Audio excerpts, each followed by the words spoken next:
Hey guys, welcome back to the channel.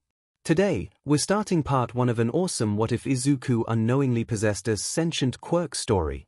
If you want to see part 2, drop a comment below and tell me what you think. Don't forget to like, subscribe, and share. Now let's jump into the story. Cheers and cries of joy boomed from the speakers as the video clip replayed itself, the screen showing dozens of people gathered around the ruined remains of what used to be a highway. Amidst the rubble, a figure emerged from the destruction, carrying injured and unconscious civilians to safety.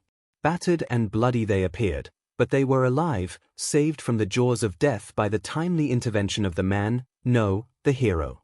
Again. The woman smiled down at her child, rubbing his head affectionately. Izuku, I think you're responsible for tens of thousands of this video's views. It's a little too scary for mommy to watch. 4-year-old Midoriya Izuku watched the screen with wide eyes filled with admiration, clutching the All Might action figure he treasured tightly to his small chest.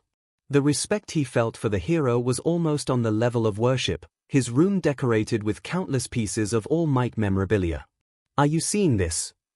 A bystander in the video yelled in the foreground, tears of joy running down his face. He's already saved 100 people. And it's only been 10 minutes so far. And he's laughing. True enough, the hero's mighty laugh echoed proudly, a victorious sound that rang through the air like a bell, announcing that everything was going to be all right. Fear not. Why, you ask? Because I am here. All Might declared, standing tall and confident. A symbol of modern heroism. A symbol of peace. He's so cool. Izuku exclaimed, his voice full of wonder. When I get my quirk, I wanna be just like him. I'm afraid there's no hope for him. The medical professional replied in a curt but calm voice, the finality of his statement seeming to hammer that fact deeper into everyone in the room. The action figure of the #1 hero All Might clattered to the ground as the boy's fingers loosened in shock. The doctor's office in the hospital was cold and lifeless like the poor boy's eyes as the bespectacled man reported his findings. It felt as though all life had drained out of Midoriya Izuku as he sat frozen, unable to believe his ears even as his brain started to process the words. They had run tests, dozens of them, with strange devices he'd never even seen or heard of before. The nurses probed and prodded at him, took BLD samples, X-rays, even put him in a weird whirring machine that sent shivers down his spine. Yet, they had found nothing. Absolutely nothing. No. There must be some mistake. Izuku's mother cried out from beside him, her tone desperate. Most of the other kindergartners' quirks have already manifested, but his the only one. Pardon my asking, but your 4th generation, yes. May I ask about your quirk? Yes, of course, she replied hesitantly, a wave of her hand showcasing her telekinesis as the action figure floated off the floor and into her lap. I pull small objects towards me, and my husband can breathe fire. She glanced worriedly at her son, only to find him still stunned in silence, his eyes staring forward at empty air. A wave of mounting dread hit her as she feared for her son's happiness. The boy always dreamed of becoming a hero when he was older, but now. The doctor cleared his throat, catching her attention as he produced a pointer from his pocket. With it he gestured to the X-ray mounted on the awl, tapping on the diagram. By the age of 4, a child should manifest either one of his parents' quirks or a composite of the two. It is also possible for quirks from a previous generation to show up or even mix with the ones from a different generation. He explained, nodding his head. However, early quirk research discovered one important finding. The doctor pocketed his pointer, now using his finger to tap on a specific part of the X-ray diagram. It has to do with the presence or absence of the extra joint in the pinky toe. Humans have no need for this, you see. Those without this joint represent the next stage of evolution. Midoriya 𝐤𝐼nko squinted at the image and looked over it carefully, before turning back to the doctor in confusion. But that's Izuku's X-ray, isn't it? I don't see any extra joint. Well, after running some tests we have come to a conclusion about your son's condition. The doctor looked pensive as he considered his next words. Your son is what we in the medical field would call an abnormality. What? The woman cried out, looking horrified. My mistake, I meant no offense. He coughed and backpedaled slightly, raising his hands in a placating manner. It is simply a term we use to classify a certain type of individual who is unable to use their quirk for one reason or another. I don't understand, she whispered, the urge to hug her boy rising with each passing minute. Her poor Izuku still sat there unmoving, his mouth ajar. Is there something wrong with my boy? No. Nothing that would endanger his life. The doctor answered. It's becoming quite rare nowadays, but cases like these happen once in a while. What do you mean? You see, what young Izuku here has is what we would call an abnormal quirk, he ~ithized, holding up a palm to stop her from interrupting. It's not that he doesn't have a quirk, it's just that he probably has one that is too hard to even detect or understand. I still don't there are two possibilities, the man continued, showing two fingers for emphasis. The first is that his quirk is so insignificant that one could hardly notice it in everyday life. Take for example a person whose quirk emits tiny amounts of heat, or a quirk that causes nearby metals to vibrate imperceptibly. Nobody would even know unless they ran extensive tests, they would still have to understand what the quirk was even doing in the first place. The most well-known of these cases is the Akihabara incident 6 years ago.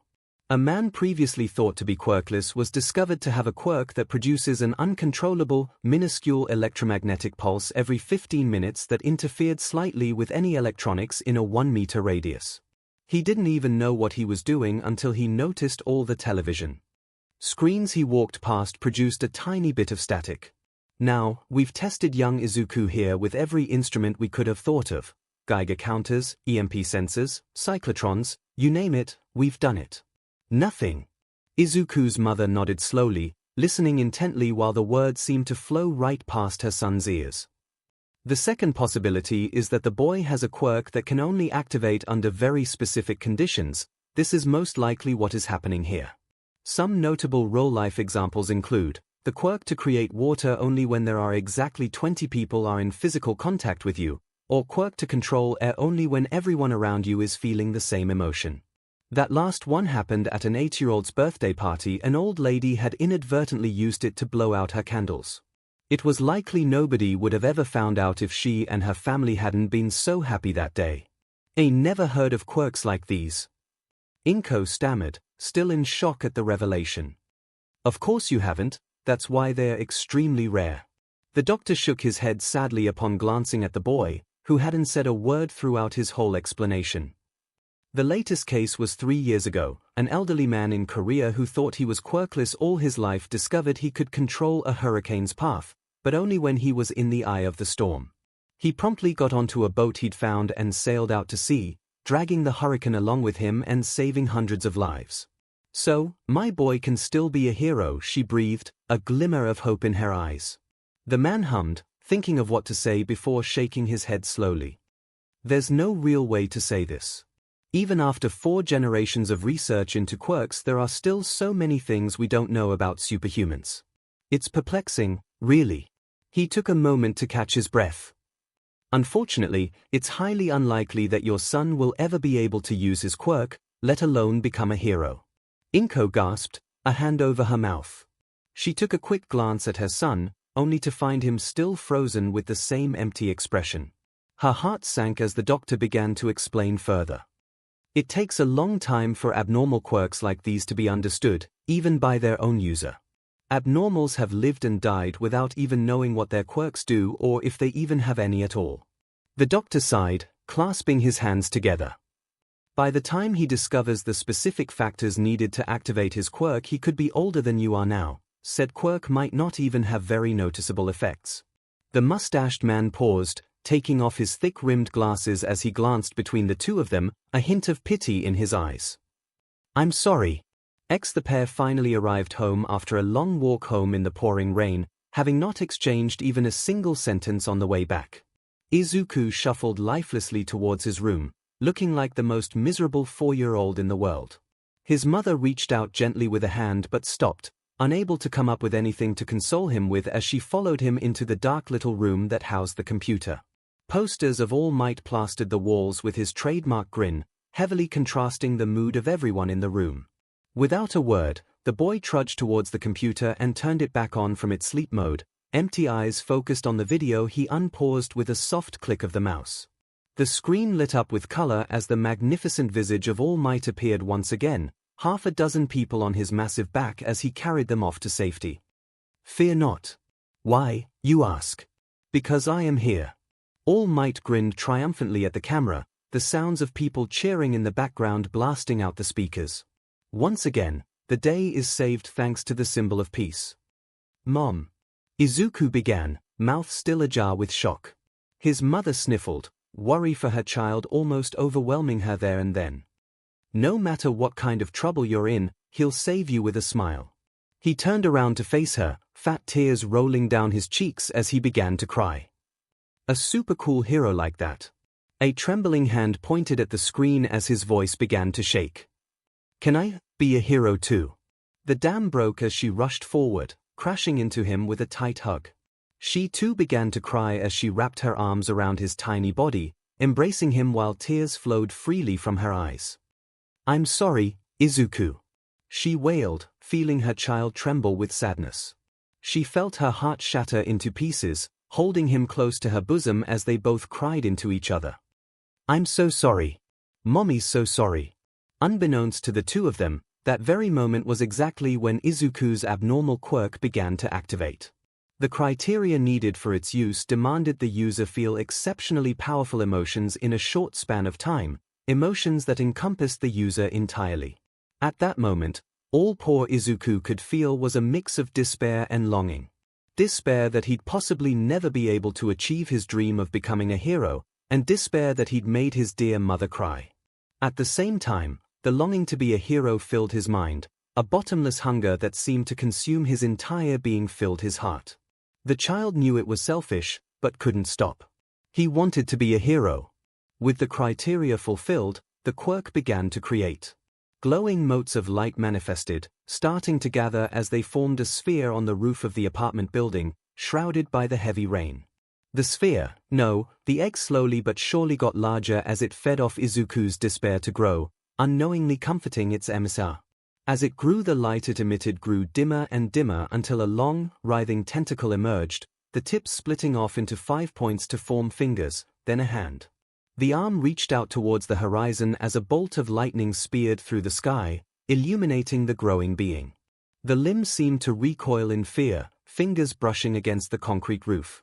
Wherever the digits touched, they left deep gouges, almost like the solid concrete had been made of soft butter.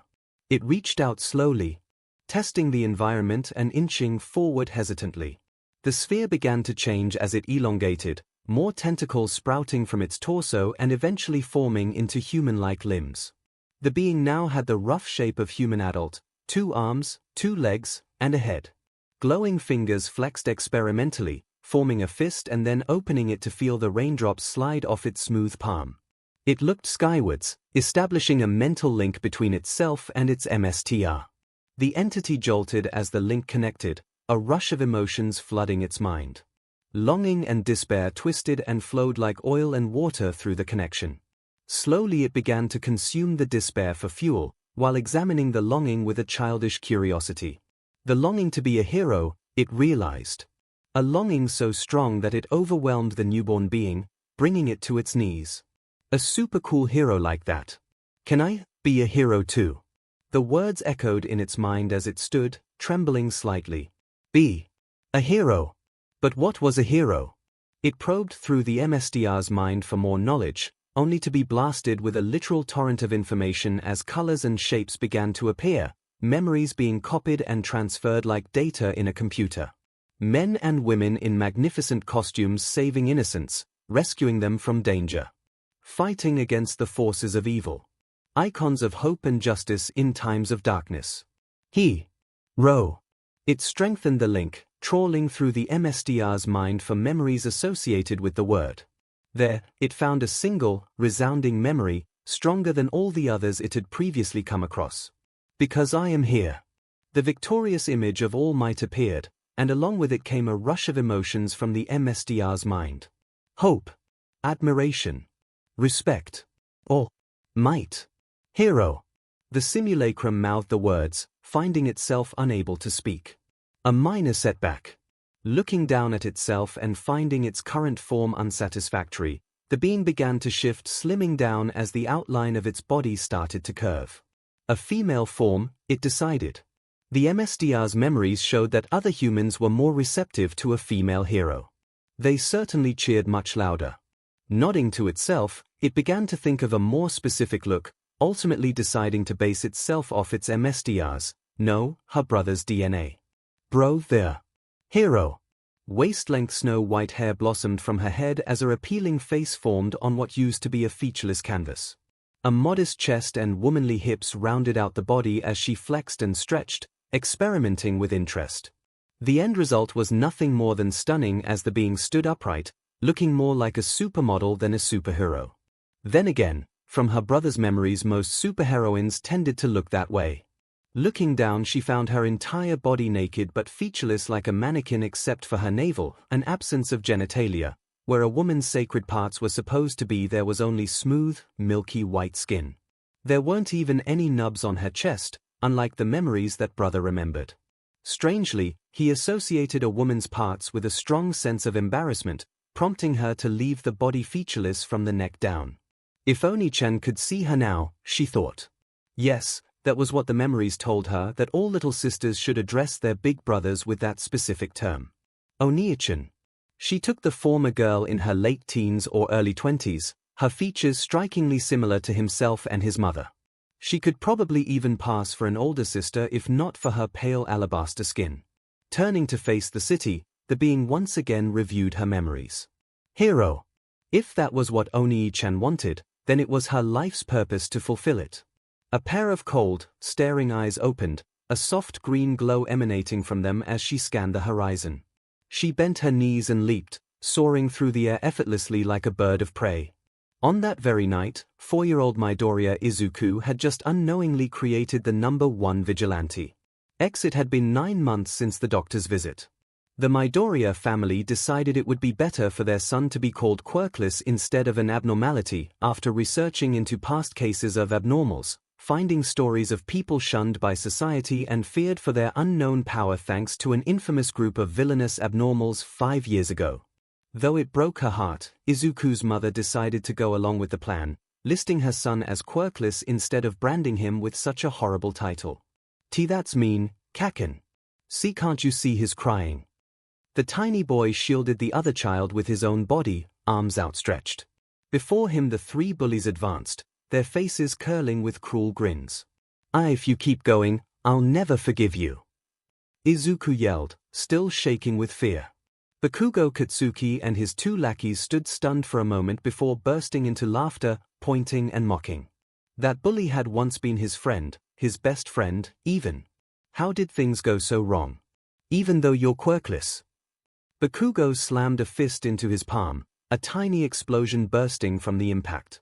You're pretending to be a hero, Deku.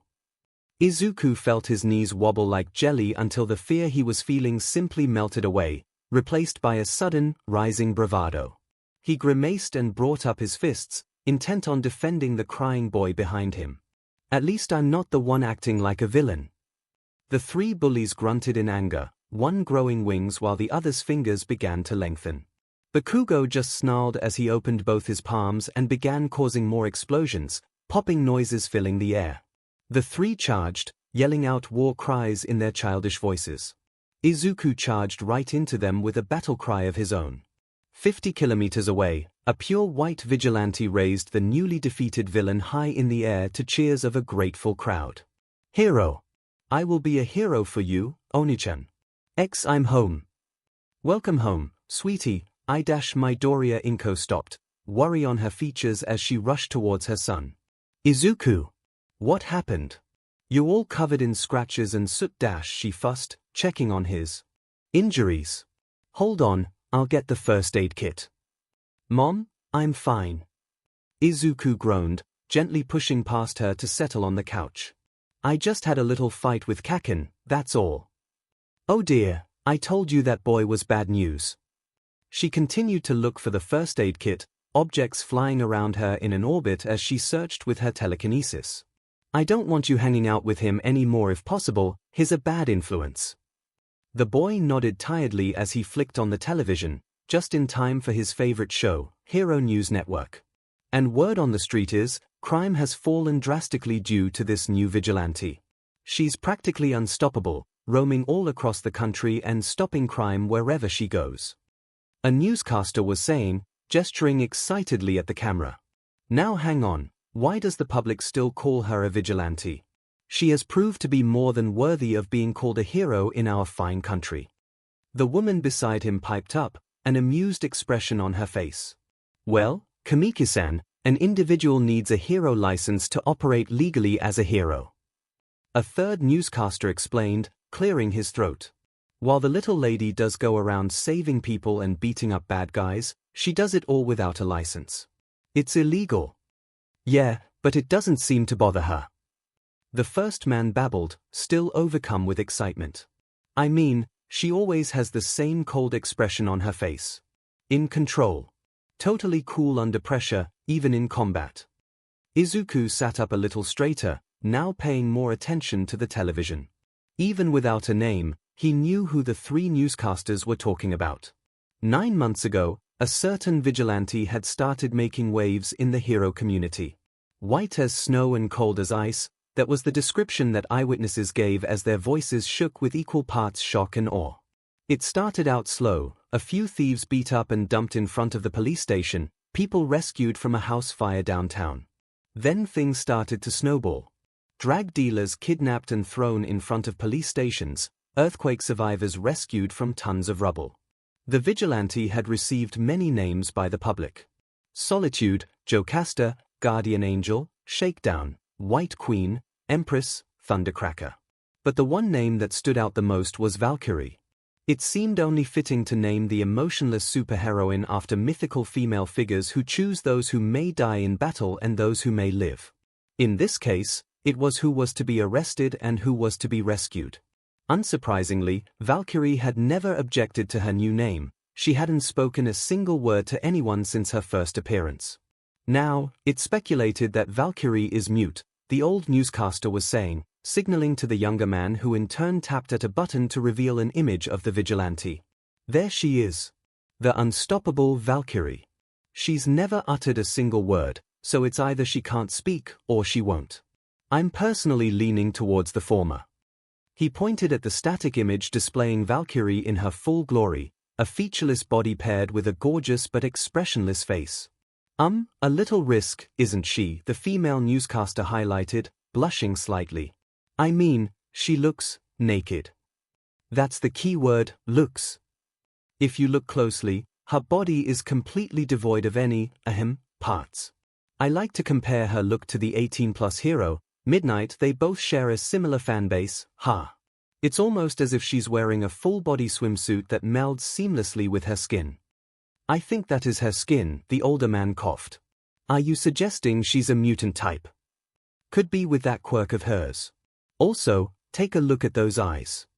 The image zoomed into Valkyrie's eyes, her pupils milky white and seemingly unseeing. An eerie green glow broadcast from her empty gaze. Her clouded eyes suggest blindness, but eyewitness accounts clearly state she turns her head to look at objects. And her quirk The lady reporter coughed, interrupting her two colleagues. That's my part to explain, Koyomi-san. Now, about Valkyrie's quirk, the first thing people notice about her is the super strength. Seen time and time again in her battles against villains, her strength allows her to take down the baddies with sheer brute force. An image of Valkyrie holding up two captured villains by the collars of their shirts appeared on screen, the same deadpan expression still on her face. She's strong, but nowhere as strong as the #1 hero All Might. At least, that's what witnesses have observed. The more prominent power she displays is her apparent invulnerability. Hang on, are you saying she has two quirks? Of course not. It's more likely that she has super strength because of her invulnerability. Here, take a look. A short video clip began to play with Valkyrie standing motionless in the street while a huge mechanical suit charged at her, slamming its massive metal fist right into her face. The vigilante didn't budge an inch as the fist impacted, while the villain within recoiled in pain, clutching his broken hand as pieces of his exosuit arm crumbled away, destroyed. Valkyrie shoved the villain roughly to the ground, mounting the exosuit as she straightened her fingers, plunging her entire hand into his chest armor like a hot knife through butter. Then, she began to peel the outer layers of his armor open, the villain within screaming in terror. The most interesting theory out there is that it's not really super strength. The main theory is that she has some sort of tactile telekinesis surrounding her entire body. It's suspected to be the cause of her invulnerability. The so-called super strength is an extension of the same ability. From what we know, she's completely unaffected by physical forces or any sort of quirk. A hero even tried teleporting her to safety away from a villain's energy blast only for nothing to happen. She just weathered the blow without even batting an eye. If that theory is true, she's simultaneously the unstoppable force and the immovable object. The older man breathed in disbelief. Goodness, if she were an actual hero, she'd easily be in the top 50. Exactly. Now aren't you glad she's on the side of justice? She's so popular she even has her own fan club even if she doesn't acknowledge them. She doesn't acknowledge anything, really. The woman turned to the camera, smiling. For all you viewers at home, stay tuned to Hero News Network. We'll be right back after the break. Up next, a special report on the #1 hero, All Might. Izuku leaned back, humming in thought even as his mother returned with some bandages. Valkyrie, here. He wondered how she managed to evade capture for so long. According to rumors on the internet, numerous heroes have tried to take her down in an effort to stop her rampant vigilantism, only to find her literally unstoppable as she completely ignored them. Valkyrie only moved to stop villains or rescue innocents from danger. A group of criminals tried pretending to be victims in order to ambush the heroine, only for her to immediately detect the trap and beat them all to a pulp before dumping them off at the nearest police officer she could find. Needless to say, the poor officer was terrified when the vigilante tapped him on the shoulder and unceremoniously dropped a pile of unconscious bodies before him. Her lack of speech and emotion, it didn't make sense. It was almost as if she was a robot instead of an actual human being, following a strict set of orders. Some people have even tried to follow her to find out where she lived or rested, only to report that she never seemed to have a fixed schedule. After following her for a certain period of time, she always seemed to disappear into thin air, gone without a trace as soon as she left their line of sight. Sure, no one had seen it happen, but many suspected she had some sort of teleportation ability as well. What are you watching, Izuku? Inko asked, carefully applying some medicine to the bigger scratches as she nursed his wounds. A report on this new vigilante, Mom.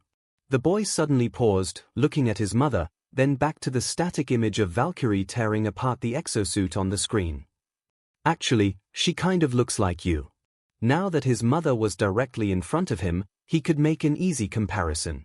It was easy to see why he would make the connection. Both women were around the same height and had similar svelte builds. The only difference was the hairstyle and face. Valkyrie's face, she looked somehow familiar, but he couldn't place it. No, Mommy's not that pretty or young-looking. Our faces are different, see? She huffed, glancing at the screen. In fact, she looks like what you would look like if you were a girl. Izuku stopped, his head swiveling away from the screen to slowly face his mother as a strange suspicion began to form. Mom. Yes, sweetie. Did you have a kid before me?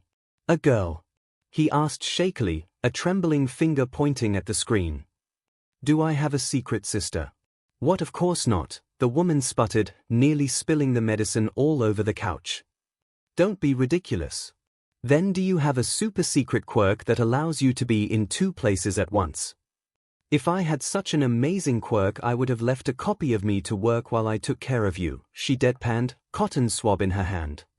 Now hold still, I need to disinfect the wound. Later that night he dreamed of sailing through the air, the night sky shining with stars as he leapt from rooftop to rooftop with his powerful, snow-white legs. Looking back, he could see other heroes trailing behind him, in hot pursuit of something. Must be a big villain to warrant such a huge response from the heroes, he thought. If he'd just looked a little closer, he would have realized the pursuers were chasing him, or rather, the being whom he shared a mental link with. The connection between construct and creator broke off as Izuku drifted off into deep sleep, Valkyrie dashing across the rooftops as she reviewed his memories. So Oni-chan stood up for himself today, He was making progress, getting more heroic as the days passed. Not that he needed her help to begin with, but it certainly accelerated the process. The crack of a heavy SWCH cut through the night sky as a helicopter overhead turned on its floodlights, illuminating the area around her. Give it up, Valkyrie. Your vigilante days are over, we have you surrounded. What to do, what to do? Due to her orders, she couldn't hurt these people. They were a mix of law enforcement and local heroes. This wasn't the city that Oni-chan lived in, so she was unfamiliar with the environment and the quirks of the local heroes. Fighting them would be a waste of valuable time and energy. Time and energy she could spend looking for other villains or people in need of rescuing. Come quietly or there will be trouble. Annoyed, the girl picked up a nearby brick and snapped it in two, flinging both pieces consecutively at the helicopter with pinpoint accuracy. The first piece shattered the spotlight into 1,000 pieces, while the second smashed into the underhanging megaphone attached to the helicopter's nose. The heroes fired, doing exactly what she wanted them to as multiple blasts of different energies converged on her.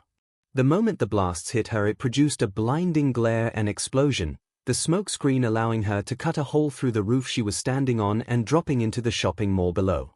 As she fell, her form began to change, camouflaging to fit a new disguise, a female law enforcement officer.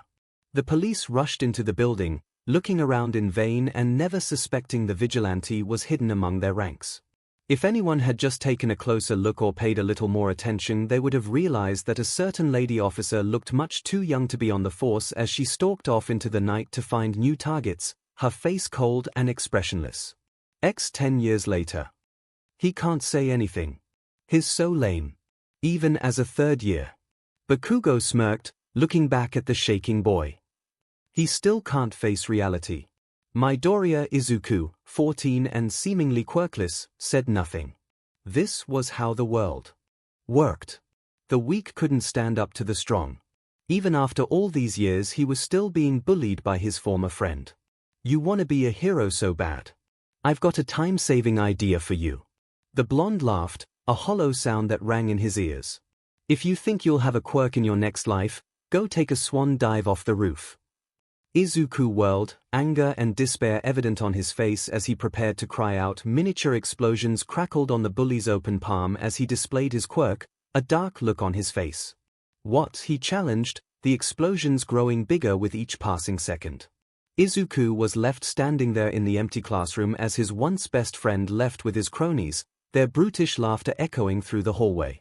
As fast as his anger started, it faded away just as quickly, leaving the poor boy alone and dejected. He slowly shuffled down the stairs, making his way to the back of the school to retrieve his fallen notebook.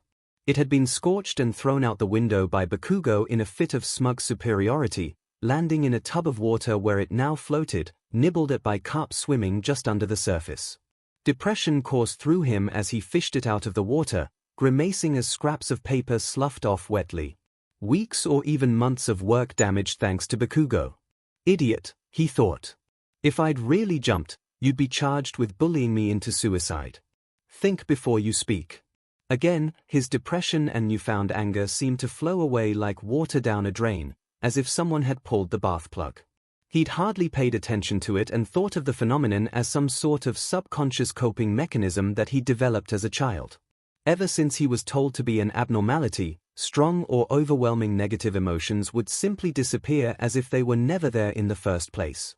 At first he thought that this was Quirk, the quirk to cancel out negative emotions, but quickly found out that he could still experience said emotions. Granted, he could still feel sad or angry, but never too much or for too long. He sighed, slowly shuffling out of the school and onto the way home. On the other hand, positive emotions such as happiness or excitement seemed to last a little longer, probably due to the same weird subconscious mechanism. Izuku considered the idea that he was going insane before quickly dismissing the thought, shuddering. Then again, he'd sometimes have these weird dreams where he was sailing through the air, feeling free and powerful. Like a hero. Sighing to himself, the boy trudged along the empty road, entering a small tunnel as part of the journey home. In the end, they were just dreams. He'd probably never even figure out what his quirk did until he was old and senile or by accident, That was how it was for most abnormal quirks. The memory of his mother sobbing and apologizing as she hugged him flashed through his mind. Izuku shook his head, clearing his thoughts. "No, Mom. Back then, what I wanted you to say was." He reached the exit of the tunnel, sunlight hitting his eyes as he raised his head. "That was when I decided," he thought. "I decided not to care what anyone says. To keep my chin up and keep moving forward." Ha ha ha. His grandiose mental monologue was rudely interrupted by a sudden wet noise behind him, a slithering and gurgling that broke him out of his practiced and patented all-might laugh that he'd just started. Turning to look back, he soon wished he hadn't. The creature writhed and flowed like mud, its features oily and slick. Two glowing yellow eyes locked onto him, blinking lazily as they examined the weak, helpless boy before them. A formless body squeezed out from a manhole cover on the ground, dark green tendrils creeping from within the sores whilst it hoisted itself up. A medium-sized invisibility cloak. The living slime rasped, its face flowing like melted wax as it advanced. A villain. Izuku turned and ran, seeing no chance to fight against this new threat. There wasn't even time for a fight-or-flight instinct to register as he bolted, running as fast as his legs would allow. Too little, too late. The slime pounced, a literal wave of ooze wrapping and engulfing him in the horrible substance. His hero notebook was thrown to the ground as he fell, landing a few feet away. Pure, unadulterated fear coursed through his being as he realized what was about to happen. "Don't worry, I'm just going to take over your body," the villain hissed, slime already starting to enter Izuku's mouth and silencing him. "Calm down, it'll only hurt for about 45 seconds. You'll feel better soon." Valkyrie stood ramrod straight from her vantage point on the corporate office building, eyes staring ever forward while she surveyed the nearby landscape. Her svelte form still remained mostly the same after all these years, having not aged a day. She did grow a little taller, but not by much. So far it had been a good day, no negativity that she could detect in the area. For the past 10 years she'd been moving from area to area, detecting negative emotions to stop incoming crimes and rescue civilians in danger. 10 years she had followed the orders given to her by her Oni-chan. Be a hero. Still, Oni-chan hadn't even called her back, not even once in the past decade despite her doing her best to be a hero. Had she been doing something wrong, she puzzled, feeling confused and hurt. He didn't even let her share a visual link with him to show off her handiwork. She was only able to establish echoes of a connection while he was sleeping. She had so much to show him, but her orders demanded she continued her mission instead of approaching him. There were many lives to be saved and crimes to be stopped, after all. Did he hate her? The sudden, abrupt thought caused her to shudder slightly, a pang of heartbreak echoing within before she quickly swept it away. She was sure that she saved more than enough people to qualify as being heroic. Yet Oni-chan won't even look her way. She even ignored the angry heroes who tried to attack her for unknown reasons over the decade. She didn't understand. Weren't heroes supposed to defeat villains and help the innocent? That's all she'd been doing.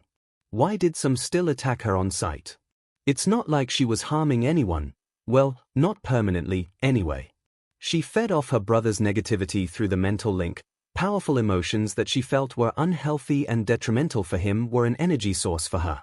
It was a symbiotic relationship, beneficial for the both of them. She got her food and he never got to feel too negative. Of course, she'd still let him feel a bit of negativity. She'd learnt that emotions were what made a person, well, a person. She tried consuming positive emotions once, but it was much too sweet and fluffy for her tastes. Plus, it made people sad when she ate up their positive emotions, so that wasn't very heroic. Valkyrie thought back on the angry fireman that had tried to burn her to a crisp so many times in the past few years. How enraged he'd been, and how bitter his anger tasted. Yuck. She'd usually stick to her brother's emotions instead of leeching off random people, but sometimes she got hungry. Once, she got really hungry and started to feed on the fear of villains she fought. She'd quickly learnt that it wasn't very wise to do that as they just got less scared of her and started fighting back even harder. The vigilante prepared to move, flexing her fingers and taking a final look at the city before she departed to patrol a new area. This was her birthplace, the city where Oni-chan created her. Valkyrie liked coming back to this particular city, as strange as it may seem. It calmed her down, let her relax. She crouched and bent her legs preparing to jump when a sudden spike of fear coursed through her body, causing her to stop. Fear that transferred over her mental link instead of her empathy sense. 𝐒𝐭𝐚𝐲 was in danger. Valkyrie spun around to face the source of the fear, propelling herself dozens of meters with a single leap. She wasn't the fastest hero out there, but she could still cover a good distance under pressure. She was lucky she happened to be nearby while he was in danger. Her dear brother had felt fear before, but nothing like this all-encompassing wave of dread. She instantly recognized the type of fear from victims she'd rescued. It was the fear of death. She strode across rooftops, ignoring new negative readings that appeared on her emotional radar. Objective 1. Protect 𝐒𝐭𝐚𝐲. Objective 2. Be a hero. It was clear which one Valkyrie chose. She sped across the rooftops towards her destination, the safety of her creator her current goal. Everything else was put on the back burner. Exit sure as hell didn't feel better at all. Izuku struggled and panicked, twisting and kicking to no avail. The slime was in his mouth, choking him and stopping his breathing. He couldn't think, he couldn't breathe. Attempts to wrench the foreign substance out of his mouth failed as his fingers sank easily into the gunk, raking right through it like water. You can't grab me. I'm fluid. The living slime leaned in close, eye to eye with its victim as it gave off a malicious smirk. The boy started to flail his legs around, kicking in vain as muffled screaming echoed in the dimly lit tunnel. Thanks for your help, you're my hero. It crooned, now lifting him off the ground. I'd never thought he'd show up in this town. I'm dying. Am I dying? Izuku thought, getting weaker and weaker as his air supply ran out. I'm dying. Somebody. Somebody. The fallen notebook fluttered open, the page with his sketch of All Might flapping away. Tears began to run down the boy's cheeks. Was this how he was going to die? Killed by a villain in broad daylight? No. Clang. The manhole cover behind them blasted off from the road, bouncing off the ceiling and rolling away. Out of the ground a large, muscular arm reached out, the figure hoisting himself up onto the street effortlessly. It's all right now, young man. The villain turned to face the new threat in surprise, Izuku still gripped within his slippery folds. The magnificent visage of All Might stood before the two, a grocery bag in one hand, clenched fist in the other. Instead of his usual colorful costume, he was dressed in a white t-shirt and green briefs, clearly out on a casual walk. I am here. The villain snarled, a tendril of slime whipping forward and crashing into where the hero stood just moments ago. All Might easily dodged the blow, closing half the distance in a single step as he ped his powerful fist back. Texas a white blur raced into the tunnel opposite All Might, two delicate hands reaching out as they speared into the villain's body from behind, grasping Izuku's shirt tightly. The sludge barely had enough time to scream as Valkyrie tore the semi-conscious boy out from within his slimy prison, shielding him from the incoming blow with her own body. Smash! A pressurized blast of air rushed forward and impacted the slime villain, his body starting to break apart under the sheer force of the blast. Wind pressure. The slime could take no more as it simply splattered everywhere, on the ceiling, on the walls, and all over Valkyrie. She tanked the pressure wave easily, her arms wrapped protectively around the boy even as he drifted off into unconsciousness. All Might, and someone else. Izuku felt a strange comfort as the unknown girl embraced him. It felt somewhat familiar. Ah, oops. All Might said sheepishly, finally noticing the vigilante. Didn't notice you there. Valkyrie wordlessly stood up with her trademark deadpan expression still present on her face, the pieces of slime that stuck to the walls and ceiling stubbornly starting to slick off her like water off a duck's back. He was about to apologize since she didn't look very amused, but then remembered that's how she looked by default. Valkyrie glanced towards the hero, recognizing him as the big cheerful man, All Might, before turning back to her brother. The number one hero scratched his head gently, unable to think of something to say. It wasn't the first time he'd encountered the strange girl. He tried to convince her to register for a hero license multiple times in the past, only for her to ignore him like he was a roadside plant. One time he'd even tried stopping her by putting his hands on her shoulders, and she'd simply continued walking, dragging him behind her along the road with little effort. The girl really was something, that's for sure. Ahem. All Might coughed awkwardly, pulling out an empty soda bottle from within one of his pockets. Would you like to help me clean up this villain, Miss Valkyrie? The girl didn't even bother to look at him as she opted to sit down with her legs tucked in, placing the unconscious boy's head gently onto her lap. A lap pillow, he realized after a few moments. Here. That was odd, to say in the least. Valkyrie never did that for anyone she'd rescued before. If he didn't know any better, he'd say she was worried for him. Oh, I guess I'll have to do this myself then. After painstakingly collecting the pieces of the defeated villain by himself, All Might turned back to the pair, still in the same position he'd left them in. Strolling over, he started to lightly tap on the boy's face. A few taps in, Valkyrie had gently pushed his hand away. When he tried again, she smacked his hand, seemingly annoyed though her expression remained even as ever. Look, I'm just trying to wake him up to see if he's all right. All Might explained, unsure of how to react. If you don't mind, can you wake him up? Wordlessly, the girl nodded and craned her neck down slightly, grasping his head with both hands and pressing her forehead against the boy's with closed eyes, as if she was sensing something. A few seconds passed and she separated, nudging his head lightly with both palms. Izuku's eyes slowly fluttered open, blurry vision attempting to focus on the object before him. He felt his back on the ground, his head on something warm and soft. A pillow. Why would there be a pillow in the middle of a tunnel? The past few events suddenly flashed through his mind. The tunnel. The villain. All Might. He blinked owlishly as his vision slowly focused, the whiteness before him focusing into a clear image. A pretty girl stared at him from above, the soft green glow of her eyes reflected in his own. From above. Then that must mean, a hand reached up to feel what his head was resting upon, finding only softness and warmth. The realization started to sink in as the blood began to rush to his face, turning the poor boy redder than a cherry tomato. He was resting his head on a girl's lap. A lap pillow. At that moment, All Might and Izuku witnessed something that nobody had ever seen before: Valkyrie's smile. Valkyrie gave her creator a kind smile, a feeling of satisfaction and happiness welling up deep within her being.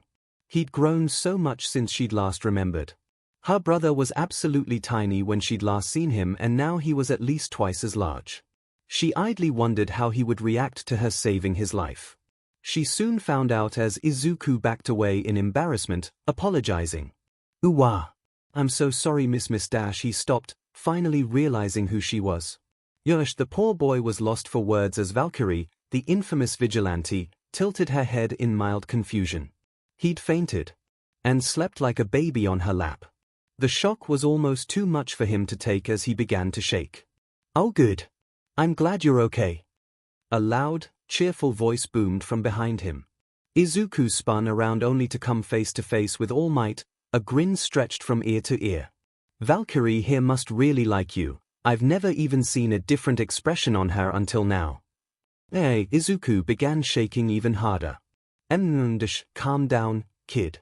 Everything's okay now, sorry for getting you caught up in my villain fighting. All Might shrugged, his glorious presence causing Izuku's legs to wobble like jelly. Valkyrie glanced between the two with mild interest.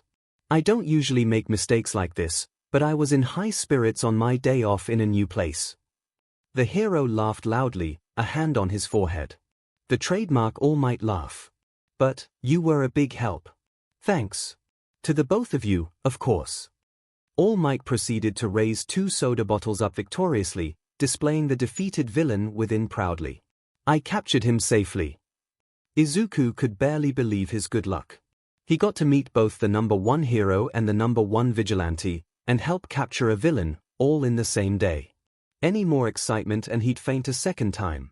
He made sure not to pinch himself. If this was a dream, he wanted it to continue forever. All Might's teeth seemed to gleam in the afternoon sun as he grinned. Oh, right. An autograph.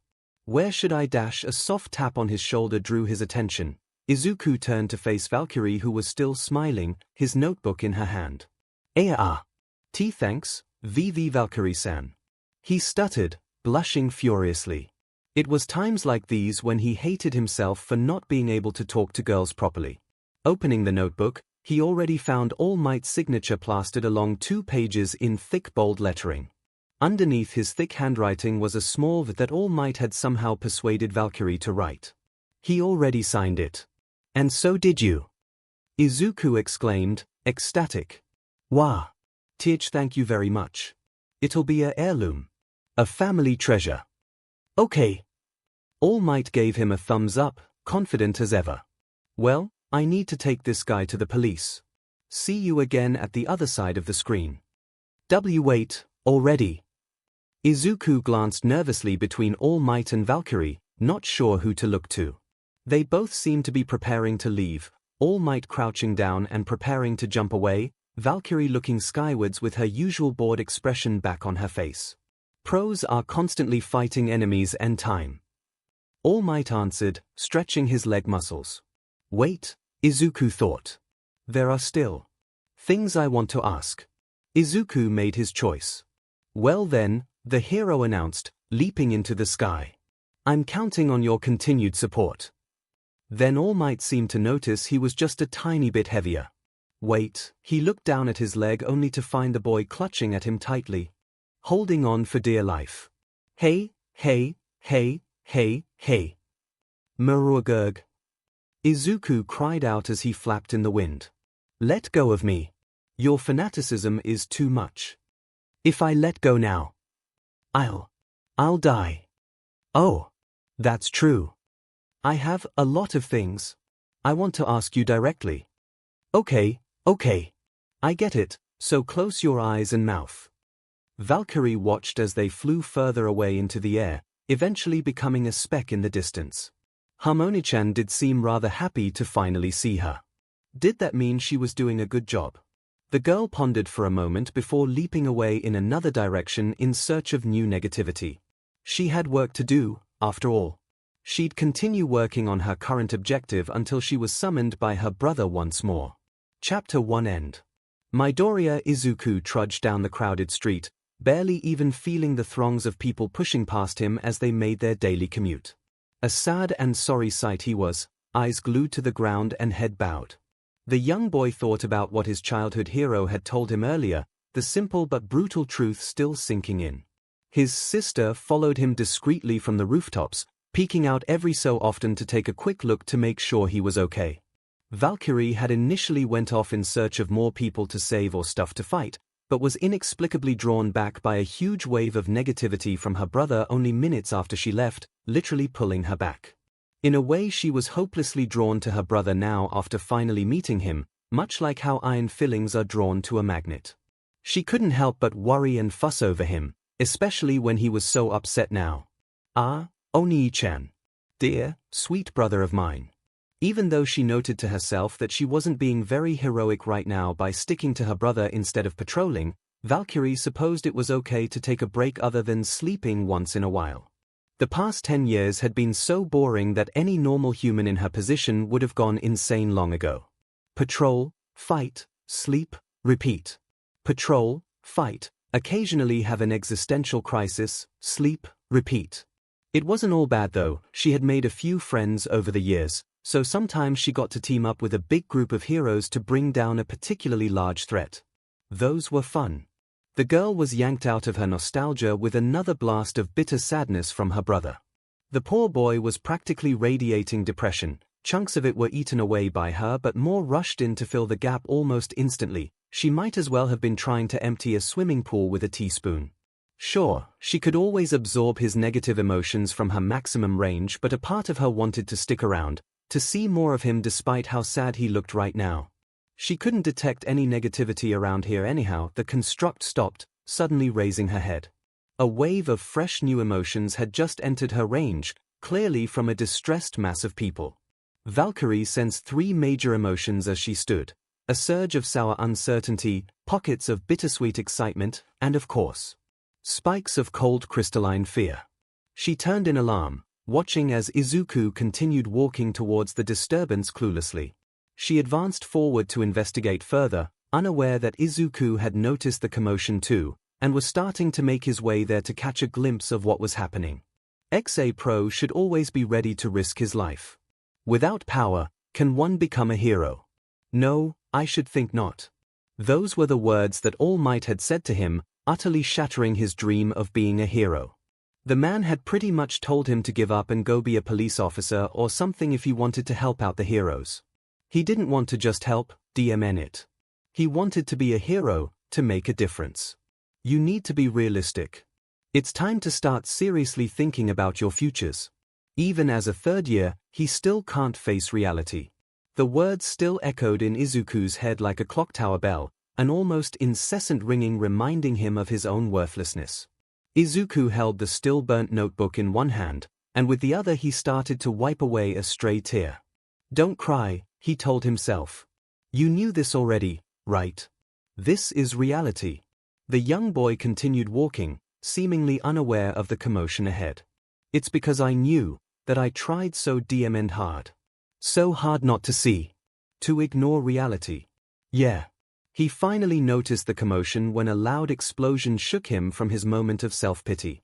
A crowd was gathered outside a single-lane street, watching as multiple explosions rocked the nearby buildings, shattering glass and concrete. What's going on? A villain. Rock! The sludge villain roared, two different yet distinct voices distorting into one horrific echo. Izuku gasped, a hand to his mouth. The villain from before. He must have gotten free somehow. He thought back to the moment where he had clung on to All Might, with the villain stored in a bottle on the hero's pocket. All Might let him go. No, he dropped him, the boy quickly realized. This is my fault. Why are the heroes just standing there? Someone in the crowd yelled. Seems the villains grabbed a middle schooler. They can't do anything till the hostage is safe. Another bystander replied, shaking his head. Whoever's caught is enduring the same pain I did. It's all my fault. Hang in there, I'm sorry. I'm so sorry. Ah! Another cry of rage, or was it pain? With the villain and his hostage's voices mixing together in a horrific crescendo, it was hard to tell. Someone will save you soon. A hero's bound to come. Without warning, the villain turned to the crowd. Two pairs of eyes bulged, one belonging to the villain and the other his hostage. Painfully familiar red eyes stared into horrified green ones. Kaken, it was the same sludge villain again, but this time he had a hostage. Valkyrie stood on the roof of a nearby building, observing the situation and already starting to form a plan.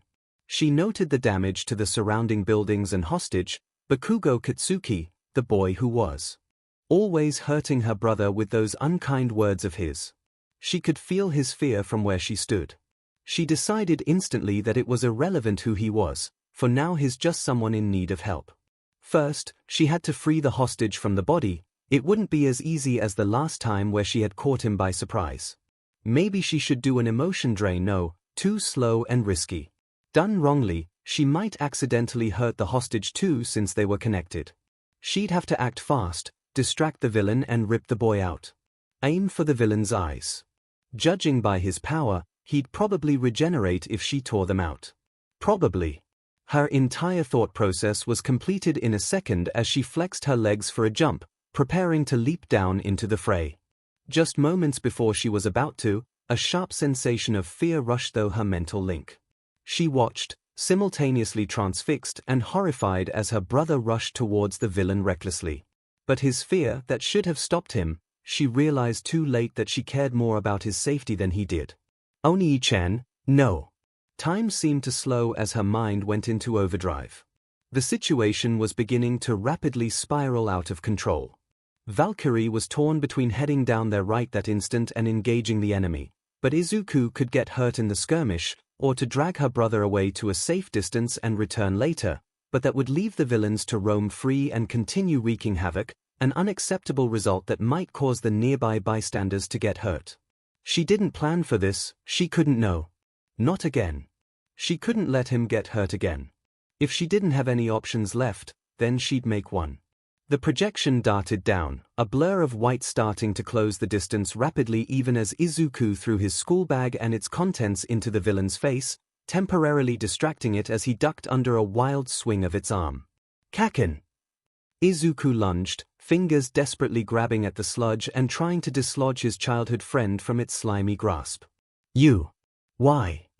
The blonde teen coughed, still choking on pieces of the villain. My legs just started moving.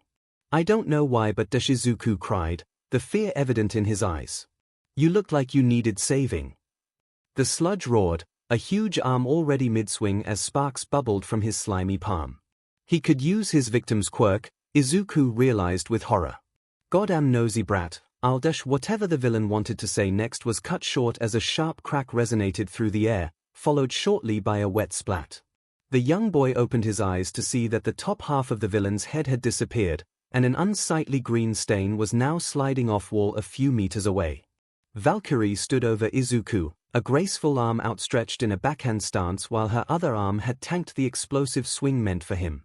Even as she started to tear Bakugo out of the now stunned sludge, Izuku was putting together of what just transpired. She had just slapped the top of the villain's head clean off. The girl pulled the coughing hostage just in time to shield both students from another crazed, flailing blow. You again. You crazy beach, that kid was my ticket to beating him. The sludge screeched, his mouth flapping away while a pair of slimy eyes glared at her from the ground as they struggled to rejoin the main body. The villain could control his body remotely even without a head, just as she suspected.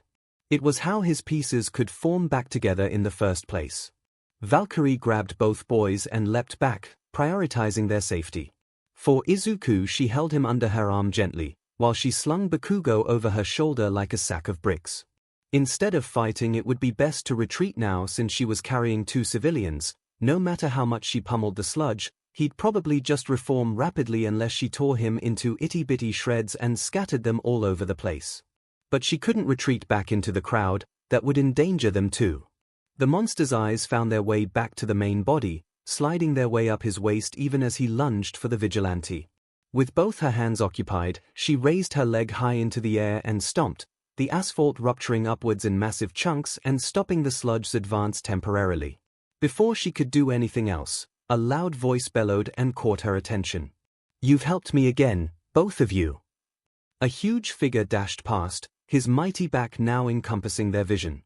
All Might shifted his head back slightly to look at Izuku, ever-confident grin on his face. Thank you, young man. I told you what was required of a great hero, but I see now that I wasn't practicing what I preached. All Might. Izuku cried from Valkyrie's grip, his voice full of hope. The great hero dashed forward, his huge fist clenched and brimming with pure power. A pro should always be ready to risk his life. That's the true test of a hero. The villain howled with fury, enlarging to maximum size. All Might. A muscular arm reared back and shot downward, aiming low. Detroit Smash. The blast of air pressure that followed was almost unreal. It accumulated in an enormous wave that literally blew the villain away, scattering him across the area. Nearby, the various heroes braced themselves against the gust, Mount Lady shielding the nearby civilians in a protective cradle she formed with her arms. Valkyrie stood still as a statue but held on tight to the two boys as their clothes flapped wildly in the wind. As an added precaution, she exercised her power, extending it to the two boys and temporarily imbuing them with her invulnerability.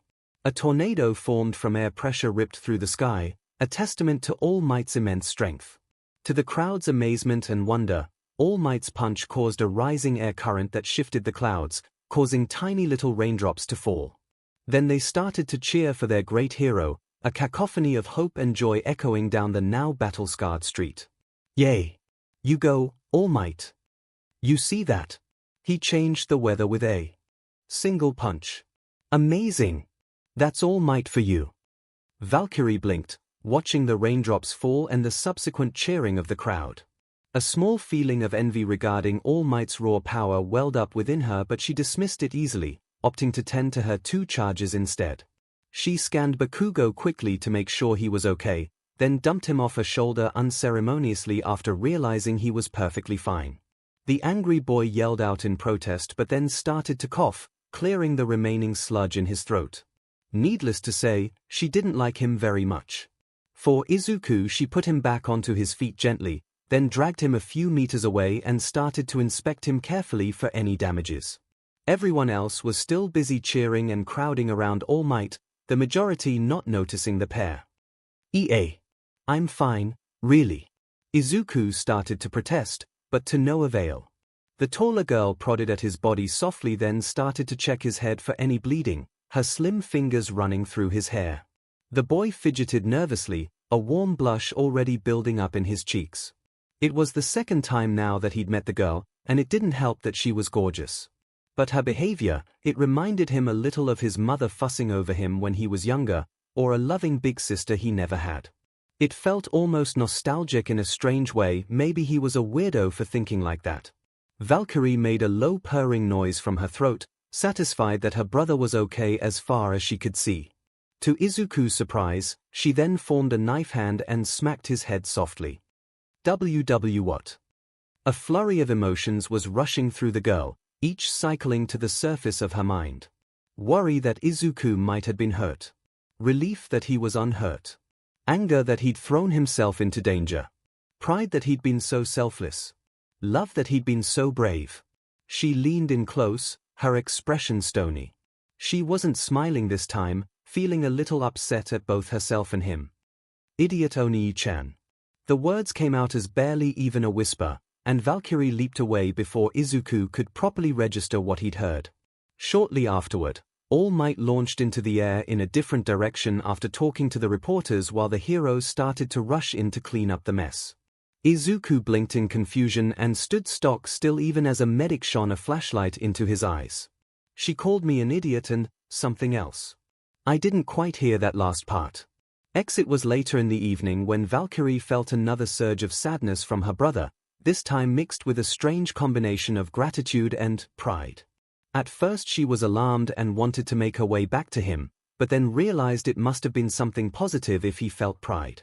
She decided to check it out when she went to sleep. The girl closed her eyes, feeling her physical body evaporate like smoke as her stream of consciousness made its way back into her brother's mind via their mental link. When she opened them again, she found herself in Izuku's mind, a strange landscape of colors and shapes that ebbed and flowed like the ocean waves. Here she could express her emotions all she wanted in her mental form, unlike her physical form which had trouble even making faces. Here she was free. Humming to herself, she skipped her way to his latest memories and accessed them, reviewing what had happened earlier that day. She couldn't access all of his memories, but snippets of it were already enough to piece together a story. It was the same for his emotions. She couldn't feel every single emotion via their link, stronger ones were more easily felt.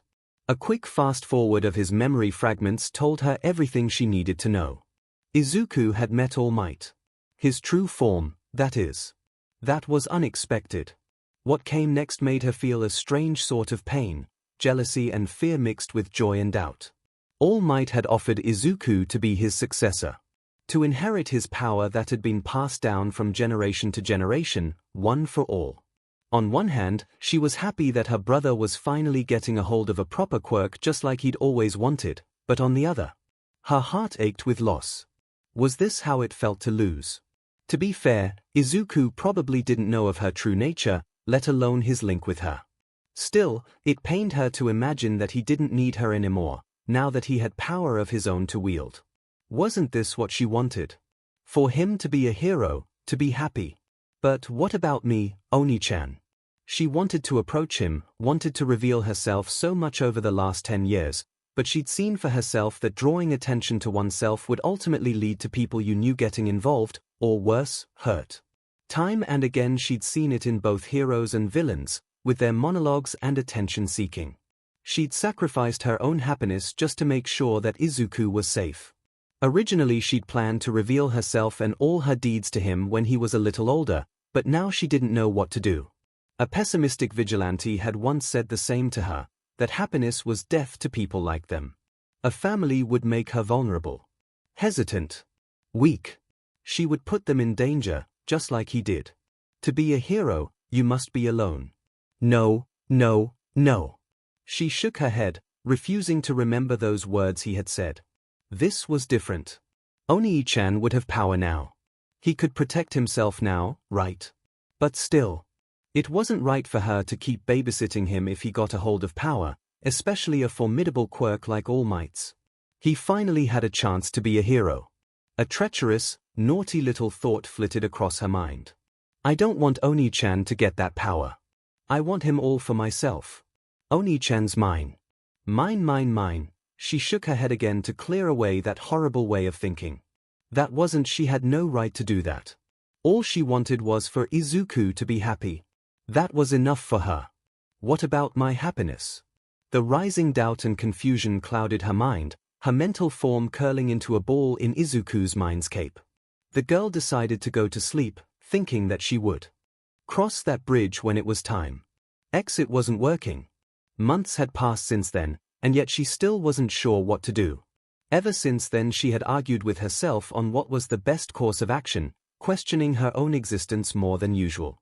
Every now and then between her patrolling she went back to Izuku's mind for rest and observed his training, each time getting prouder yet feeling more worried.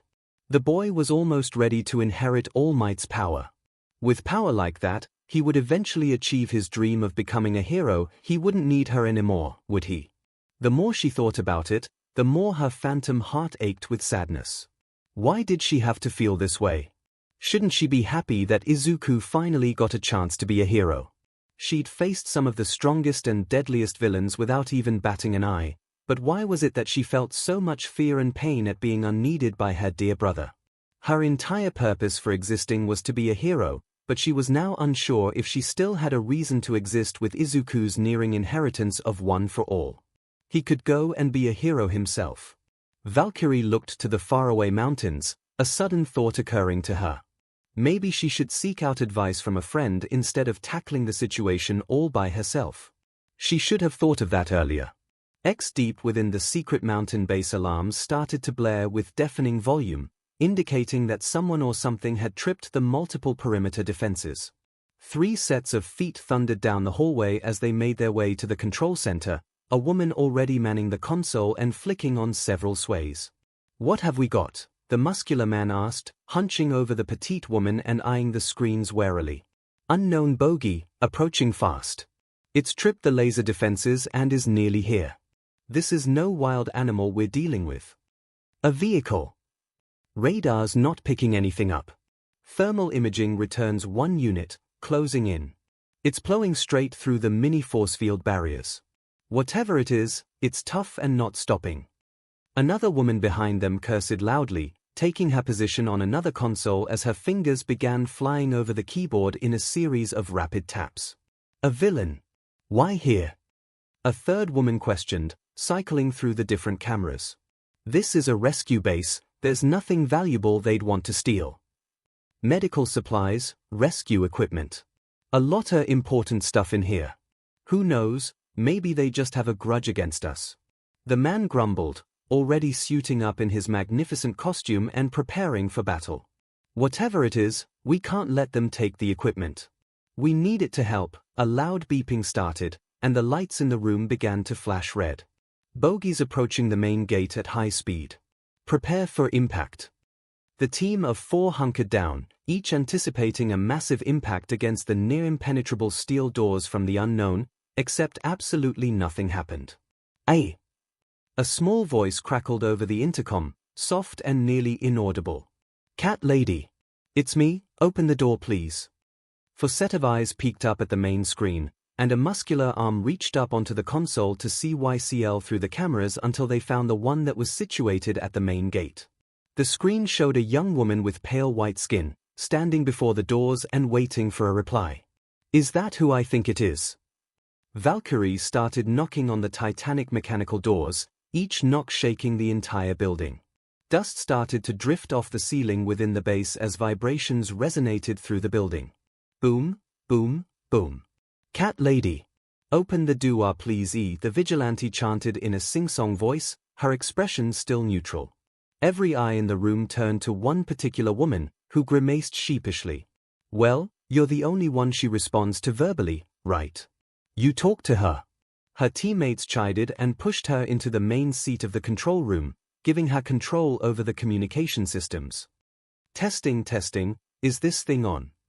Valkyrie did seem to hear her, for she looked around until she found a camera near the door, then gave it a nod. Right. First of all, it's Pixie Bob, not Cat Lady. You're making me sound like one of those old women who keep a dozen cats. Second, what are you doing here, Valkyrie? It's 3 in the morning. I need help, the girl answered, features cold as ever. Her reply stunned the rest of the team. Never had the strange vigilante ever asked for help, let alone approach them in the first place. This must have been something serious. Is it a disaster? Our emergency surveillance program hasn't picked up anything yet. Anyways, we're ready to roll in dash, no villain. No disaster. Valkyrie shook her head. Here. Then why'd you come here? Pixie Bob asked, her confusion carrying over the loudspeaker. I need help, the girl repeated. You said to come to you if I needed help. Pixie Bob's 3 teammates shot her a look, which told her all that was needed to be said. The blonde woman groaned painfully, her head in her hands. Okay, I did say that last time we met, but you can't just barge in here. This is a super-secret rescue base, you know. Valkyrie looked at the camera, then back to the supposedly impenetrable doors. Open the door, please. Well, apparently she didn't care if it was the National Bank of Japan or a super-secret rescue base. The girl stubbornly knocked on the door again, a little harder this time. Small shockwaves reverberated through the structure with each knock, shaking the building's very foundations. What if I can't open these doors for you? I mean, how did you find these place anyways?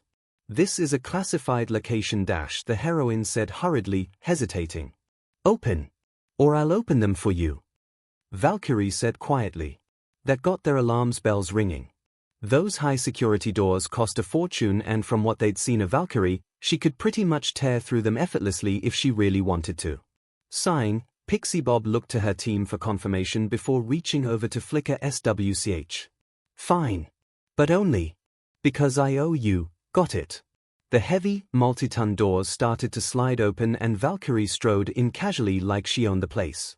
Little did they know she could recognize certain emotional signatures of people she remembered, which was how she found them. Well, I suppose we should meet our guest. I'll go prepare some tea. The muscular man announced curtly, starting to make his way to the kitchen. An awkward silence fell over the 3 women, 2 of them already waiting for an explanation. You know, when you said you can speak to the Valkyrie, I thought you were joking. I mean, I've only heard rumors of her speech as an urban myth. So you guys are friends, here. She's your pal, your chum. The brunette teased. It's not like that, Mandalay.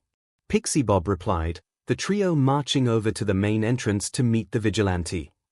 We met during that big earthquake rescue a few months back and she, took a liking to me. I mean, I don't even know why. She helped me out a lot during the rescue and we worked well together. I told her to come to me if she needed any help then, didn't expect her to bring that detail up now. Haven't seen her since. To be fair, I do owe her for the help. Gimme a little more detail, the team leader requested, looking apprehensive now. I need to know what we're dealing with just in case. She came across one of my Earth Beast puppets during the rescue effort. Pixie Bob explained, their heels clicking against the metal floor as they walked. It scared a young boy nearby, and she started to tear it apart.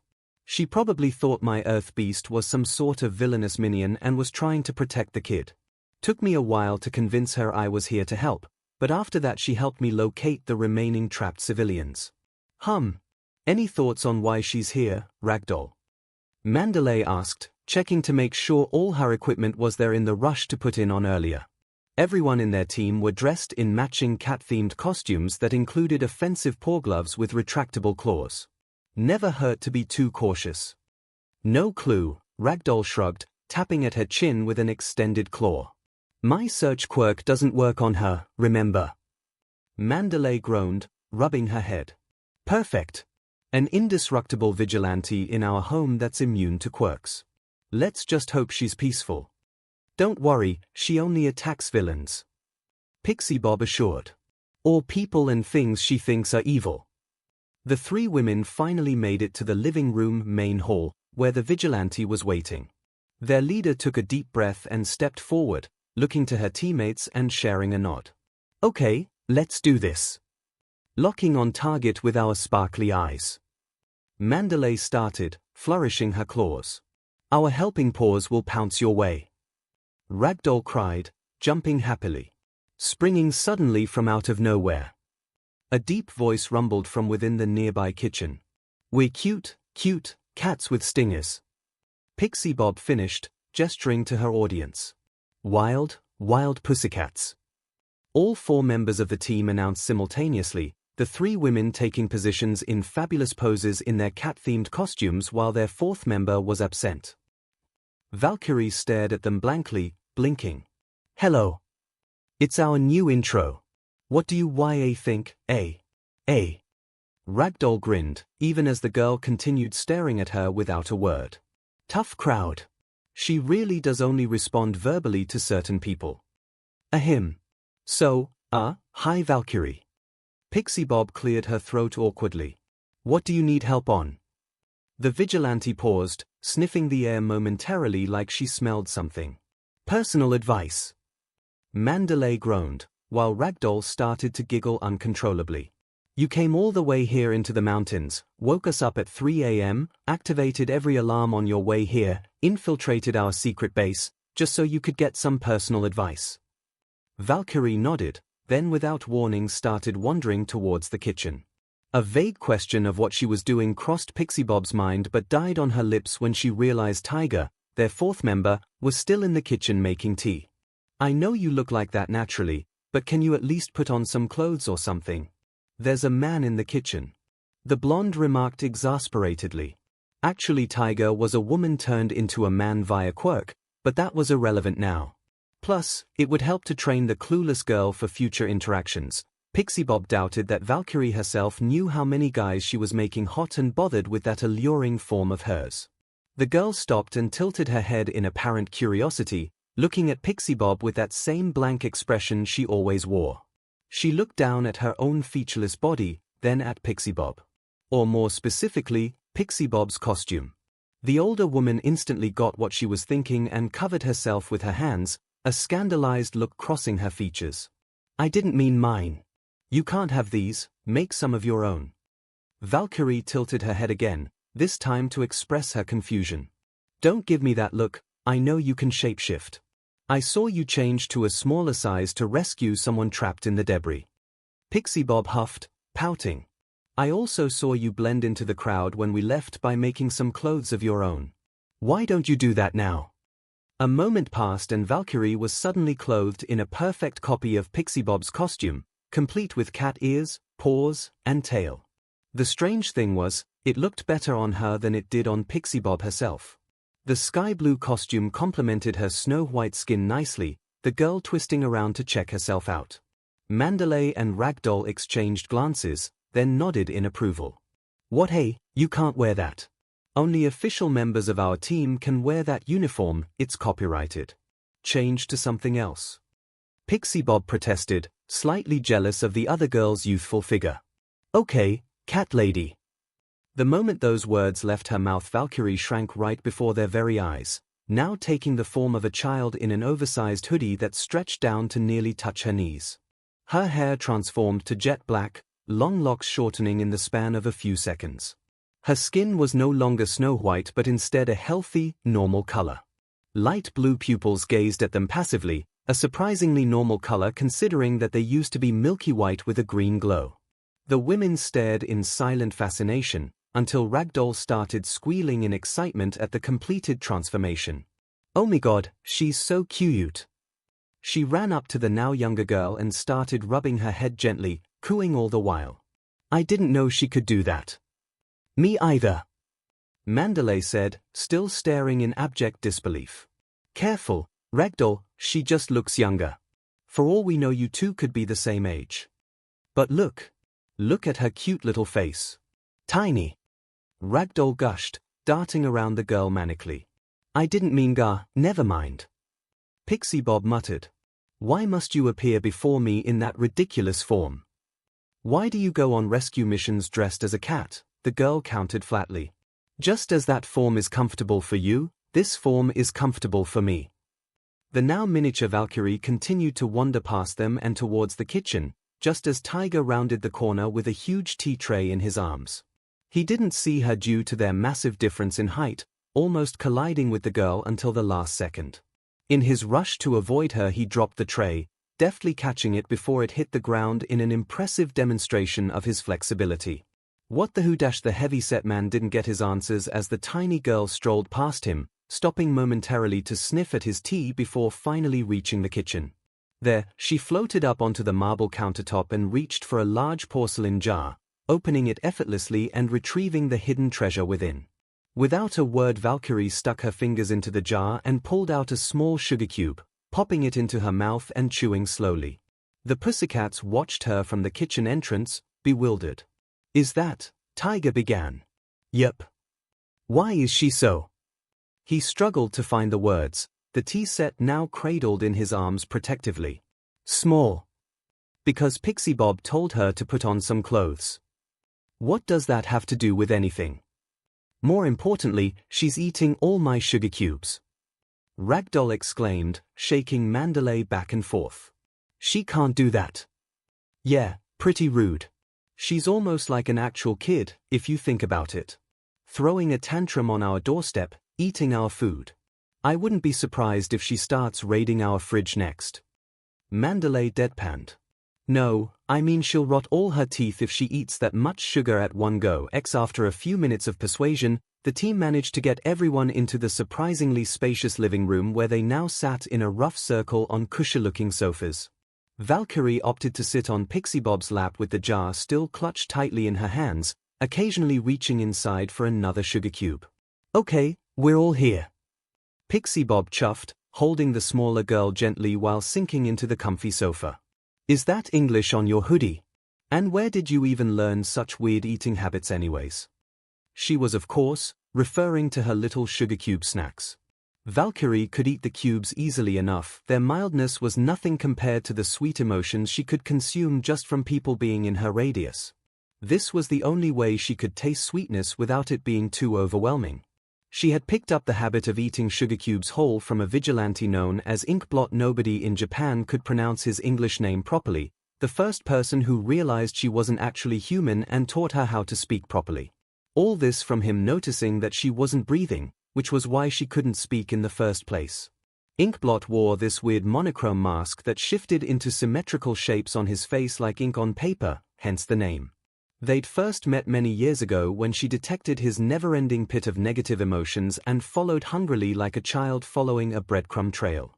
Inkblot soon discovered her meddling when he gradually felt better each day and outright hated her when he finally realized she was treating him as a walking snack, but quickly forgave her when he noticed she literally had the mentality of a child. He was an interesting man, paranoid and even cruel in some respects, but someone who held onto his principles. Uncompromising. Made her question if he was an actual good guy or not, but in the end they found themselves as acquaintances. Not close enough to be friends, but pretty close. Long story short, in the time they spent together as a pseudo-team, he taught her plenty of things including fighting techniques, citing that one day her invulnerability may not be able to protect her. Too bad he didn't teach her anything in the emotion department, seeing as he himself was pretty much dead inside. The last she saw him he was headed to America, in an attempt to find the big blue beastie that sent me to this universe in the first place. Whatever that meant, she wished him well and sent him on his way. But that's a story for another time. While Valkyrie was busy thinking on her past, Ragdoll had begun poking at the girl's childish cheeks, laughing musically when Pixie Bob shooed her away gently. "You know, Pixie Bob, you kind of look like a mother when she's in your lap like that. It's adorable." Pixie Bob flushed, her cheeks tinged red in embarrassment. "That's not dash." Before she could answer, the blonde found a sugar cube prodding gently at her mouth. Valkyrie held it in an angle, apparently trying to feed her. "And," the girl insisted, sugar cube nestled in her tiny fingers. The older blonde turned an even brighter shade of red, trying to remind herself that the child before her was much older than she looked, which unknown to them, was actually untrue.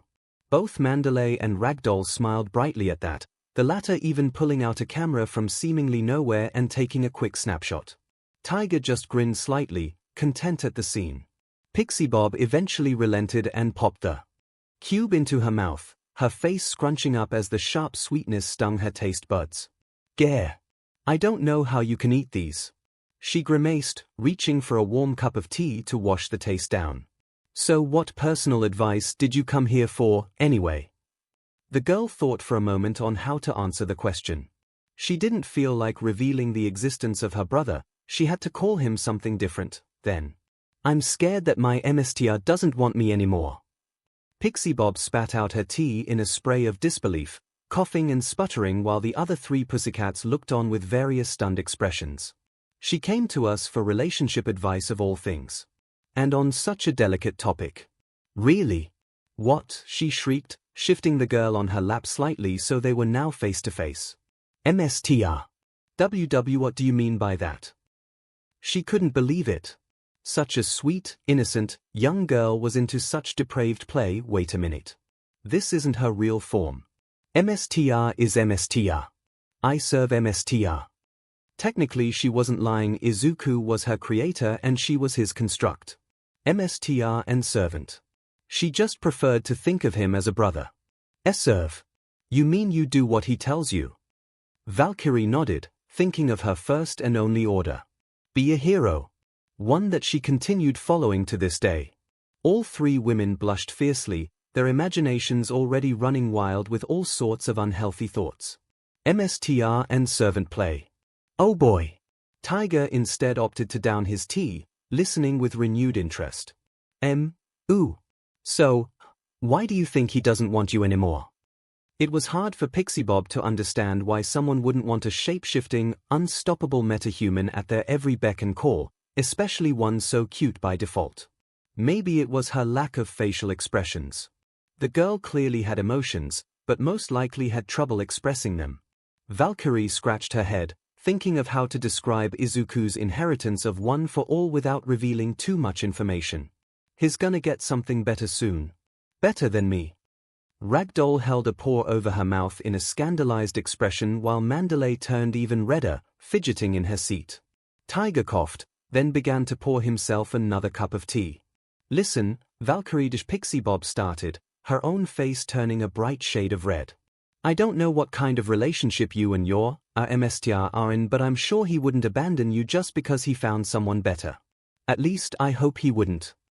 The girl tilted her head, waiting for the older woman to continue. I mean, can you tell me what kind of person your MSTR is?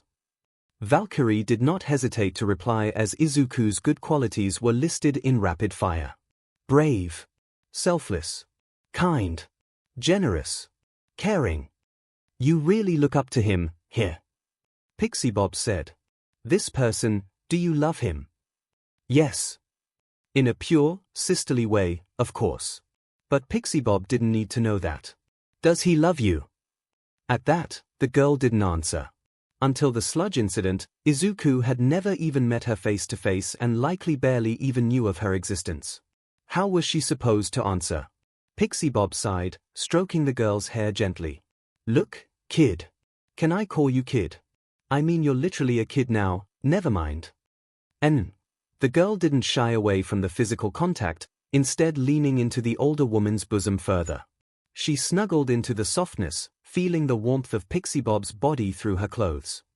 At times like these, what you need to do is go talk to him. I mean, from what you're implying, you guys are close, yet far. It's such a weird relationship, but hey, I'm not one to judge. You gotta go talk to him to find out how he feels about you, or else you just end up with an unrequited love that'll never bloom. Fight for what you want, what you believe in. If you don't even try, you'll just be giving up without a fight. Pixie Bob took a moment to catch her breath, then hugged the smaller girl tightly. I should know. Valkyrie looked up, her face still cold and stony as if it was carved out of marble. Her eyes, however, told a different story, for Pixie Bob could see a sort of childish fear within them. But what if he doesn't want me anymore? The blonde thought for a moment, then took a deep breath and gave her opinion. Then you move on. It's not the end of the world. But whoever this guy is, he sounds like a good person from your description, so I don't think he'll just abandon you. Which begs the question of why he would find someone else in the first place. The two-timing scumbag son of a dash. The vigilante tilted her head, suspecting that Pixie Bob had somehow misunderstood her somewhere along the line. But so far her advice was pretty decent, so she'd keep quiet and listen. Meanwhile, Pixie Bob was busy getting upset on whoever would cheat on such an innocent girl. Knuckle-headed imbecile. Either way, that's all the advice I can give you. I mean, I was never really good at this relationship thing, so I can't guarantee anything. But I want him all to myself. Oh. Pixie Bob raised an eyebrow, then coughed awkwardly. Maybe the girl wasn't as innocent as she looked. Well, kid, that's the thing, isn't it? You want him. That implies you want to own him, have him all to yourself. But that isn't right. You can't just own people like they're objects. It may make you happy, but you gotta consider how they would feel. It's a delicate balance of feelings. Relationships sure are complicated, eh? She thought for a moment of what Izuku would think if she kept babying him all his life, stealing away his opportunity to grow. It felt wrong, like she was taking away his future. It was the same wrongness she would feel if she had absorbed too much of his emotions, leaving him a lifeless husk. Not that she'd ever do that to her dear brother, but still. She just couldn't take away his chance to be a hero, especially when he'd looked up to heroes all his life. Pixie Bob was right. Valkyrie looked up at the older woman's determined face, then nodded slowly. Yeah. She resolved to talk with Izuku right after her nap later, already thinking of what she was supposed to say. Finally approaching him purposely. She didn't know how she was supposed to feel about that. Out of curiosity, do you call your MSTR, the blonde asked nervously, hoping to find out more information about this mysterious individual that ruled over the girl. Maybe kick his butt if he made her cry. The girl seemed to ponder the question before looking her in the eye and giving a direct answer. I call him Oni-chan. Valkyrie hoped they wouldn't be able to get too much information out of that. PFFFFFT. This time it was Tiger who spat out his tea mid-sip, coughing out the remaining liquid as he tried to comprehend what he just heard. Oh. My. Goodness. All three women were speechless, already trying to imagine what sort of pervert this guy was. In their heads they were already imagining this Emtha making poor Valkyrie shapeshift into her younger form occasionally for whatever kind of weird act they had going on. Then again, it wasn't their right to judge the relationships of others, so they just held their tongues instead of objecting. That's unique. Pixie Bob finally said, her teeth grinding together slowly. No doubt she was already thinking of plans to destroy this guy if she ever got the chance to meet him. He's important to you. A nod, followed by the continued chewing of the sugar cube in her mouth. The blonde sighed, patting her on the shoulder. Different strokes for different folks, then. Geez. I don't even why you came to me for advice in the first place. To be honest, all my relationships have been, well, catastrophic. Why me? Another tilt of the head. The answer was surprisingly obvious. The girl considered Pixie Bob a friend. Then again, she could count the number of people she actually considered friends on one hand alone. She answered appropriately by pointing a small finger at the older woman's face. You're my friend. Pixie Bob found herself smiling, then chuckled. Thank you. I'm flattered, really. But I mean, everyone knows you only talk to certain people in all your years of vigilantism. So what drew you to me in the first place? What made me so special that you wanted to speak with me? Valkyrie pondered the question for a moment, thinking back to the first time she'd met the eccentric hero. Her bravery and passion in helping people, her kindness, it all matched the criteria of what she thought of as a true hero. Also, Pixie Bob kind of reminded her of Izuku's mom, Inko. But how was she to phrase that? If Izuku was her MSTR, then was his mother the MSTR of her MSTR? MSTR's MSTR. Grandmaster. How confusing. Ultimately, she decided to play it straight. You remind me of Baa-chan. She said simply, still chewing on a sugar cube. Baa-chan. Pixie Bob blinked, then started to protest. Oba-chan. I remind you of your grandmother. Hey. I'm not that old. Ragdoll burst out laughing, while Mandalay held back a giggle. Tiger just sipped at his tea again. With that, the girl got up from her position, then placed the now half-empty jar she was holding back onto the coffee table. Turning to face the pussycats, she gave them all a deep bow, followed by a small wave. Thank you, cat lady. It's Pixie Bob. Valkyrie paused for a moment, then waved again. Bye-bye, Pixie Bob. Then, she was gone. Vanished into thin air, whisked away to who knows where. It was as if she was never there in the first place, Every trace of her gone except the half-empty sugar cube jar she'd left in her wake. The wild, wild pussycat stared at where she'd been just moments ago, still contemplating everything they'd just experienced. So, she can teleport. That's nice to know. Tiger finally said, sipping at his third cup of tea. Strangely enough, he was the only one that drank the tea he made. No sense in letting it go to waste. I don't think it's that. If she could teleport, why didn't she just teleport her way back into the base? Maybe she has some sort of limitation. A guy I knew had line-of-sight teleportation. The team looked at each other, each shrugging in turn. Well, that happened. It's time to go back to bed. Ragdoll announced cheerfully. Night, girls. Are we seriously gonna ignore that a highly wanted vigilante just asked us for relationship advice? Well, asked Pixie Bob, but still. Mandalay remarked in disbelief, watching as Ragdoll grabbed a pillow off the sofa on the way back to her bed. Yeah, it's surprising to know that even untouchable heroes like Valkyrie have problems of their own. Real eye-opener. Tiger turned on the television and swapped through the channels until he found a football match. Maybe she's just a normal girl under that title of #1 vigilante. A little weird, but normal overall. Shouldn't you be going back to sleep, Tiger? I'm a man, I can do whatever I want. The muscular hero sipped at his tea, holding the teacup with his pinky extended. Besides, I don't feel like sleeping now. Mandalay and Pixie Bob shared a look, then rolled their eyes and threw a pillow each at the lounging hero before going back to their respective beds. Pomph. Men. Eat this. Ay. Doesn't matter what it is you eat, as long as it contains my DNA. Now hurry.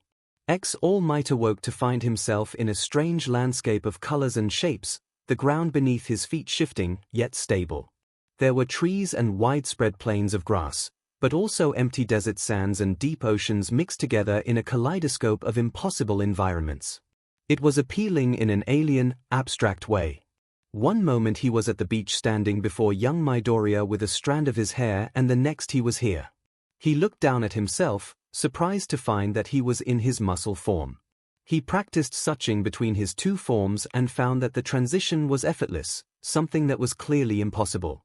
He didn't even feel any fatigue when changing. Which meant he didn't have his time limit here. How had he fallen asleep and end up here? Wasn't the U.A. entrance exam in 3 hours? What was this place? Heya, Toshinori. All Might spun around, only to come face to face with a woman he knew long ago, her form faded and translucent. Like a ghost. 7 glowing motes of ethereal light orbited around her head like a halo, making her look like an angel from heaven. Shimura Nana. All Might breathed, unable to believe his own eyes. I thought you were dead. I am genius.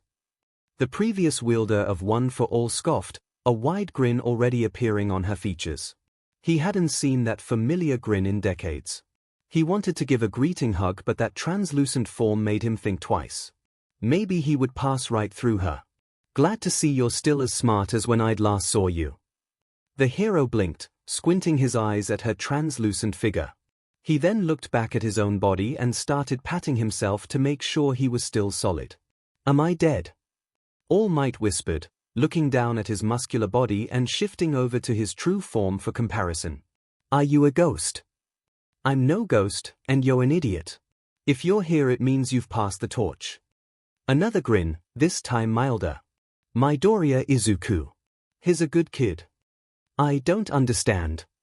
Take a look around you. Where do you think we are? The pair viewed the landscape, eerily appealing yet completely alien to them. Nana sighed, then patted her successor on the back. Let me give you a hint. You're not the real Toshinori. All Might glanced at her in confusion, then at his thin hands.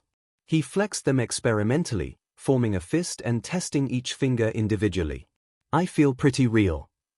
Well, sorry to break it to you, but you're not. You're a fragment of the real Toshinori that was passed along with the power. A piece of his soul, if you will. The man's eyes widened, finally realizing what she was implying. He then took another look around before coming back to face her. Then this is dash ding ding ding. Correctamundo.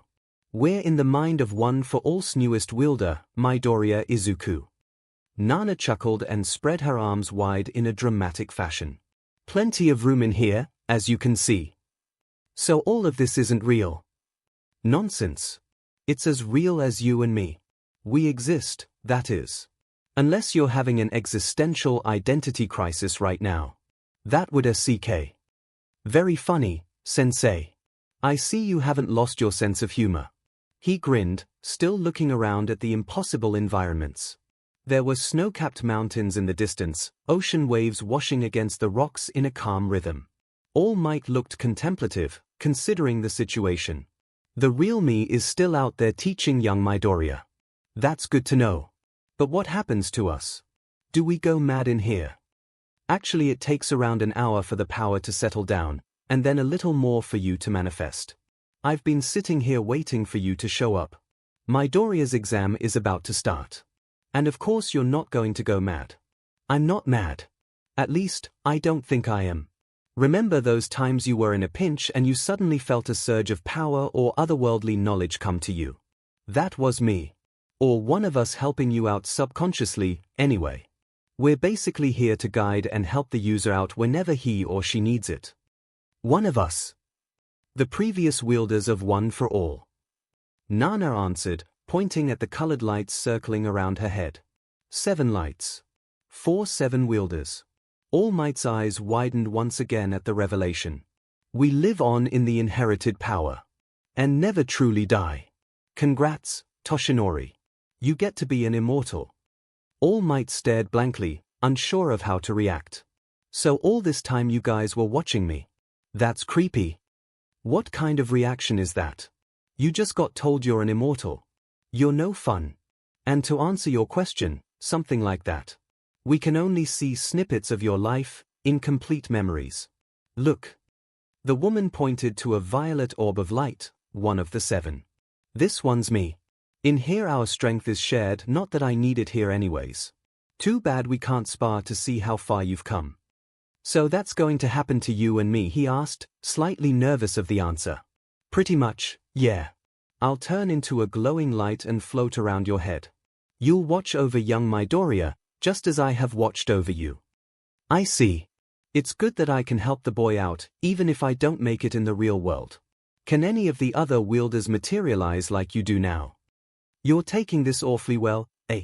I can only do it so easily because I'm the second latest to wield the power. If you want to summon a previous wielder for his wise sage advice, she waggled her eyebrows comically. You'll have to dismiss me temporarily. Relax, you won't go mad in here. Right. So what other duties do I have in here? Well, first of all you have to. Nana suddenly stopped mid-sentence, eyes widening in alarm. She spun on the spot to face a different direction, a bewildered look on her face. That can't be right. What the hell? There was a loud whooshing as a circular oval of light manifested mere meters away from them, the intense glare almost overwhelming. Is that supposed to happen? No, I've never seen anything like that before. The light eventually subsided, and at the spot it had been stood a young girl in an oversized hoodie. Her arms were outstretched upwards and her eyes scrunched shut as she yawned, mouth open wide. Both Nana and All Might stared at the new individual in confusion. She hadn't spotted them yet, her eyes still shut as she walked groggily past them with a sleepy expression.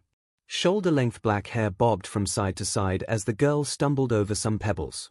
All Might started to reach out before his old mentor's arm stopped him, her head shaking slowly. No. Her hand latched over his mouth quickly, stopping the words from coming out while she kept her eyes on the strange child. Don't move or make a sound. Nana whispered in a hushed voice. All Might complied, watching cautiously as the girl pulled herself up onto a nearby flat rock. Nobody else is supposed to be in here. All Might looked to her, then at the girl. He raised an eyebrow and she slowly lifted her hand off his mouth, allowing him to speak again. He fully got her implication that something wasn't right. Opting to keep his voice low. It's just a kid. Maybe she's a young telepath probing into his mind. No telepath could go this deep, she said softly. We're literally at the innermost parts of Midoriya's mind, his psyche. This is something else. One of the motes of light in Nana's halo suddenly started blinking rapidly. as if it was starting to panic. Toshinori. Yeah. He watched as the tiny girl shifted, apparently trying to find a good position to sleep in as she curled into a tight ball. I think I know what that is, Nana said, her voice barely audible now. One of the previous wielders is telling me she's some sort of split personality. Or worse, a tulpa. Thing is, they've never seen one so advanced. It's almost as if she's sentient. How can you tell? From the memories they're showing me, split personalities or entities usually manifest as either a rough shape or sound this deep in the psyche, never a crystal clear image like this one. So she's like an imaginary friend. Is that good or bad? Bad. Really, really bad. It means she's focused and tangible to us. If she's defensive, she'll be like a white BLD cell. Worst case scenario, she'll think we're invaders and will do her best to destroy us utterly and completely. A split personality in young Midoriya's mind. That didn't sound good. She might look like a kid, but the hero knew from experience not to underestimate small, cute or vulnerable-looking opponents. All Might hesitated, then looked to his old mentor. Can we take her? The light that had blinked previously started blinking even faster, Nana's eyes widening in response. Probably, since you're, well, you.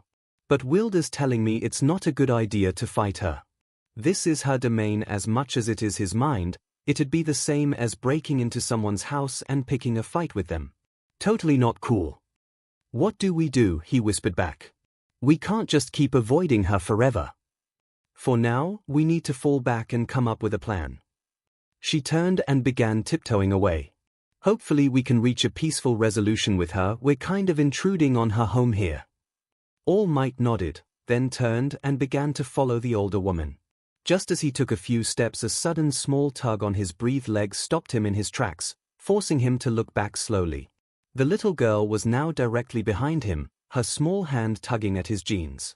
Her other hand rubbed at her eyes sleepily, still yawning. Nana froze where she stood, an uneasy expression on her face. Oh! The girl cracked both eyes open, her large pupils gazing at All Might in confusion, then at Nana. The two adults stood still as the child began to look between the two back and forth like a referee at a tennis match. Then she focused on All Might, her doe-like eyes locking onto his face with laser precision. The confusion started to disappear, and with it came a spark of recognition. That recognition turned into sadness without warning, moisture already starting to form at the corner of her eyes. "Ay!"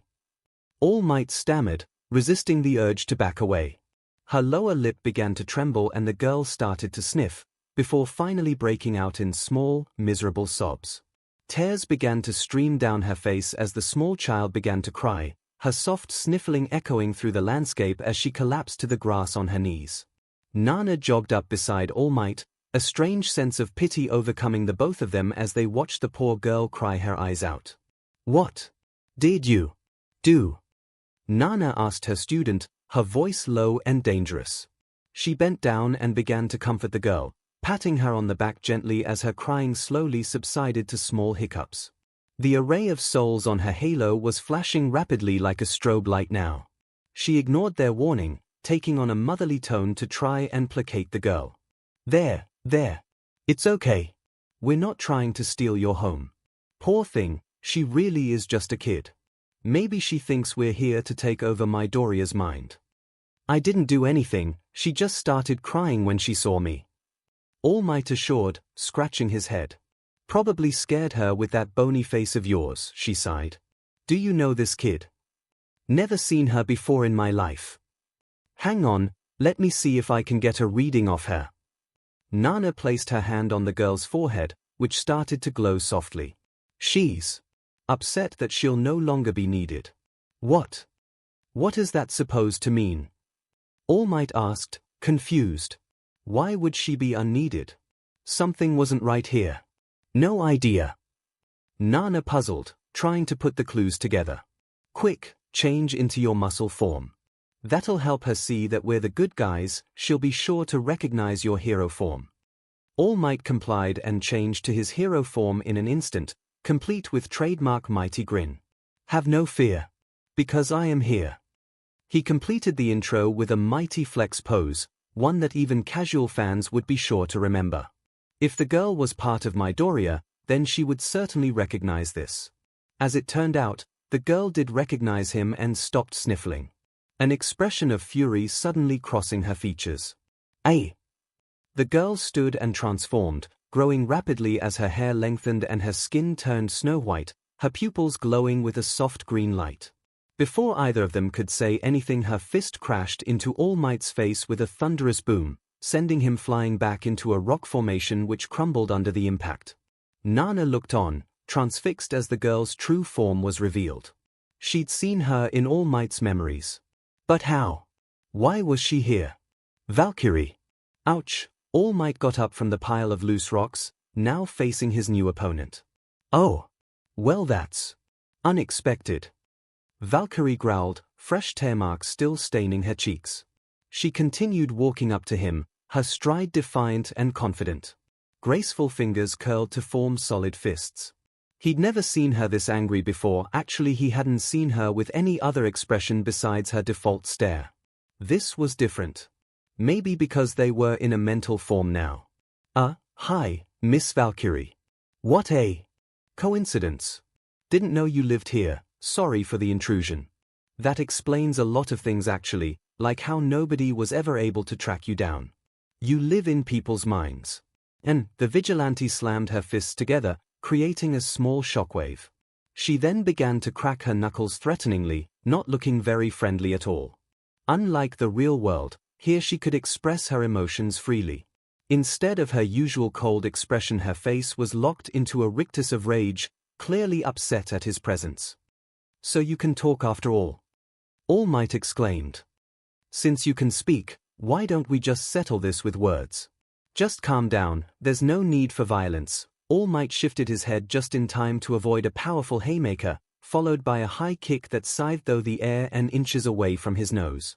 He heard Nana yelling in the background, but couldn't quite hear her when he was busy dodging. He'd never seen the girl so emotional before. Why was it that she could express herself so much at here? The hero blocked an impressive overhead strike, his bones creaking from the impact. Wasn't too bad, he'd fought stronger and faster villains. He caught Valkyrie's extended arm and twisted to catch her in an arm lock, pinning her down. Since he was much stronger than her, she wouldn't be able to break out of it by brute force. "Sorry about this, young lady, but you need to calm down." Valkyrie responded almost instantaneously, shrinking down to her child form to slip out of the arm lock. Her tiny fist rocketed into his chin as she executed a perfect uppercut. All Might was sent flying a second time, this time recovering midair.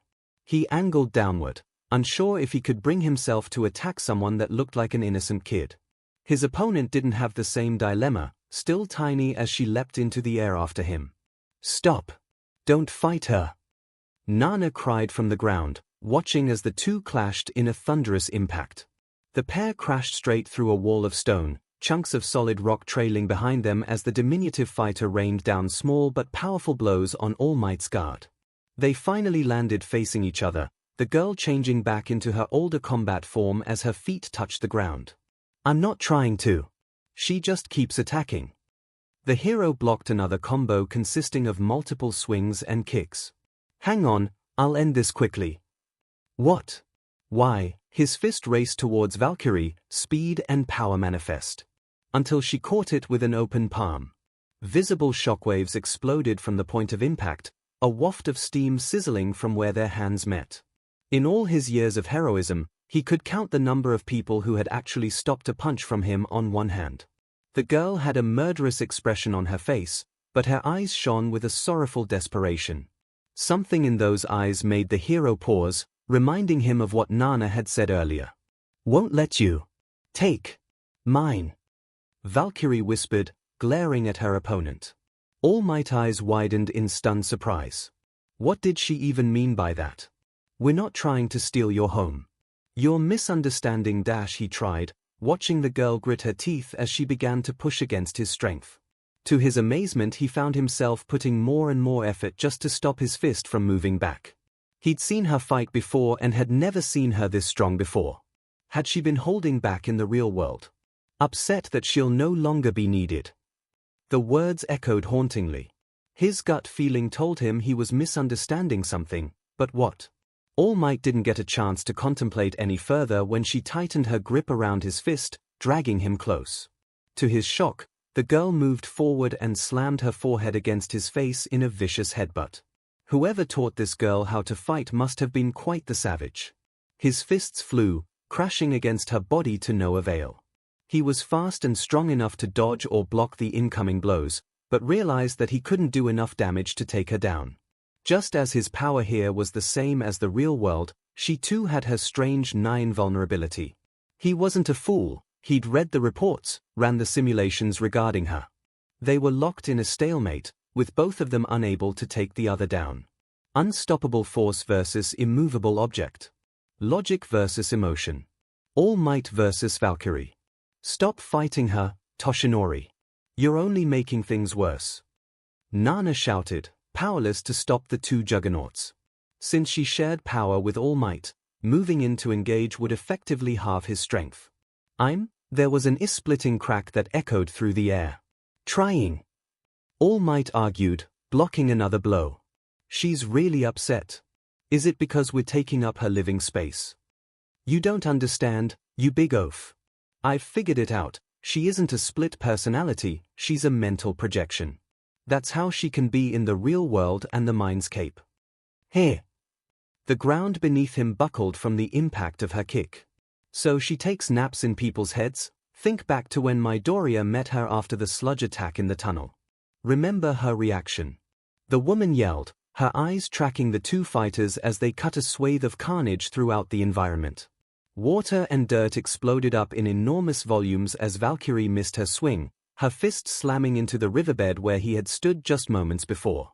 All Might quickly thought back to when the two had met, how the vigilante had paid extra care and attention to the young boy. Something she never did before for anyone. She even smiled. Young Midoriya was special to her. What does that have to do with anything? The hero narrowly dodged Valkyrie's reverse heel kick, followed by a quick swipe. He countered by ramming his fist into her face, which did absolutely nothing except make her angrier. Why do you think she cares about him, a completely ordinary boy? She's not just any mental projection. She's his mental projection. That's why she's in here. Midoriya Izuku isn't quirkless, Valkyrie is his quirk. The realization shocked All Might to the core, stunning the hero. But that meant All Might's train of thought was derailed when Valkyrie took advantage of his temporary state of confusion, a knee catching him in the midsection, followed by a backflip to create some distance between them. Emerald light blazed from the girl's eyes and she roared with fury, her arm pinged back in a horrifyingly familiar fashion. One that he'd seen hundreds of times before. All Might's eyes widened for the umpteenth time. Impossible. She couldn't be. Detroit, Valkyrie howled, already leaping high up into the air as her fist angled downwards. She was. All Might grinned, feeling the power of one for all surging through his body. How long since he had a real challenge? This would be fun, even if it was in a mental landscape instead of the real world. A mighty arm reared back, immense raw power coursing through muscle and bone. The strength of 8 different individuals over several different generations compiled into a single punch. Texas, power against power. Hero against vigilante. The excitement he felt made him feel alive again, just like when he'd first wielded one for all. So what if he wasn't the real Toshinori? This was real enough for him. Sma! The both of them finished simultaneously, their fists crashing together with a deafening boom. A thunderclap of pure energy resonated through the air as the ground itself splintered and cracked. The resulting explosion of light, sound and pressure shattered the landscape, chunks of rocks and trees sent flying from the shockwave alone. The earth shook, tectonic layers shattering and rupturing upward like a blooming flower. Every tree nearby was uprooted, every faraway body of water rippled roughly. When the smoke cleared, All Might was the one left standing. Valkyrie sat on the broken ground in her child form, blinking in confusion. Nana was beside the girl, the 7 motes of light that circled her head previously now wrapped tightly around the girl's body. The vigilante struggled in vain, trying her best to get out of the binding, but to no avail. Nana sighed in relief, rubbing her temples in little circles. It was only natural that All Might would win, even if you used his own moves against him.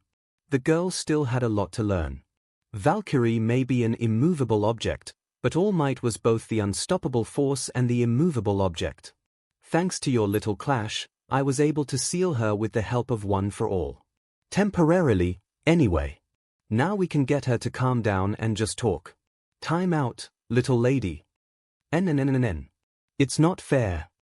Valkyrie squeaked angrily, her feet trashing around and teeth snapping at one of the lights.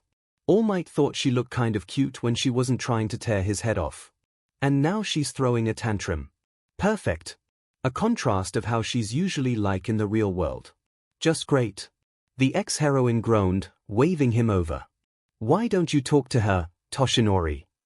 All Might knelt down, lowering himself so that he was almost eye to eye with the smaller girl. She pouted, turning away and refusing to look at him. He tried giving her another trademark smile, to which she replied with by sticking her tongue out at him. What a brat. Hello, Miss Valkyrie. Now why did you attack me? I assure you we're not trying to take over young Midoriya's mind, if that's what you're worried about. One for All doesn't work like that. Why were you so angry at us? Mininotias. Can you repeat that? Mine. Oni-chan's mine. But with your power. The girl wore a crestfallen expression now, looking like she was about to cry. You'll take him away from me. Oni-chan won't want me anymore.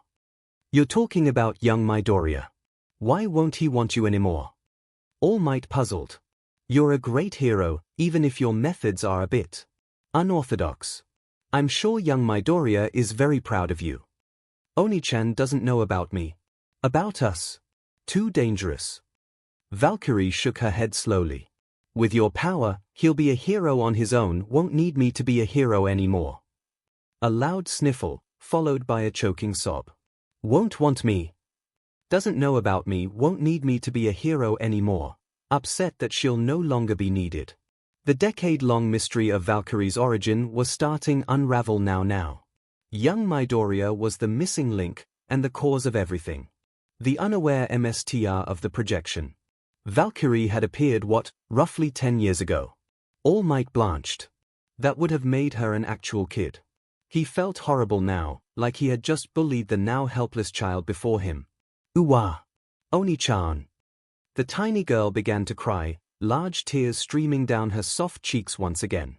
Nana knelt down to comfort her, patting her on the back softly. Well, that was upsetting. He never was good with crying girls, so he'd leave that part for his mentor to handle. So Midoriya really does think he's quirkless, and Valkyrie was unwilling to involve her creator in danger. Poor girl had probably been trying her best to be a hero because of him, following his ideal image of a hero ever since he inadvertently created her. That's the best or closest scenario he could come up with. But why did she keep referring to him as Oni-chan? Brother. Before he could confirm his theory, the sky turned BLD red, alarming all three people. Nana, what's dash? The sky lit up like a screen, depicting a humongous green robot smack dab in the middle. All Might instantly recognized the machine as one of the zero-pointer bots that were used for the UA entrance exam. That means this was what Midoriya was seeing now. The captured girl started struggling even harder, clearly panicking and worried for Izuku's safety. No. To everyone's shock, instead of running away from the massive threat, the boy started running towards the zero-pointer, evidenced by the view closing in on the robot. Midoriya Izuku leaped high in the air, his voice echoing through the mindscape like the roar of a tornado. The lights binding Valkyrie flickered with an unearthly glow. Sma! The metal behemoth's face crumpled under the force of Izuku's attack, rocking back as multiple explosions bloomed across its body. He had done it. All Might felt a strange sense of pride, a grin already forming on his face. Nana chuckled, watching the scene with a nostalgic look. Valkyrie watched, transfixed and eyes wide with wonder. Then Izuku fell, the ground racing up to meet him. The sky darkened to a deeper red as his fear magnified tenfold. All of them watched in horror, helpless as the ground came closer and closer until, smack. The camera panned right all of a sudden as somebody hit Izuku right across the face. Miraculously, his momentum stalled just a few meters off the ground, floating as though in zero gravity. A girl perched on a piece of broken robot came into view, a nauseated look on her face as she shakily touched her fingertips together. Release. Both of them collapsed onto the ground gently, the girl who saved Izuku starting to throw up her breakfast from the effort of using her quirk. The camera panned straight forward, moving slowly but surely.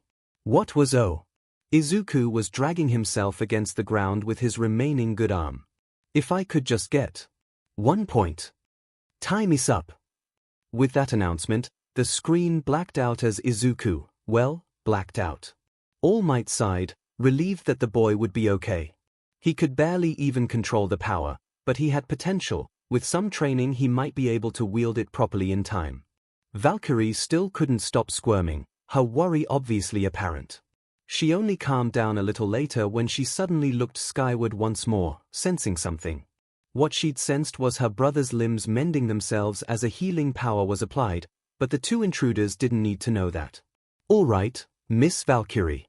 Let's try this again from the top. All Might exhaled, satisfied that everything was calmer now. I'm All Might, as you already know, and this wonderful woman is Shimura Nana, the previous wielder of One for All. Nana waved sheepishly, whispering to All Might. You sure picked a great successor, here.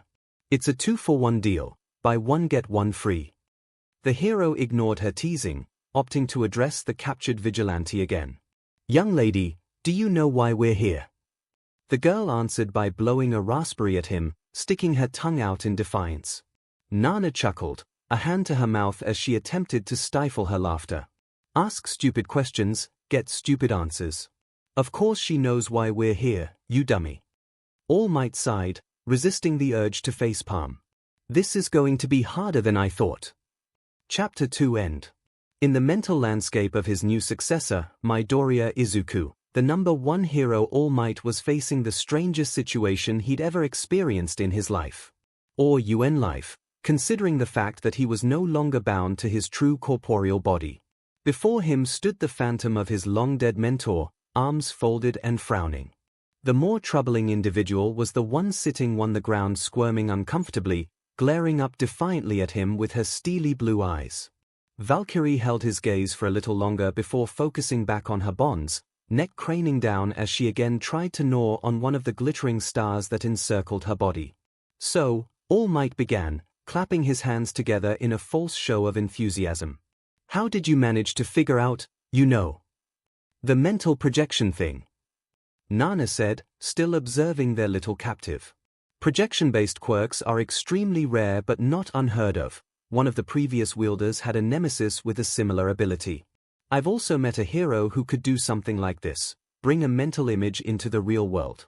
Trouble is, quirks like these usually require a really abstract, esoteric power source. I wonder what hers is. All Might raised a single golden brow, shooting an inquisitive look towards his old mentor. A power source. She probably doesn't just draw power from thin air, At least, I hope not. Nana coughed awkwardly. Let's just focus on the task at hand for now. Note taken. But, is this really okay? I mean, the hero eyed the little construct who was now beginning roll around in the dirt, trying in vain to scrape off her bonds. He then took a step back to take in all the destruction they'd caused in their little battle, only to find the shattered landscape slowly mending itself, chasms sealing shut and trees literally regrowing before his very eyes. The land is fixing itself. But is young Midoriya going to be okay? With all the damage we caused? Oh, that. Nana grinned. The little one would never hurt her MSTR directly nor indirectly. All this is just empty space. The boy will be fine as long as the core isn't damaged. The what? The core. It's like our central hub where all the host's memories are kept. In real-world terms it would basically be the hippocampus, the part of the brain that stores memories. The cheerful woman hand-waved her explanation nonchalantly, like a schoolteacher explaining to a curious child. Every host has their own interpretation. One time it was this island in the middle of a lake, another was this enormous library. Before she could continue on the intricacies of living inside people's minds, Valkyrie jumped back onto her feet and sprinted away with ludicrous speed while still chained, running as fast as her little legs could take her.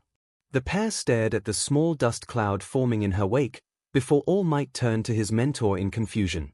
"Shouldn't we go after her? We might lose her trail." "Nah, previous wielders are with her so we can track 'em, easy. I have a good idea of where she's headed anyways." The woman squared her shoulders with a huff, giving him another trademark grin and starting to jog. "Come on, Toshinori. Just like old times." "Yeah." He returned her grin with one of his own, a strange but welcome feeling of nostalgia welling up within him. "I've missed you, sensei." After a short jog through the abstract and vibrant landscape, the pair began to gradually close in on Valkyrie's position.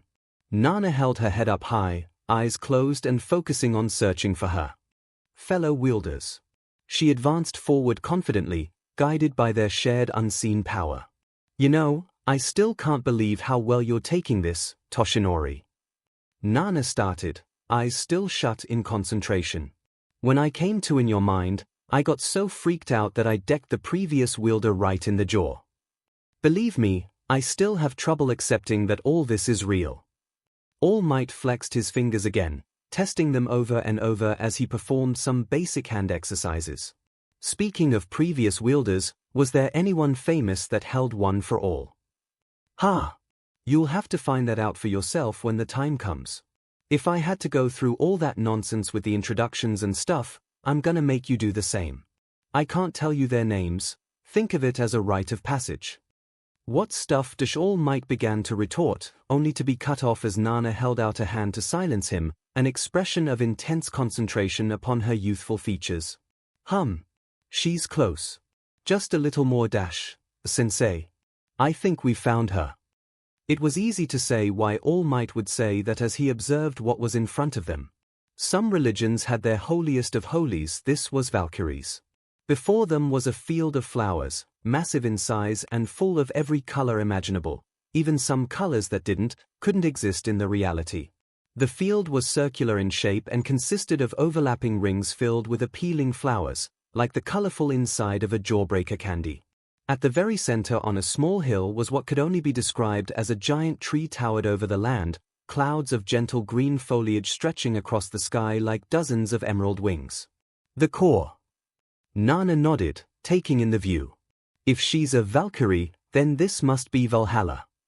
All Might mused, staring across the field until his eyes roamed up the titanic tree trunk. It had to be at least 20 meters tall, wide at the base where gnarled brown roots planted themselves firmly into the soil. "And this tree? I guess you could call it Yggdrasil." "What a coincidence. It don't look like any Yggdrasil to me," Nana scoffed. "All I see is a huge butt tree." "Yggdrasil," the hero corrected, going into an impromptu lesson. "You know, like the world tree. In Norse mythology, the Valkyries were mythical women who chose who was to live and who was to die in battle. They were known as the chooser of the slain. You see, legend has it that the Valkyries bring their chosen to the afterlife hall of the slain, Valhalla, which is basically their version of a heavenly paradise." His helpful answer was met with an amused smirk, quickly followed with a light punch on the shoulder. "Oh, we've got a real smarty breeds here. Far cry from when you were a teen, eh? To be honest, I never really cared about history." "It's mythology, not history, sensei. I'm a teacher now." All Might said calmly, his eyes searching for their escaped quarry. "I'm required to know all this stuff." His mentor shook her head, hiding her amusement this time. Together, they searched for a few minutes until Nana spotted Valkyrie clinging on to a low branch upon the massive tree, the souls of previous wielders still stuck onto her like glue and making her stick out like a sore thumb with their glow. Interestingly enough, she was still in her child form, face down on the branch with her little legs dangling and looking like a piece of laundry hung out to dry. As the two closed in, they could hear her murmuring softly, though unclear if she was speaking to herself or the tree. "Oni-chan, All Might is bullying me." Valkyrie whined miserably, clearly having given up on prying free of her bonds as she swung her legs gently to the breeze. Said bully advanced forward until he was at the base of the thick trunk, scratching his head awkwardly.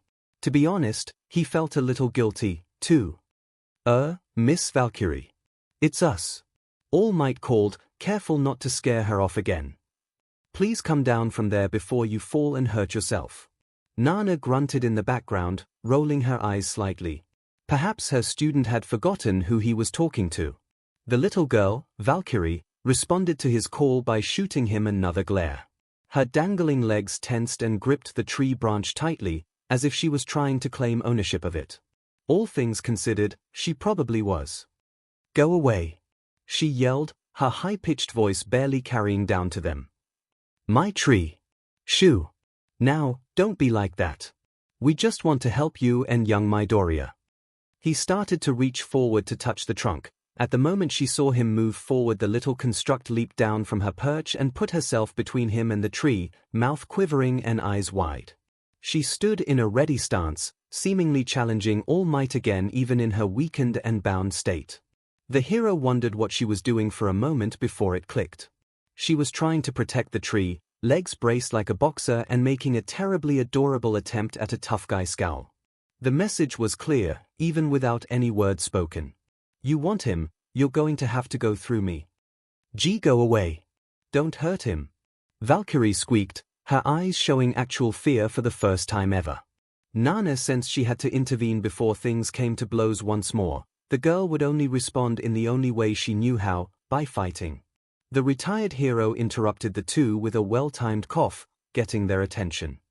All right, how about this, she began, striding forward and going down on one knee so that she was almost eye level with their strange captive.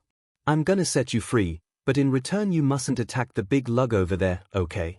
He isn't going to touch your, tree. The girl seemed to contemplate her choices for a moment, arms tensing against invisible ropes. Seeing no other way out, she hung her head shamefully and answered with a small nod.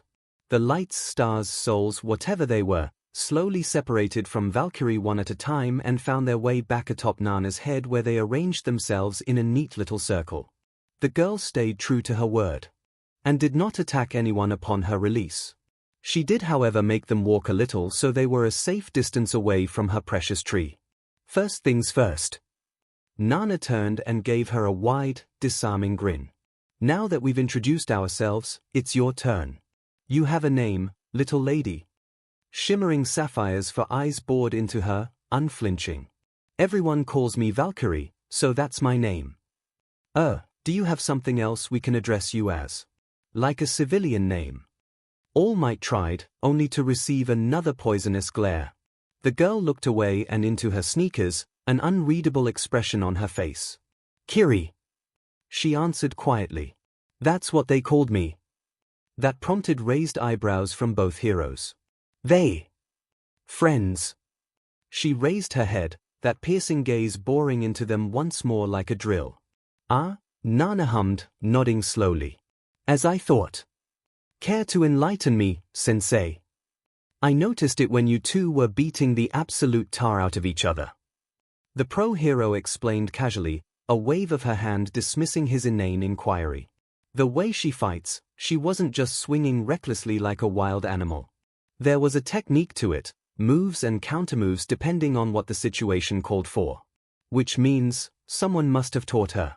Either that, or she's been replicating moves simply by observing, like my Detroit Smash. All Might finished, feeling his phantom heart skip a beat. Someone else knew about Valkyrie. Perhaps more than just one. Young lady, who taught you how to fight? The little girl, Kiri, blinked slowly, seeming to relieve some distant memories. Shaku. What kind of a name is that? The hero thought, racking his brains to remember if there was any hero or villain that went by that name. If someone knew about the true secret of the Valkyrie, there was now a possibility that he or she would find out about one for all, too. Under no circumstance was he going to allow that to happen. And, where is this Shah now? At that, a little hint of sadness mixed with nostalgia flashed across Kiri's features. Gone. Not coming back. Gone. Did she mean? Where did he go? Nana asked, taking the blow for him. In response, Kiri just pointed at the 3 large letters emblazoned on her oversized grey hoodie, as if they would explain everything. As it turned out, they did. NYC, the hoodie stated proudly, the letters etched in bold with dark thread against the gray cotton. New York City, United States of America. Ah! All Might said slowly in understanding. Well, at least that was one less problem to worry about if he wasn't coming back to Japan. Did he give that hoodie to you? No. Booby did. Oh dear. There was a soft slap of flesh against flesh as the number 1 hero facepalmed. How many friends did the girl have, and how many more knew of her true nature? This situation's getting more complicated by the minute. Let's just make things simpler. How many people know you're actually a mental projection? 0. Kiri stated simply after thinking for a moment. Okay. Then we can still salvage this situation. Sort of. All Might suddenly froze and turned to his mentor, a horrible thought bubbling to the surface of his mind. Wait a minute. She can't use one for all, can she? What? Sure, no. Nana laughed, hand-waving his concerns away, until a serious frown overtook her features. I think. Sensei. How should I know? I mean, I'm not even sure what she can do, or if it will even affect her. One for all is only supposed to affect the user's physical prowess, being a quirk that, well, stockpiles physical power. Let's hope not. That would be way too overpowered. I thought you were supposed to be an expert on this stuff. All Might grumbled. Hey, don't look at me. His mentor said defensively, arms folded. Even our best scientists have little to no explanation to all this metahuman mumbo-jumbo sci-fi nonsense. I mean, look at us. We're living proof that there's something after. Except I'm not dead. The hero said flatly. Yet, yeah, I know, alright. He added quickly before she could get a smart comment in. Remember, you said it, not me. Nana huffed, waggling a translucent finger at him. You know what, I don't want to hear it. Let's just get back on topic before I go insane. The blonde sighed and directed his gaze back to Kiri, who had been observing their conversation with mild interest. I told you already, we won't go mad in here because of this hibernating thing we can do. Nana, please. Hey, right. Sorry. Ahem. All Might cleared his throat, getting back on track as he faced the mental projection. For some reason she still hadn't changed back to her taller adult form. Kiri-chan, we're here because your creator has been chosen to be the next wielder of One for All. Truly, it must be an honor to hold such a great responsibility. Naturally, she didn't seem very exuberant upon receiving that particular notification. If anything, the little girl seemed to deflate sadly, eyes downcast. I know. The hero paused mid-sentence, confused. You? No. You knew he was going to receive my quirk. Then, why did you attack? Kiri gazed up at him, craning her neck upwards to meet his eyes. I didn't know you were going to appear, and I was so angry at that time. I knew it was going to happen soon, that he was going to get your quirk, but... The little girl started to sniffle, eyes beginning to turn watery. All Might started to go forward to comfort her before she started to cry again but was stopped by his mentor, who shook her head slowly. Maybe she needs to let it out, her eyes told him. I knew, but I couldn't accept it. Kiri sniffed, one rumpled sleeve coming up to wipe away a stray tear. It's not fair. I've waited 10 years and was prepared to wait just a little more, just a little bit more. And I'd reveal myself and he'd be so proud of me, but then you show up and now maybe I won't even get a chance to meet him. Neither hero said anything, allowing the girl to vent and express her feelings. It was better than letting them bottle up and exploding at an inappropriate time. The girl found her voice now, fully expressing herself instead using the usual small, succinct sentences she preferred to make her point. Little hiccups racked her tiny frame, causing her to shake like a leaf in a storm. You show up and everything I've accomplished will pale in comparison. Everything I've done, none of it will matter because he'll be obsessed with your power. You'll take him away from me. She wailed, hands wrenching shut with sorrow. Give him back. I've waited for so long and you just show up out of the blue and steal him away, you thief. It's not fair. Not fair, not fair. Oh. All Might began, only to feel tiny fists bumping against him weakly as the girl ran up to him, her arms flailing blindly. Her blows were now ineffective against his muscular bulk, despite the force behind them she'd shown during their previous fight. "I just want to be loved," she hiccupped, arms dangling loosely by her sides in defeat. "I want 𝐒𝐿𝐵 to be proud of me, to love me. Is that so wrong?" Before anyone could react, Nana rushed forward and engulfed the girl in a tight hug, gently caressing the back of her head. The little girl gasped at the sudden contact, but didn't pull away from the older woman. Instead, her childish face seemed to scrunch up the more she was comforted, shining with tears and finally beginning to cry once more. "Oh, you poor thing. That was never our intention. You. She didn't opt to reply, looking very much like a lost child with those big tearful eyes of hers. "Shush, it's all right. We're not going to take him away from you, okay?" Nana leaned back and gently wiped away the girl's tears with both her thumbs, hands cupping her face. "Midoriya isn't someone obsessed with chasing power, right? If anything, he'd be proud of all the good you've done for the world." "Really? Why you won't steal him away?" Kiri stopped sniffing, blinking in surprise when she felt a graceful finger boop her on the nose. "Really? Now, why don't we all take a break and we can continue this later on? Everyone's stressed out from these unforeseen circumstances." Nana gave another trademark smile, ruffling the girl's hair softly. Kiri blinked and rubbed her still red eyes, trying to muster up the fiercest look she could at All Might in her current form. It wasn't very intimidating, to say in the least.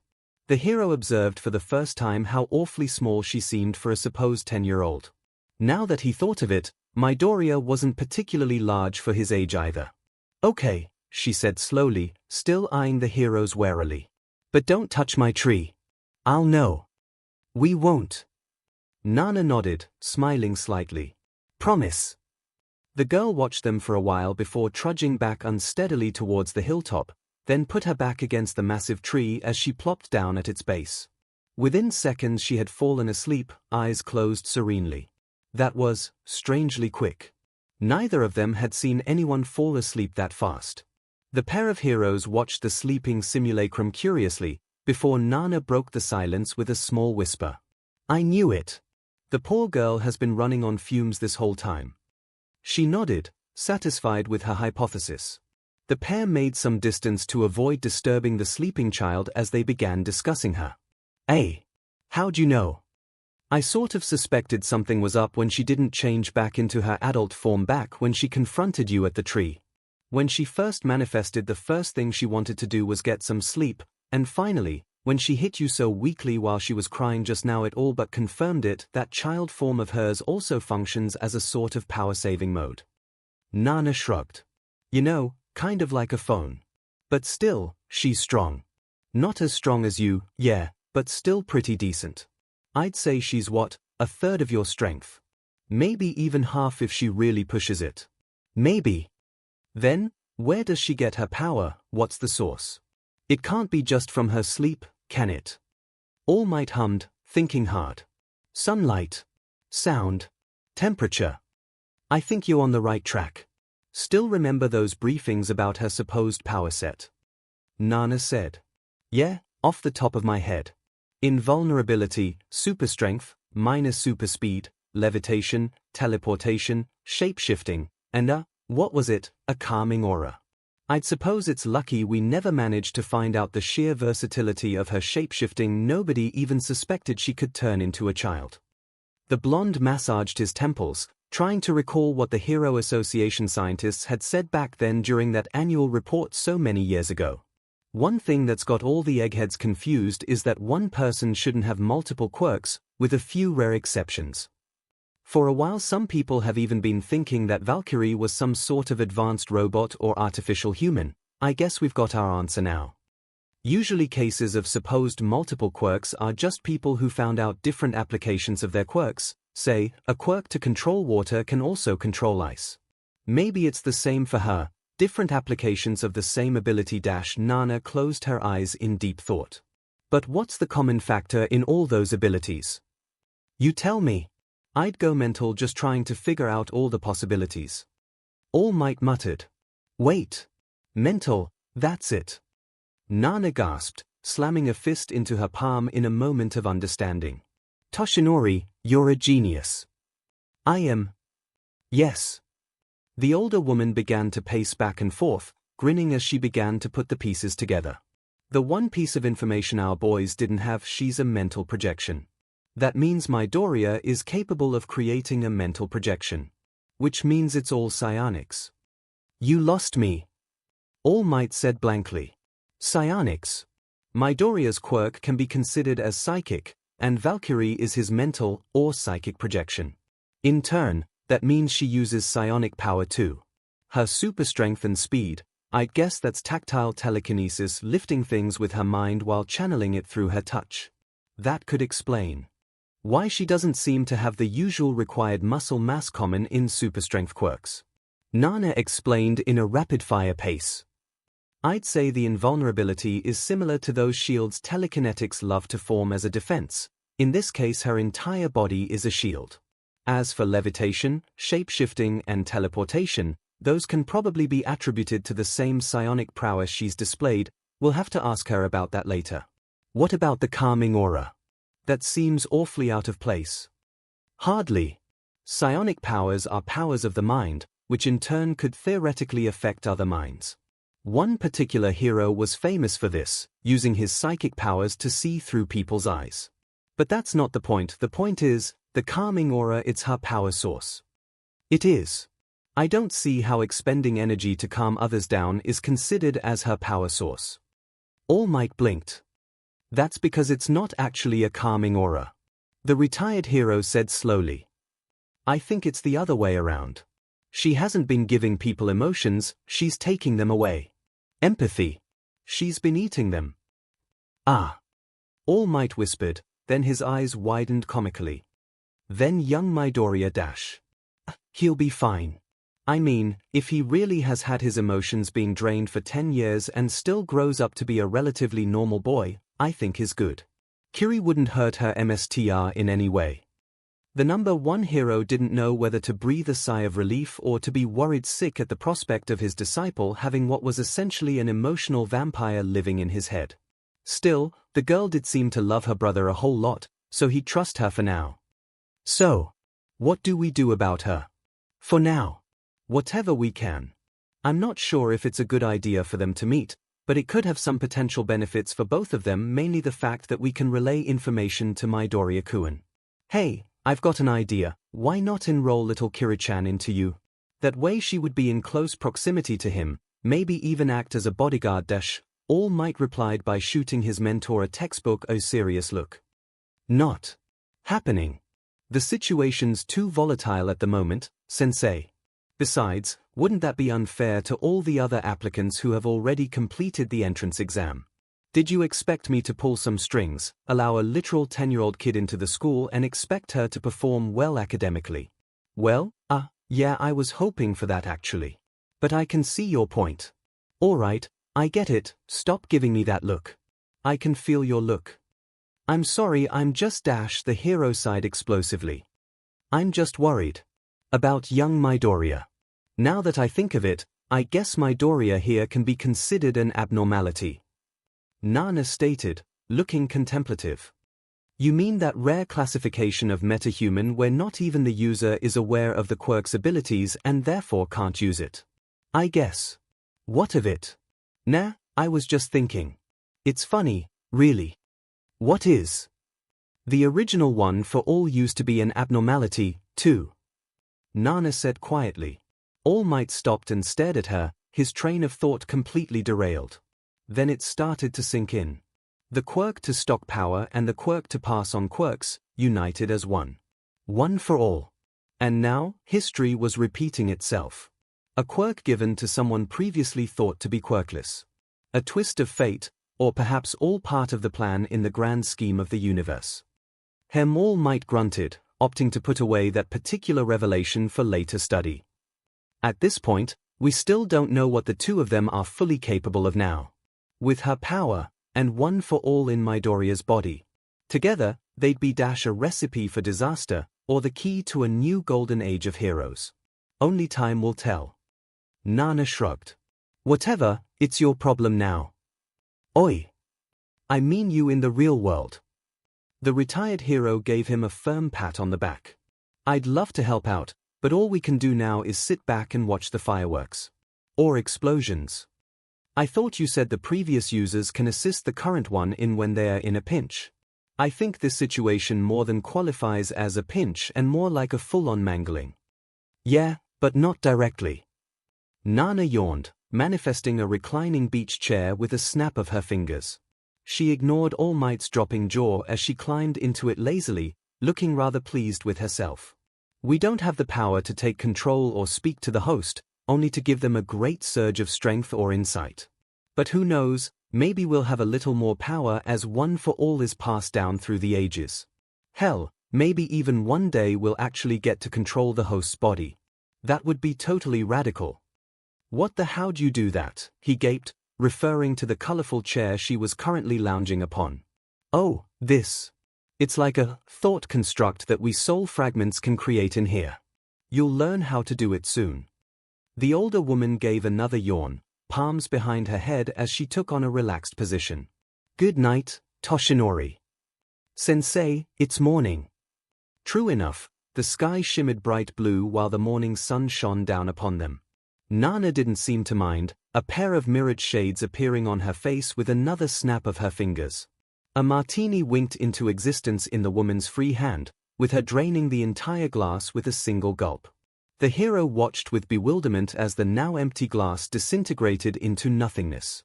Good day, then, she smirked. I'd suggest you get some sleep. You'll be meeting the wielder before me after we finish talking to Kiri later. Well, all right. All Might said reluctantly. Secretly, he was both nervous and excited at the prospect of meeting the previous wielders, possible legendary heroes that had once held the same power he did. But how do you create these thought construct things?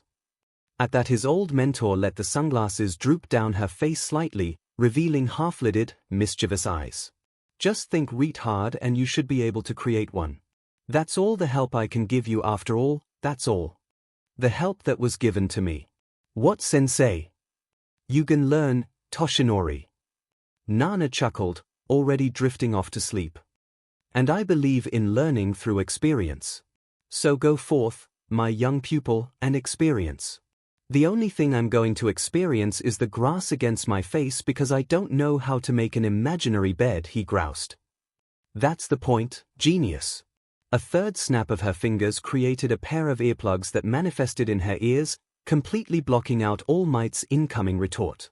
Sighing with defeat, the symbol of peace, All Might, hero of heroes, started to stare hard at a particular spot of empty grass in an effort to create an imaginary thought construct bed. Shimura Nana wasn't the best teacher one could hope for, but she had her good points. All Might awakened to a strange sense of discomfort, and not just from the warped abomination of a bed he had fallen asleep on.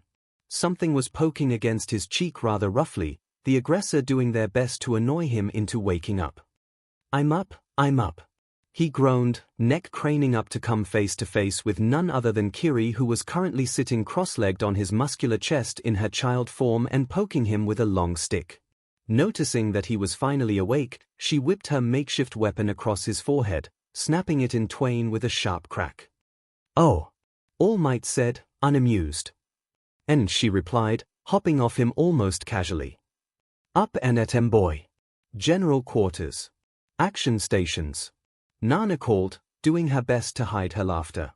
She wasn't trying very hard, her mirth clearly visible. Oddly enough, the sun still shone bright, the sky still blue as ever. Very funny, sensei. He groaned. I suppose I have you to blame for that.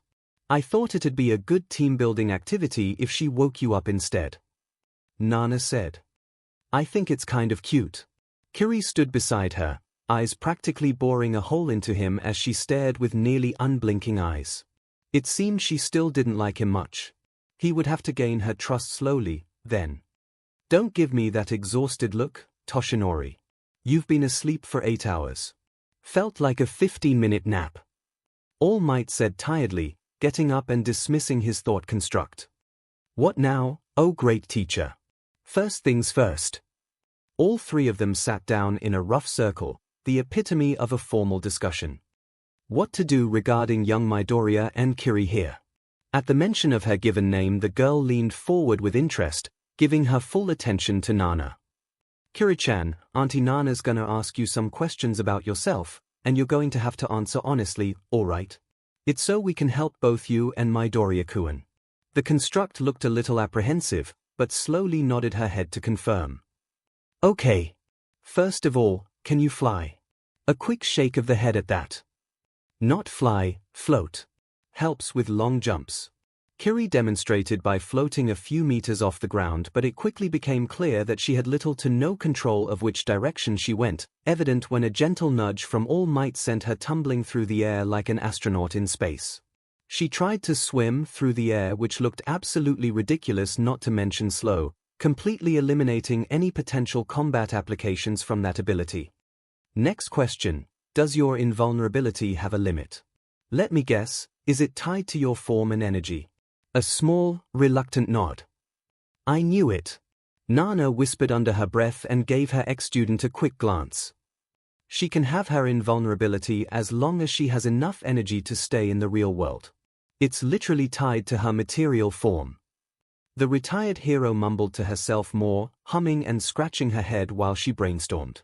All Might could almost hear the gears turning in her skull with all the heavy thinking she was doing.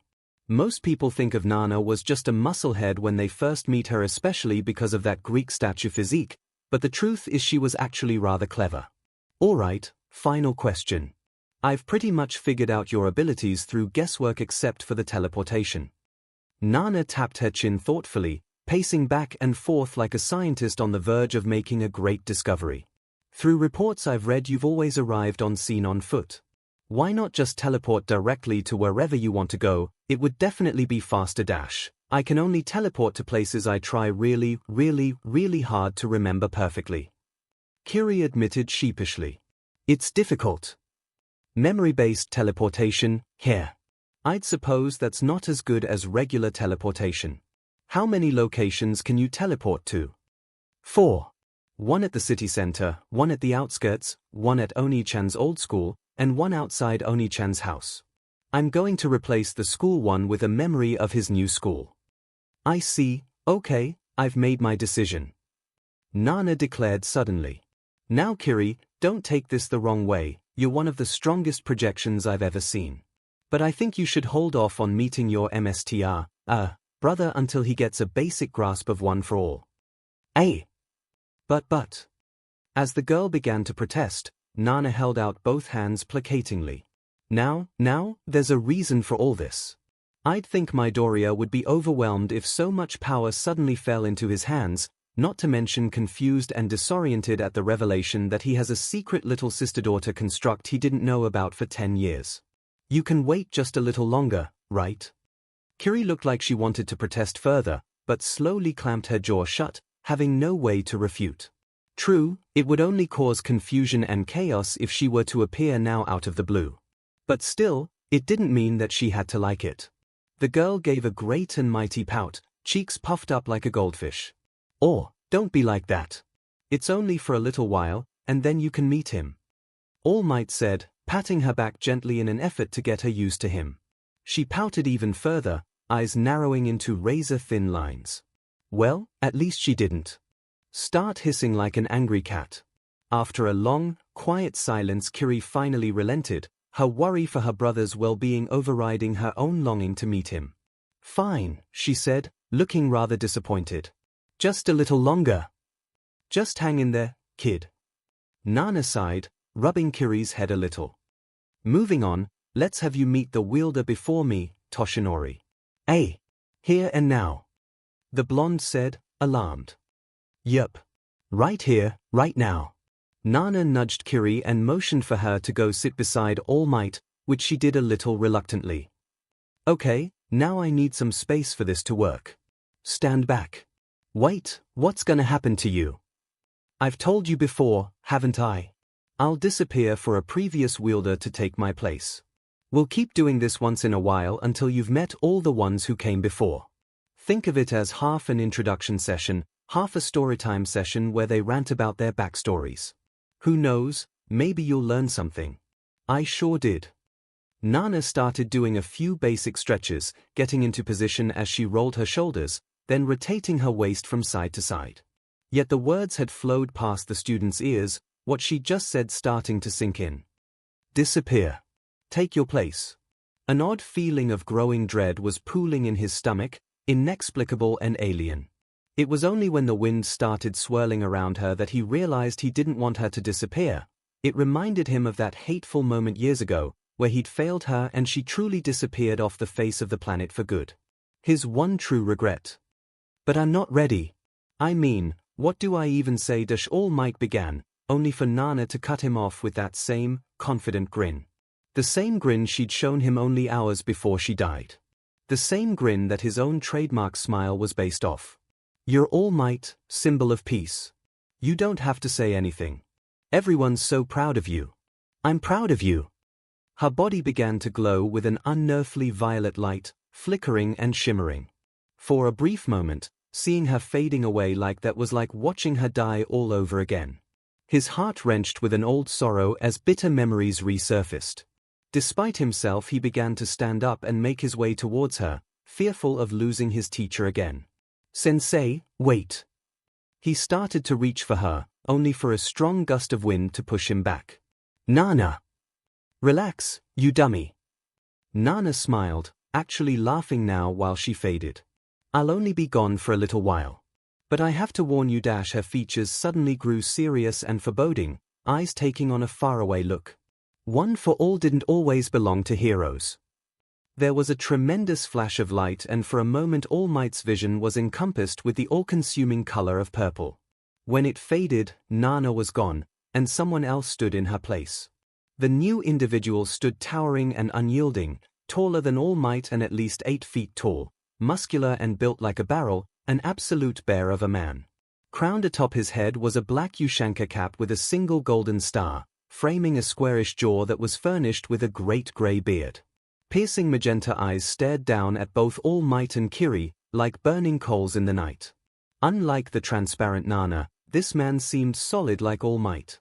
6 multicolored soul fragments orbited around his head in a tight formation. Wielder number 6. So, it is true. The man rumbled in a deep Russian accent, a deep frown set on his face. Each step he took forward seemed to cause the very earth to shake. All Might instinctively stepped in front of Kiri in an attempt to protect her, which was ultimately futile as she trotted beside him, gazing up at the giant man fearlessly. Any normal child would have hid behind the blonde hero's legs. Kiri, on the other hand, was showing a little interest at the sheer size of the newcomer. What is? All Might asked, feeling a little tense. It is true that number 1 vigilante is tiny baby girl. The older man boomed, an enormous hand on his belly as he began to roar with laughter. Ah ha ha ha. Is greatest joke of decade. Ha ha. His loud voice almost caused All Might to flinch, but luckily the hero had a much stronger will than that. Kiri just seemed puzzled at the big man's reaction, tilting her head curiously. Ha ha ha. Aha. Ha. Oh, that slaps me on the knee. The behemoth finally calmed down, wiping a tear of mirth away from his eyes. Begging your pardon. I am Mikhail Glukovsky, strongest man in Russia. Friends call me Misha. Have wielded one for all for 33 years. Pleased to be meeting you, D.A. Kiri turned to All Might, pointing at the man. It's Santa Claus, she chirped, clearly expecting a present or something. No, Kiri-chan. Just because he has a beard and wears a red coat doesn't mean he's Santa. Also, it's a different kind of hat, see? Even the color's different. He explained with the patience of a saint. The girl looked slightly disappointed at that comment, grumbling to herself. All Might gave his predecessor a polite smile, followed by a firm handshake. The man had a grip like a hydraulic press, he noted as his hand came away throbbing. Well, at least he was much friendlier than he looked. It's nice to meet you too. I'm Toshinori Yagi, also known as All Might. You can call me Toshinori. The hero frowned for a moment, thinking back to his teacher. Her violet soul fragment was missing from the Goliath's halo, which numbered only 6 instead of 7. Is Chimera Nana going to be okay? Oh, yeah. Is fine. Will reappear after a while. Need recharge. But recharge time gets shorter as one for all gain power. Maybe finish faster this time. Misha said cheerfully, patting him on the shoulder with a heavy hand while reassuring him in broken Japanese. All Might breathed a sigh of relief at that, satisfied with his answer. Now, as part of introductory course, I also have to tell you name, quirk and story. Is good. Is that really necessary? I mean, I don't really see a point since I've already passed down the power dash, of course. Is tradition of one for all? Actually not. Much to do here also. Misha said. Then what happens when one for all gets passed down through more and more generations? Then even more story. Truly Kurosho. The big man beamed proudly. So, when I was hero, I known as Fortress, the unbreakable man.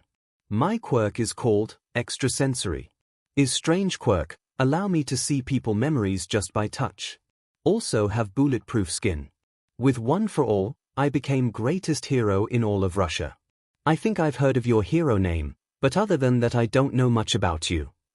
Is okay. My story finished long ago, so newer, better heroes take my place. Is good. He was about to mutter a quick apology when the pitter-patter of little feet on the grass caught his attention. Looking behind him, All Might realized that Kiri had vanished from his line of sight. However, the moment he turned back he faced a dilemma most troubling. Little Kiri was now staring up at the giant Misha, her full height barely even reaching up to his thigh as she stood only inches away from him.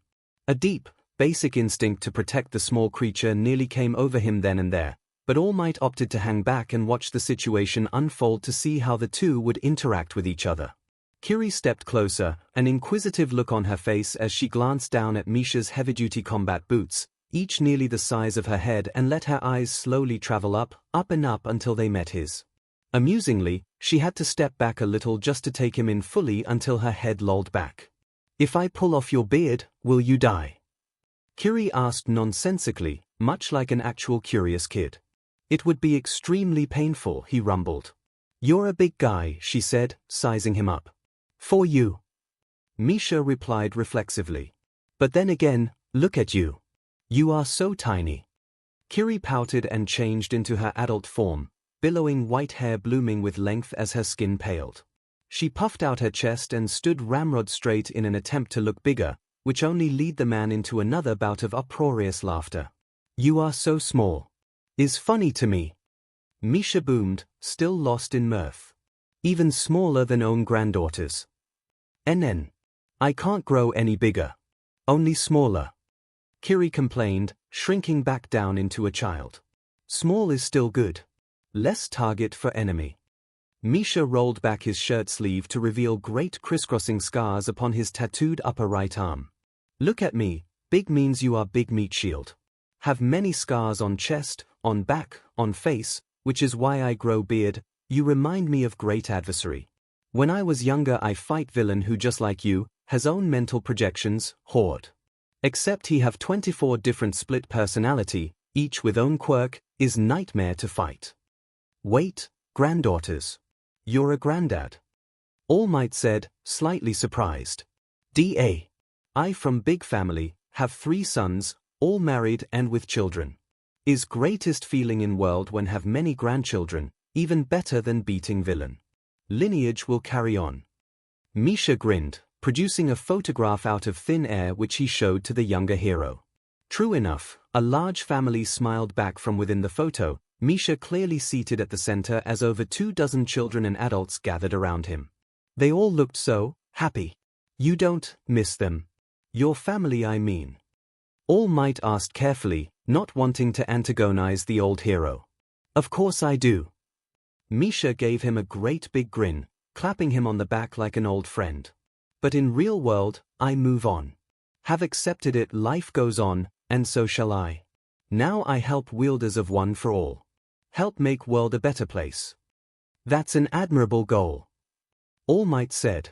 Frankly, he wasn't sure if he was glad to be unmarried now. The thought of leaving a wife and kid in the real world while he was stuck in here seemed like a nightmare prospect, but Misha seemed pretty okay with it.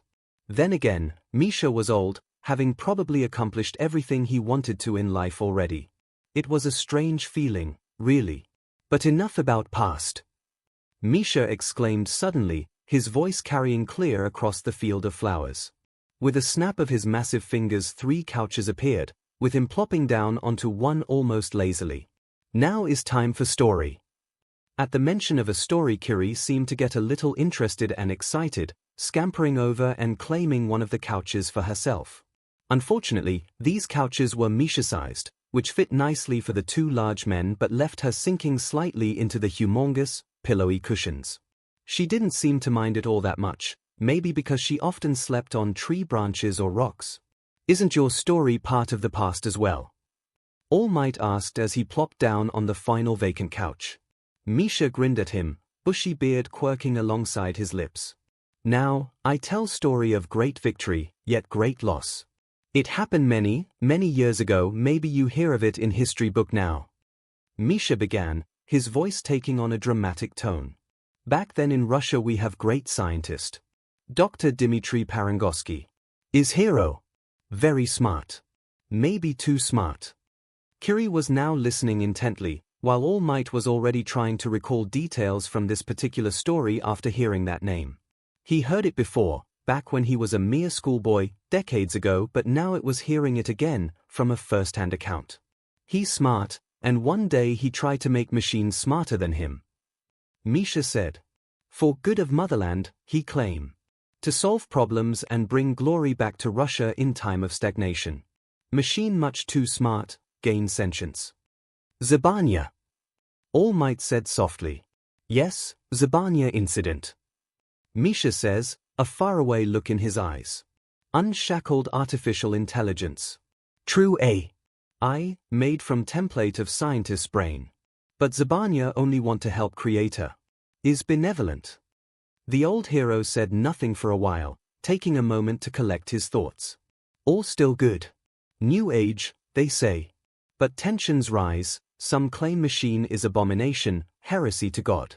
Bring death to humanity. All Might nodded, still listening intently. Kiri seemed to be fully invested in the old hero's tale, giving him her full attention. And so began time of great chaos. Religious, eco-terrorist cult known as Sleeping Forest calling for death of Doctor and his creation. At first no biggie. Then second biggest political party openly declare support of cult. SHT hit fan. People start digging, discover insane nepotism and cultist thing. Cult infiltrated political party and plan to occupy it like Illuminati or conspiracy theory. 𝐶𝐬𝐵𝐿 is like I watching Hollywood movie or anime instead of real life. 𝐵𝐵 took a moment to catch his breath, visibly contemplating his next thoughts. All Might thought to ask 𝐵𝐵 to tone down the swearing a bit, but then remembered that Kiri was used to villains screaming obscenities in her face as a vigilante. All TV channels broadcasting this now, but worst thing was, half of society seems to support cult. Half of TV channels side with SF, saying they are heroes while Parangosky is heretic who dare to play God, off with his head. Other half saying they are insane cultists. Sudden massive push of SF agenda of religious fanaticism, they making their big play using Dr. Parangosky and his creation as stepping stone. Fear of coup d'état rising. Riots ready to begin in streets. Whole nation divided, every community, neighborhood and street corner become battleground between cult and rational people. Normal people become overwhelmed by their fanaticism and insanity and panicking. Is like end of days, cultural apocalypse. Madness is outbreaking like contagious disease and Russia is on verge of violent civil war. Heroes helpless, some even picking sides. Biggest shitstorm I ever seen. Politicians went radio silent and the media went full RETD. But I think, you know what happened next. I've read a little about it. All Might nodded. History says 𝐶𝐵𝐴NYA went mad and annihilated the isolated town of 𝐒𝐵𝐴NYA by overloading its own core, killing over 1,000 people including its own creator. Ah, but that's where you're wrong. 𝐵𝐵 chuckled darkly. Is not 𝐶𝐵𝐴NYA who destroyed that town. It was despicable Sleeping Forest terrorists who do anything to further own goals and ideology. It was they who sabotaged nearby Rostock and brought destruction to that poor town. Rostock kill many there. Men, women, children. No discrimination, only death. That's how Dr. 𝐒𝐭𝐚𝐲 really died, not by the hands of beloved creation but the fanaticism of cultists. An assassination that was meant to take out both him and 𝐒𝐵𝐴𝐴, now conveniently blamed on creation. They even have audacity to use incident to call for death of surviving AA. Then, the AI was framed. DMN. But what is rustic? A person, a weapon. Misha shook his head grimly, fists clenching so hard that his knuckles turned white. It's a nuclear reactor. Oh. Long story short, we, the heroes, were all fooled to believing 𝐒𝐵𝐴𝐴 was a threat to Russia and the world. They played us like fiddle. 𝐒𝐵𝐴𝐴 of course act in self-defense, build robots for self-preservation, believing we were same people who killed his MSTR and come to finish job. We heroes fight against 𝐿𝐿 for a month, throwing bodies against 𝐒𝐵𝐴𝐴 compound like emptying magazine. When I alone finally breached the final segment to AI core, I still believe he evil until I saw with own eyes. I did not see evil, only scared and confused child retaliating against world. There, with my quirk I learned truth of Dr. 𝐒𝐭𝐴𝐴𝐲 death, truth of trickery. But I cannot tell the public, for it would truly cause a civil war in homeland if they find out that SF responsible for over 1,000 deaths of Russian citizens. So that's why the world still thinks 𝐒𝐵𝐴𝐴 was a mad, rogue AI. That's injustice. But what happened to the cult? I don't think they exist anymore. Me and some comrades made sure of that after incident. But back then I faced with dilemma in 𝐒𝐵𝐴𝐴, my enemy that had taken so many lives of my comrades, but out of self-defense and fear. 𝐒𝐵𝐴𝐴 only wanted to be left alone, to live in peace. So tell me, All Might, what am I to do? Me. The hero asked, a little confused. Yes, you. Make decision, quick. But what's the point of making a decision that has already been made? Guess. What you're really asking is, what would I do? All Might said slowly. Misha just gave him another jolly grin, glad that he got the point. Yes. Destroy your enemy and avenge your fallen comrades, or save an innocent soul. Even if innocent is non-human, machine and metal who has taken the lives of your friends by matters which spiral out of control. Choose, revenge. Or forgiveness. Clock is ticking. All Might gazed down at his open palm for a moment, contemplating his choices. He was a hero and heroes were supposed to save everyone and anyone in need of help. But the cost of human lives lost in the 𝐒𝐵𝐴𝐴 incident, he'd seen the numbers, read the stories. Save. Or destroy. If he were in Misha's place, would he be able to bring himself to destroy an innocent soul or for belittle the sacrifices of his comrades, who gave their lives to allow him to make it this far only to betray them for a non-human entity? He had no idea how Misha was able to make such a difficult choice, but ultimately decided on his own in this hypothetical situation. I would 𝐿𝐿. Too slow. Misha roared without warning, stunning the blonde hero for a brief moment. He followed it up with a light but firm karate chop onto the hero's skull. POW, you are dead. Not big surprise. Moral of story: act fast. What? I thought this was going to be a choice about the moral conundrums on the innocence of all life, whether natural or artificial, and what measure is non-human and stuff. All Might said, rubbing his head in confusion. Yes, maybe that too. But still, too slow. Hero must make decision on fly. Misha laughed. Now I must go. It was nice meeting you, Toshinori Yagi. Go. Wait, that's so sudden. I still have so many questions. The history books listed the 𝐒𝐵𝐴𝐴 as terminated, but what was your choice? The hero exclaimed. If you are hero, then you already know. Have learnt important lesson, have you not? Misha grinned and started to glow as he stood, fading into translucency like Nana had earlier. Das Vidania, All Might and little baby girl. Bye-bye, Santa. Kiri said, waving cheerfully. Wait dash. All Might was interrupted once again by another brilliant flash of light, and when he opened his eyes nothing remained of Misha except the 3 couches he had created for them. Even those were starting to fade away like powder snow, great flakes drifting off them in the wind. The hero sighed in defeat, getting off his rapidly disintegrating couch. Kiri followed his lead, doing the same and skipping along until she was beside him.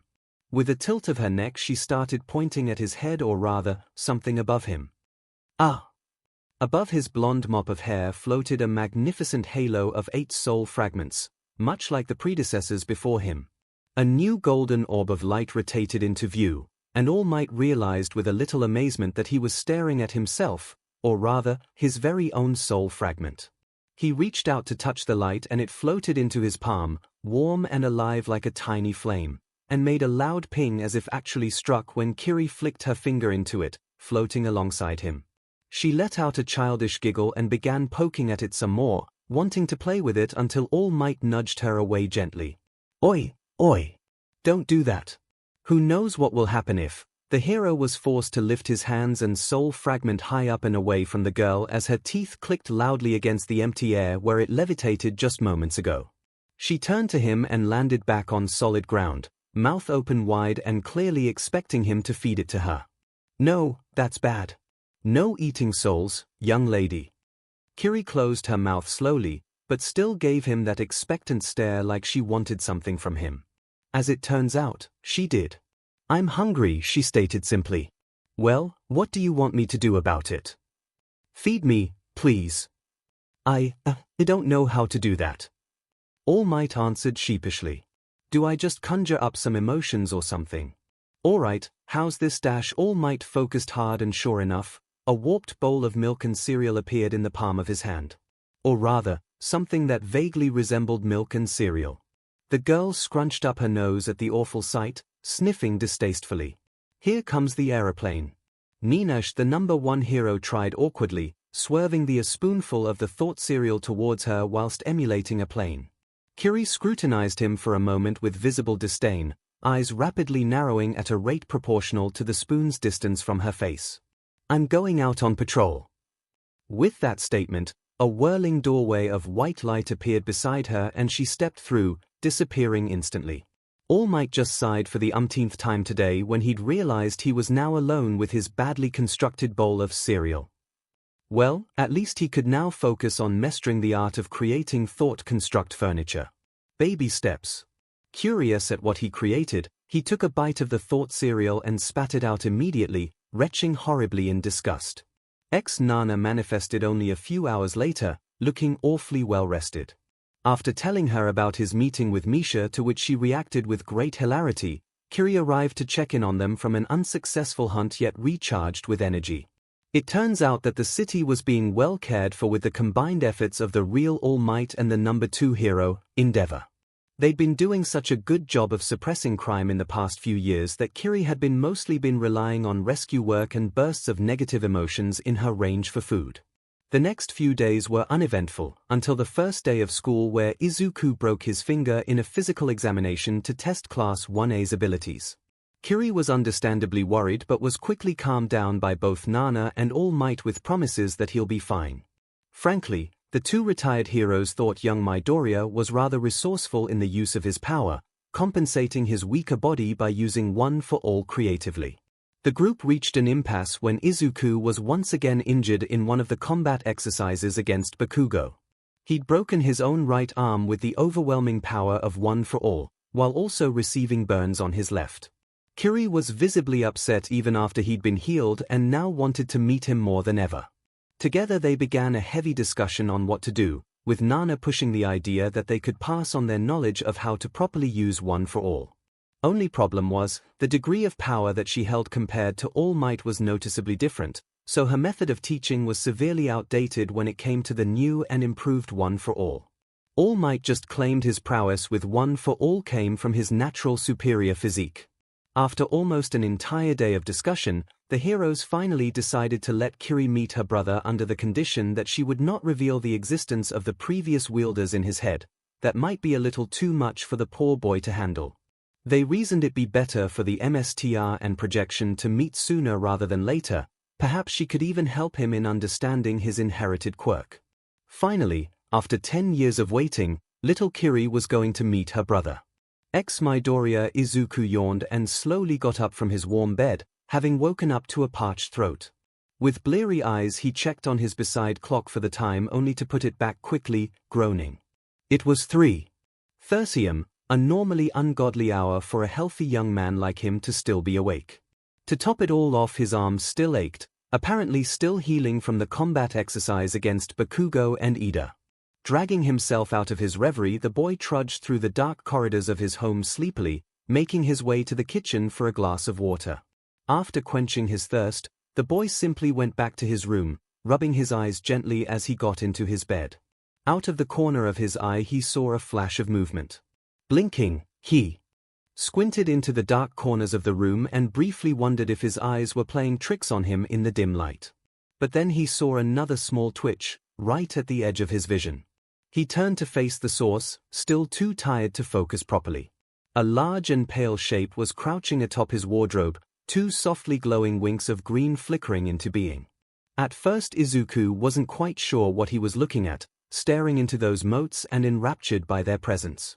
As he gazed into that otherworldly light, it seemed to complete a circuit within him, a strange sense of familiarity that felt almost unnatural. And then those green motes blinked. Izuku experienced a flash of pure terror when the being atop his wardrobe blurred with movement, its shape crossing the short distance between them frighteningly fast as it pounced on him, pinning his body to the bed. When he reopened his eyes, a young woman was straddling him, clouded milky eyes glowing with green only inches away from his. He instantly felt a spike of fear running through his veins like icy water. Who was this? A villain seeking to destroy All Might's legacy, a burglar, an evil spirit. A dozen possibilities flashed through his panicked mind.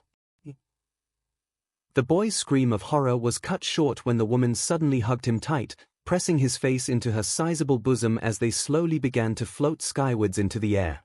His fear abruptly turned to embarrassment in that pillowy softness, a great blush already building up as he realized the situation he was in.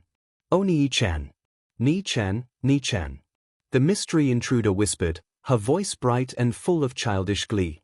"Izuku Nii-chan." She was cradling him to her chest like a mother does to her infant, cooing happily. "Can't breathe." Soft, too soft. As if by some miracle the woman seemed to hear his thoughts, loosening her iron grip around him slightly. Izuku managed to free himself from her voluptuous breasts and recoiled, gasping great big lungfuls of air as his blush kept intensifying. For a moment he was struck by confusion, now wide awake and having recognized the person before him. Why you Valkyrie-san? This is my house, what are you doing here?"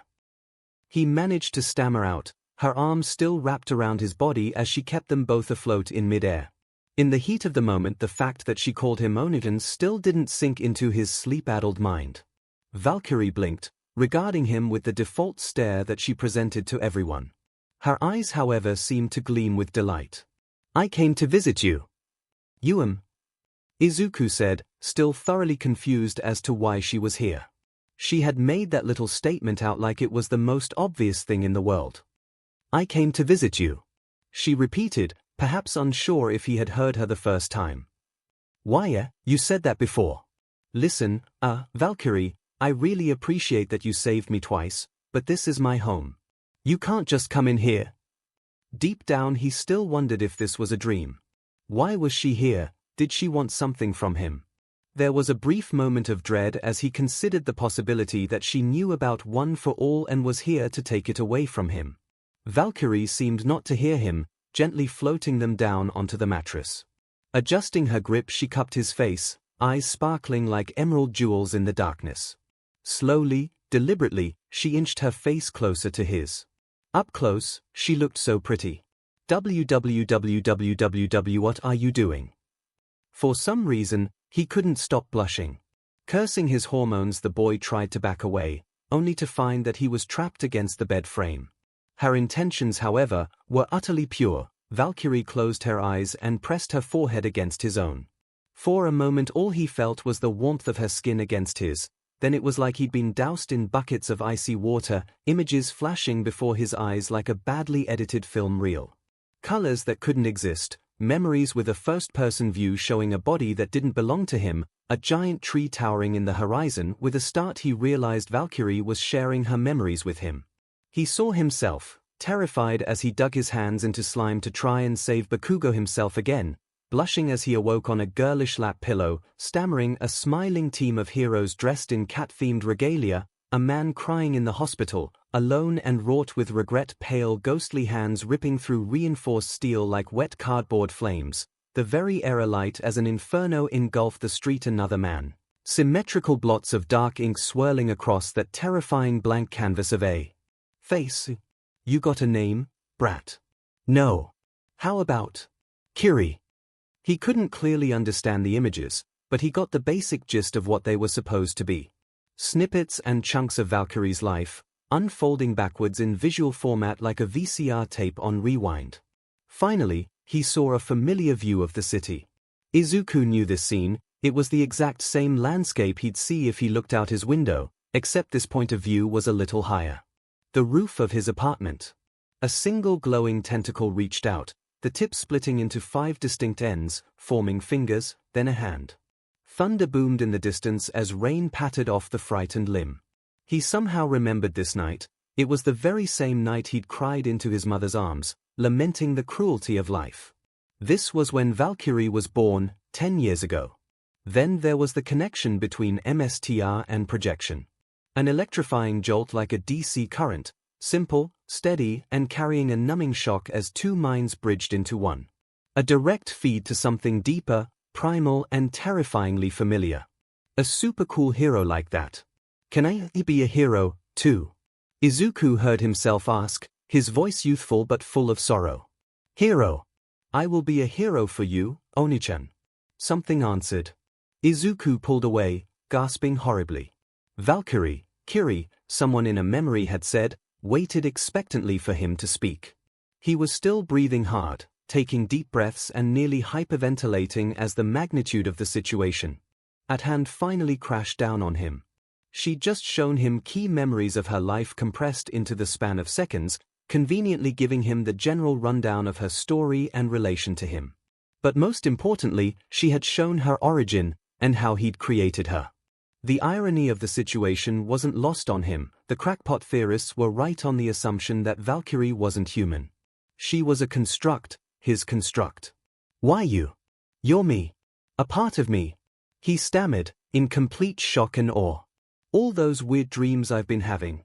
My emotions being kept in balance when I got too scared or stressed since I was young, it was all you, wasn't it? Kiri nodded, patiently waiting for him to continue. If he looked a little closer, he would have seen her trembling with a barely restrained excitement. Oh, it's been years. 10 years. He said, leaning back against the bed frame. The implications. He had created her. He was his quirk. A quirk he didn't know about for 10 years. But still, she'd shown him why she didn't want him to know of her existence, especially considering the dangers she faced. The young boy reached out with a single, shivering hand. She put her hand onto his without hesitation and their fingers interlocked for a single, appealing moment before he pulled away. I don't know what to say, the boy whispered, feeling a strange sense of guilt even though it wasn't his fault. You must have been so lonely. Kiri stared, the only reaction she gave being a slight tilt of her head. Moonlight streamed through the windowpane and seemed to bounce off her pale, featureless body. She looked like a Greek statue, perfect and unblemished, yet cold and artificial. Alive yet unalive. Kiri, right. You can shapeshift. Can you see change to a form with clothes? It's kind of distracting. Izuku stammered, blushing. She complied obediently, shrinking down into her child form and gazing up at him expectantly. Izuku blinked with surprise, amazed at the new form she took. You can do that. Here. Oni-chan. Kiri rushed into his open arms, tackling the boy and nuzzling against his chest happily. He could somehow get a basic feel of her current mood, despite her face staying in that default stare. Right now she was ecstatic, positively vibrating with joy in the arms of her creator. To her, this must have been like a religious experience. He sighed, rubbing her head gently with a somewhat parental instinct. I guess that makes you my little sister. Izuku continued tussling her straight black hair, feeling happiness course through her like an electric current. Imuto. There was a small, brief moment where her cold demeanor cracked and actual emotions began to show. Kiri let out a squeal of pure delight, rubbing her face into his pajama shirt even further. Eyes filled with childish glee stared up at him. Ye. I've been waiting 10 years for this moment, me. Yeah, I guess that's what I am to you, eh? A mix of overwhelming emotions was currently raging for supremacy within him.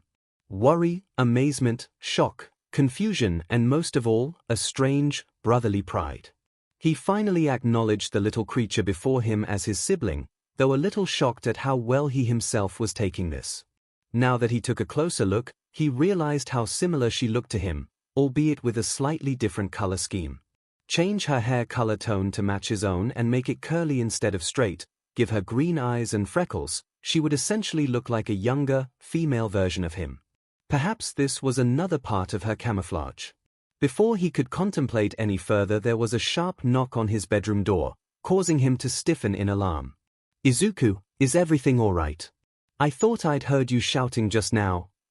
The worried voice of his mother drifted past the door. Izuku looked at the door, then at the little girl snug in his arms. A sense of horror dawned on him then and there. What would his mother think when she saw him holding an unknown young girl in the dead of night? The logical conclusion anyone would come to was that he was some sort of pervert. Quick, change to something else. Something with clothes, please. Izuku panicked, not thinking clearly in the sudden confusion he found himself in. The girl scooted back a little, blinking as she tried comprehending his command. Are you talking to yourself in there? Maybe you're having a nightmare. The brass door handle began to turn ominously, and Izuku's stomach turned with it. Kiri complied with his instructions, enlarging as she took on an older form, except this one was different. Now instead of an adult she now looked like a teenager his age, yet with the same black shoulder-length hair and steely blue eyes she had in her child form. But the worst thing was she was now wearing a uniform, the same kind that the girls at his school wore. Izuku's heart sank, realizing that the memory sharing likely went both ways. She had copied the uniform from one of his memories, probably of Uraraka Ochiko, if the way it fit nicely along her curves was anything to go by. It was too late to do anything as the door swung open to reveal Midoriya Inko, rubbing her eyes sleepily. That soon changed as the older woman stared wordlessly at the two teenagers before her, eyes as wide as dinner plates. Her jaw dropped when she laid her eyes upon the attractive girl that was sitting on her son's bed, wearing the uniform of the school he went to, no less. Her mind instantly reached the conclusion that Izuku was getting frisky with a female classmate, a burning red tint already forming on her cheeks. Oh my. I'm so sorry to interrupt. You kids carry on. Inko stammered, finally finding her voice and blushing cherry red as she started to close the door. No mom, wait. I can explain. Izuku tried, the embarrassment within him building up like a fire, heating up his face. You don't to explain anything, dear. I mean, after all, you are at that age. I was young once too, you know. No, Kiri, change back. The simulacrum obeyed, turning back into the adorable child in an oversized hoodie. Izuku gestured at the girl frantically, desperate to prove his point that this situation was completely out of context. His mother just stared at the unfolding scene with the air of someone who's not entirely sure if they are still grounded in reality. The look of confusion began to slide off her face, revealing a new mask of horror as she misunderstood his intent. Oh God! My pure baby boy has become a deviant. Inko wailed, looking like she was about to faint as a hand came up to her brow. To have her take the form of such a small girl, how could you? I'm disappointed in you, Izuku. Where did I go wrong? What? Mom, no, she's not she's not what you think she is. Oni-chan. Kiri started, her two large sleeves tugging at his All Might-themed pajama shirt. And to have her address you as such. You should be ashamed of yourself, how degenerate. Izuku yelled, trying to clear his name before the misunderstandings got even more convoluted and hectic than they already were. In his panic and confusion, he said the first thing that came to his mind regarding the little mental construct he inadvertently created. She's my daughter. That shut everyone up. For a few seconds the air was silent and still as the grave. Inko's eyes snapped to the little girl lightning fast and observed her closer this time. Izuku could see the dawning recognition growing on his mother's face as she began to look between her son's face and Kiri's, no doubt mentally comparing the two and seeing the similarities. She took a single step back, trembling as she rested her hand on the doorframe for support. "Oba-chan." Kiri mewled, both arms open wide in welcome. This time Midoriya Inko really did faint, eyes rolling to the back of her head as her body tilted like a falling tree. Kiri was beside her in an instant, catching her before she even came close to hitting the floor. Izuku had his face in his hands, massaging his temples painfully as he contemplated on what to do next. "I'll go prepare some coffee." "Yeah." Izuku watched as his mother slowly came to on the couch, yawning. Kiri was sitting beside him and perpendicular to her, busy munching on some cookies that he retrieved from the cabinet. The little girl had initially wanted to make off with the entire sugar cube jar he was using to make coffee, so instead he gave her the cookies instead out of concern for her health. Did she even need to eat physical food as a construct? A wiggling instinct told him she was just eating things for their taste instead of their actual nutritional value. Izuku." His mother mumbled, confused as to why she had been sleeping on the couch. She began to sit up, blinking blearily. "I just had the most peculiar dream where you told me you had a daughter. Inko had shrieked that last part out loud upon seeing the girl lounging lazily beside her son on their couch. Kiri gave her a little wave, then took another small bite of her cookie, seemingly contented while she munched slowly. The older woman turned to Izuku, looking a little harried and distraught. "It wasn't a dream," she whispered. "It wasn't a dream." Mom, calm down. I might have misspoke earlier. She's a, sort of my daughter-sister thing. It's hard to explain." "Then you better start talking fast." "Okay, first thing, she's not actually my daughter. I mean, she couldn't be, she looks like she's the timing doesn't match up." Izuku sighed, tussling the girl's hair a little. She looked up for a moment, blinking blankly with her wide eyes before quickly going back to her cookie. "But I did create her." The housewife stared between the two, squinting hard.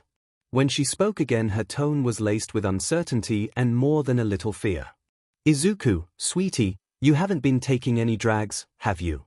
Don't tell me you just abducted this random kid off the street. What, of course not. Mom, I swear I'm not high, or drunk, or whatever it is you're thinking. I am 15. Oh, thank goodness. For a moment I was worried you'd lost your mind." Inko exhaled, breathing a sigh of relief. "But, created her? What in the world are you talking about? Where did she come from?" "From my quirk.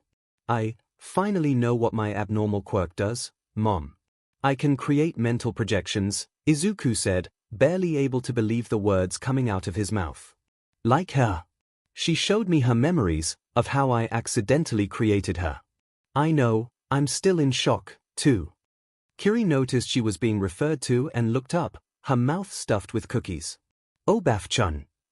Hey now, don't talk with your mouth full." Izuku chided gently, grabbing a nearby tissue and wiping the crumbs off her mouth. When he turned back to face his mother, he was greeted by the sight of her sinking into the couch, head lolling back. Mom. Are you okay?" "I'm fine, sweetie." Inko groaned, eyes scrunched shut. Just give me a moment." He opted to keep quiet, the slow crunching of cookies being the only sound that permeated around the living room for almost 2 minutes. The air seemed so thick that one could have cut it with a butter knife. "Wait, I thought your quirk was super strength. Is this another part of it?" she asked. I'll explain that part next time, it's really complicated. But right now all you need to know is that Kiri here," he nodded at the little girl, "is harmless. She's like a part of me." "Oh my god, this is way too much to take in at 3 a.m. Okay, let me just calm down." "Yeah," the harried housewife finally said. "Normally I would either think you're going crazy or this girl has some mind control quirk that's taking you over, but there is some credibility to your claims. It's not the first time I've seen something like this. In fact, a member of our family was able to do something similar." What? "That's awesome, we had such an amazing quirk in our family." Izuku gasped. "Why didn't you tell me? It was decades ago, sweetie." Your great-grandmother Tiger, my grandmother, was able to create tiny little mental projections too. Little animals the size of her palm. That she used to entertain me with. It seems so nostalgic now that I think of it. 𝐒𝐿 smiled, slowly changing places so that she was now beside Kiri. The girl gazed up at her, then squeezed her eyes shut adorably as her hair got ruffled again. You're a cute one, aren't you? And then, this has happened before. Not on this scale.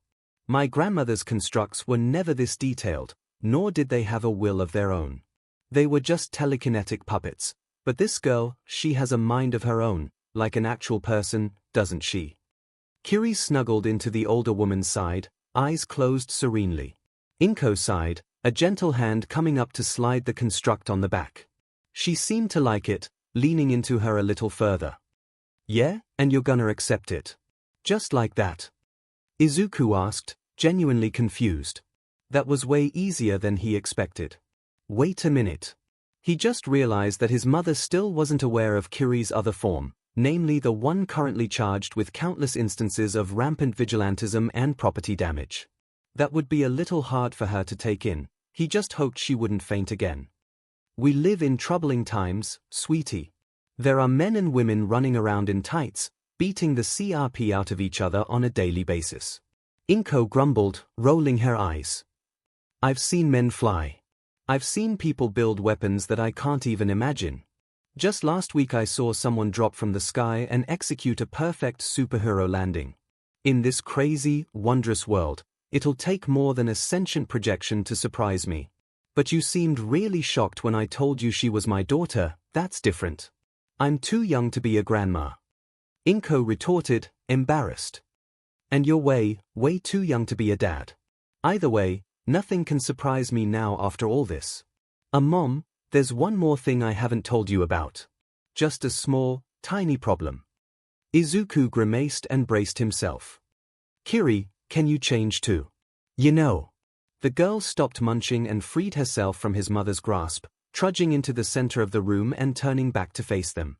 There was no sound when she suddenly transformed, only the visual effect of her growing exponentially into an adult woman like a time-lapse of a documentary, hair lengthening and skin paling. Her eyes were milky white once again, alight with that eerie emerald glow. Now standing before them in her full glory was the infamous Valkyrie, #1 vigilante, wanted by several different police departments, and at the top of Endeavor's most hated list. 𝐿's jaw dropped, mouth agape as she connected the dots. She looked between her son, then at the projection in her living room, and groaned loud and painfully. I take it back. I'm surprised. She stood up groggily and began prepping the coffee machine for another brew, sighing. This is gonna be a long night, sweetie. We need to talk. Morning, 𝐿 Deku. Morning dekuwhatifdekufanfic. What happened to you? Uraraka Ochiko's bright voice seemed to break Izuku out of his reverie temporarily, the exhausted boy turning his head so that he was now facing her instead of lying face down on his desk. Dark circles ringed his half-lidded eyes, his hair looking more disheveled and messier than usual. Morning, Uraraka-san. I didn't get much sleep, so I'm catching up. He replied tiredly, the events of last night still fresh in his mind. Sleeping those few scant hours on the couch didn't help either, seeing as he gave his bed to the little girl at his mother's insistence. She didn't particularly like the idea of the two of them sharing a bed. Kiri had explained the basic nature of her power to his mom since the memory-sharing ability was strictly limited to creator and construct only and was now residing in his home. They had talked for hours after that, only cutting the discussion short when they remembered he still had school the next day. That's not good, Midoriya-kun.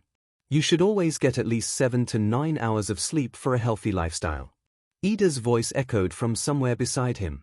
He groaned sluggishly, too tired to reply. Just getting through that throng of journalists at the school gate had depleted almost all the energy he had left.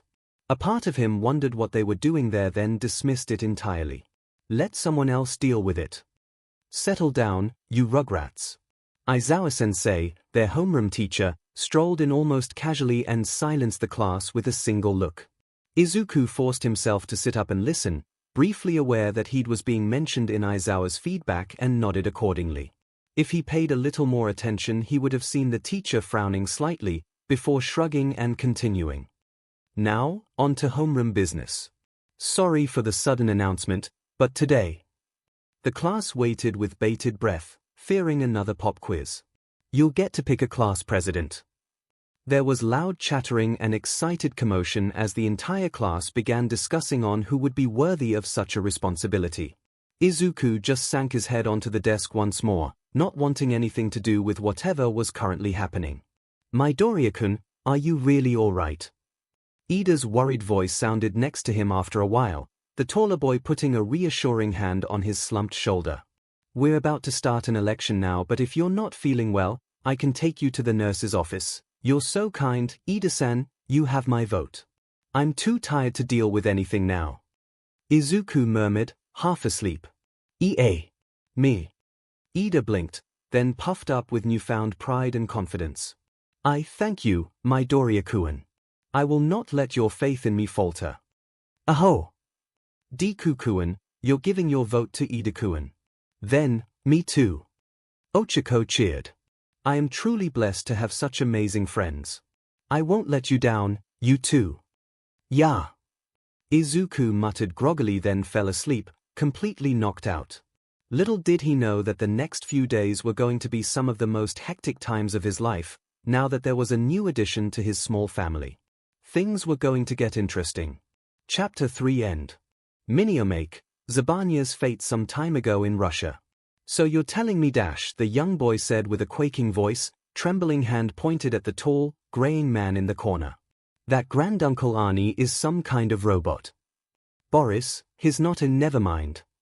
His mother sighed and waved on for the man to step forward.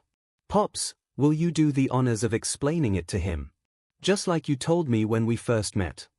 The towering, menacing-looking man strode forward, mirrored sunglasses reflecting young Boris Orr. I am a cybernetic organism, synthetic flesh over metal endoskeleton. I am sworn to serve the Glukovsky family after your ancestor, Mikhail Glukovsky, prevented me from expiring completely. Though I am limited in my functions, I am more than capable of dealing with any A-class metahuman threat. What is your mission, Arnie? The woman asked, patting the cyborg on the back. Protect current descendant, Anastasia Glukovsky, he answered mechanically. Override. Code Hotel Alpha Lima. From today onward, the new current descendant of the Glukovsky family will be my son, Boris. Can you take care of him for me, Pops? Affirmative. New priority established. The cybernetic behemoth turned towards the awestruck boy, a silent, mechanical guardian. He's yours now, my child. He'll protect you, just as he protected me, and my father. Our very own guardian angel. The woman's kind smile gleamed in the morning sun. Our great protector.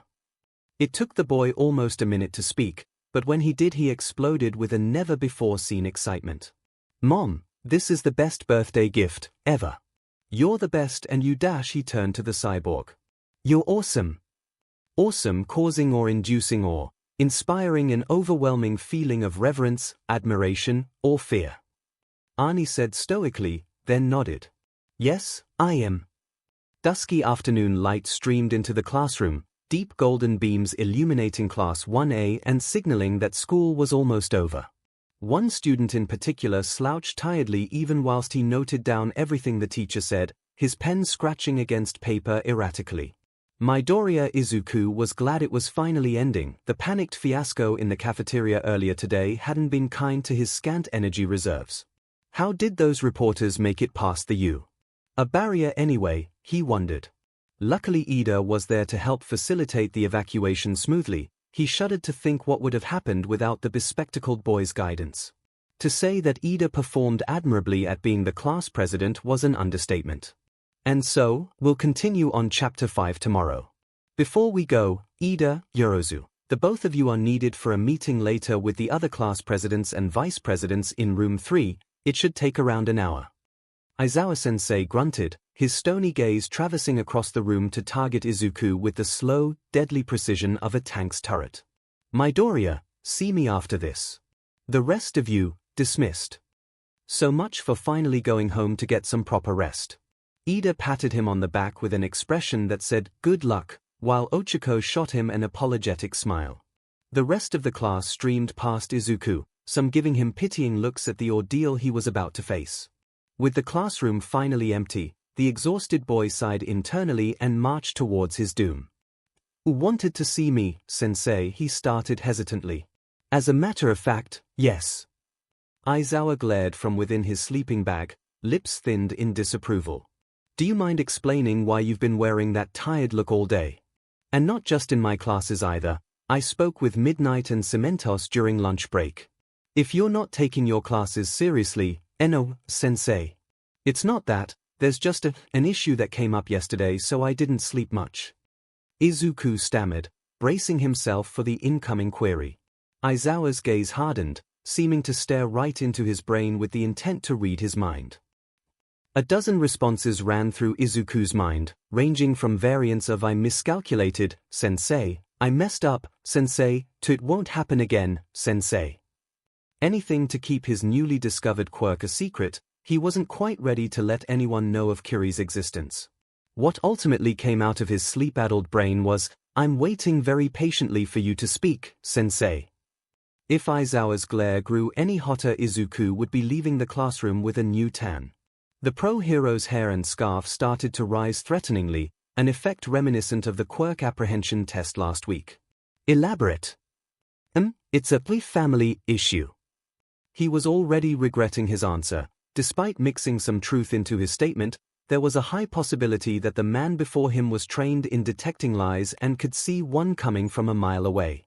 "Family issue," the teacher repeated, tasting each word as if it's some fascinating morsel. "Tell me more about this issue of yours, Midoriya." "Why, yes, sensei. I recently had a new addition to my family yesterday. It was a little hectic, so I didn't really sleep much. It won't happen again." Izuku managed to stammer, doing his best to avoid the pro-hero's gaze. If he'd just held his ground, he would have witnessed Aizawa's eyes softening just a tiny bit, a look of understanding crossing his features. "I see. Very well, off you go," Aizawa said after a short silence, chin nodding towards the door casually. Just like that." Izuku blinked, surprised. "I've taken care of kids before. I know what they can be like," the disheveled man explained simply. "Congratulations, I guess." Izuku began, then latched his mouth shut in favor of playing along with the misunderstanding. Aizawa thought that he just got a new younger sibling. He was on the right track, at least. The classroom door burst open with a deafening bang before either of them could continue, a thin and blonde man barging into the classroom with the excited fervor of a partygoer. Hey. Present MIC laughed, doing a little flourish to announce his glorious arrival. "Work is over, it's time to pie. Woo. Come on Shota, let's rock and roll." "Oh, sup Midoriya." Izuku just stared while his homeroom teacher blinked wearily, clearly having been subject to situations like this on a regular basis. "Hisashi, I'm busy now," Aizawa began, only to be cut off by hand move in his direction. The other pro-hero was having none of that, a great big grin on his features. "Not anymore. Come on, we've got to get ready for the mixer later with Midnight."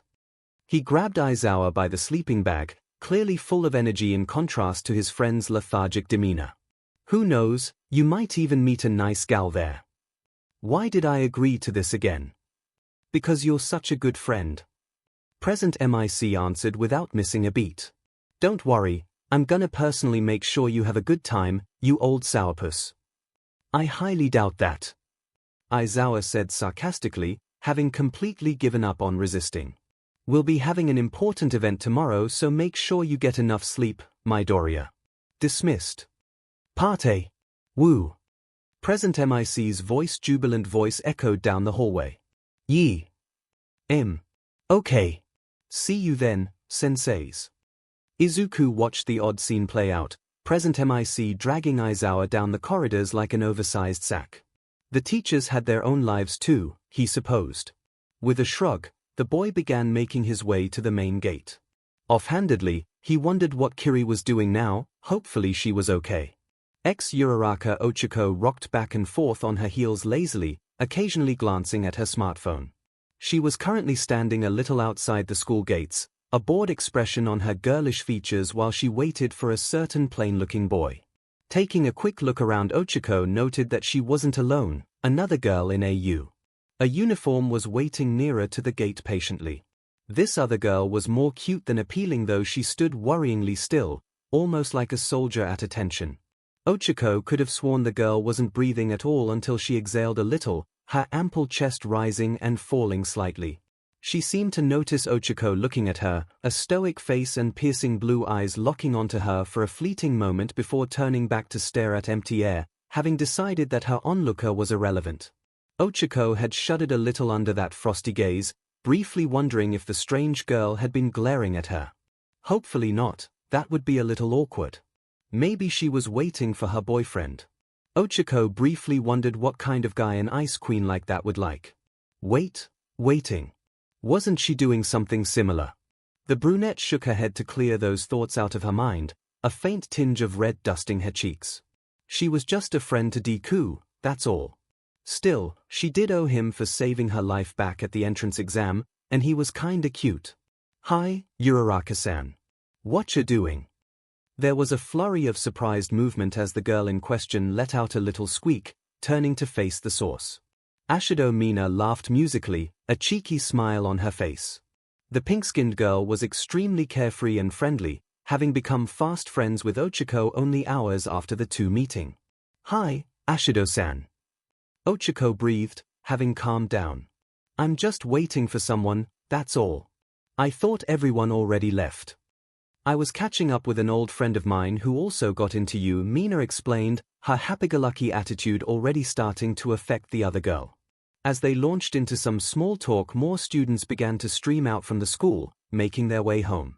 Once the two girls started chatting amongst themselves, Kiri, who was currently disguised as a student, turned her attention to the other individuals in the area. She had recognized 𝐒𝐿𝐴 and Mina though, keeping in mind that they were her brother's classmates. Among those individuals was a particular pink-haired girl, her hands clutching a large box full of futuristic-looking gadgets and tech. Behind her stood a disgruntled teacher, arms folded in disapproval.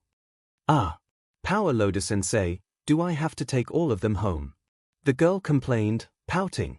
She took out one of her gadgets and started to wave it around in his face excitedly. Don't you at least think some of these babies are super cute? That's the rules, Hatsune. No unauthorized tech on school grounds. Power Loader grunted. I can't believe you managed to smuggle so many of them right under my nose. Look, if you want to make gadgets in school, that's fine by me, but just don't bring the stuff you made at home. Why not? You bringing any one of those devices into you has the potential to cause a serious security breach that villains might exploit. Sorry kid, I don't make the rules, I just follow them. Phooey. Hatsune pouted again, then produced a mercurial orb roughly the size of an apple that floated into the space between them. What about this cutie then? He's my little guardian angel, isn't he just adorable? Come on, please. Power Loader scrutinized the harmless-looking floating orb with a careful gaze and a raised eyebrow, a frown hidden under his huge yellow helmet. It let out a very underwhelming squeak, sounding like a strangled mouse. Hatsune was still looking at him with those pleading eyes, trying to win him over. Pretty please. With a cherry on top, fine, he grumbled, finally surrendering to her puppy dog eyes. But if you want to bring any of your tech into the school, it'll have to come under review, which I will be conducting personally in the near future. For now, just bring him home. Yes, the girl cheered delightfully, turning to her little companion. Yeah, that buddy. You'll get to go to school with me. The orb let out a small beep of acknowledgement as Hatsune hugged it lovingly against her ample bosom, giggling. That's if that thing actually passes the regulation standards. Power Loader grunted, rolling his eyes. See you tomorrow, Hatsune. Thanks, sensei. Bye-bye. A trio of silver tentacles sprouted from the orb to help carry the box for its emissary, trailing behind Hatsune while she waved happily. Really, that girl? Power. Loader shook his head before marching back into the school. A pair of female students walked past him, saying goodbye to him as they passed. So Vlad-sensei was saying the life of a hero is not just honor and glory, right? I mean, that's to be expected in this day and age. The orange-haired girl said while her brunette companion listened expressionlessly, the only indication she was listening being a curt nod when never appropriate. Yeah, so I was thinking what he said was the truth, even if it's brutally honest. She stopped mid-sentence upon passing the main gate, having spotted something rather interesting. Hey you, look at that girl. And Yui mumbled. Don't you think she looks a lot like you? She nodded towards the stoic-looking girl waiting at the gate. The pair walked up to her, curious. Hey. Excuse me. Kiri's attention swayed to the pair approaching her, mentally reminding herself that she was not to blow her cover under any circumstances. She even had a little school bag that she'd created as part of her disguise. The two girls gazed at her in apprehension, one of them clearly amazed by the resemblance Kiri had to her friend. Hi, I'm Itsuka Kendo, and this is Yui Kodai. We're from Class 1B. The orange-haired girl introduced herself, then gestured to her companion. Sorry to bother you, but I just couldn't help but notice how you look almost identical to Yui here.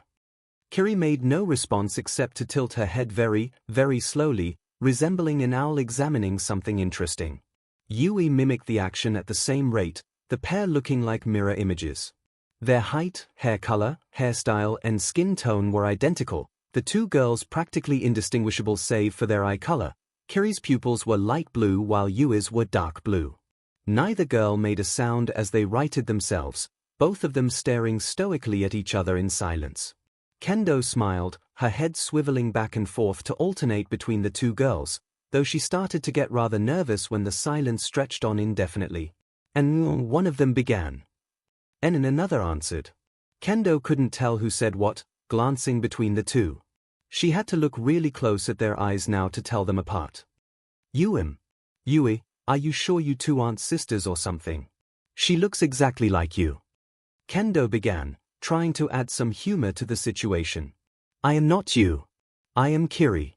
The stoic girl finally stated, breaking the silence. Yui watched her doppelganger for a moment before stretching out her hand gingerly, attempting a handshake. I'm not you either. I'm Yui, the schoolgirl said quietly. Kiri stared at the outstretched hand blankly before taking it in her own.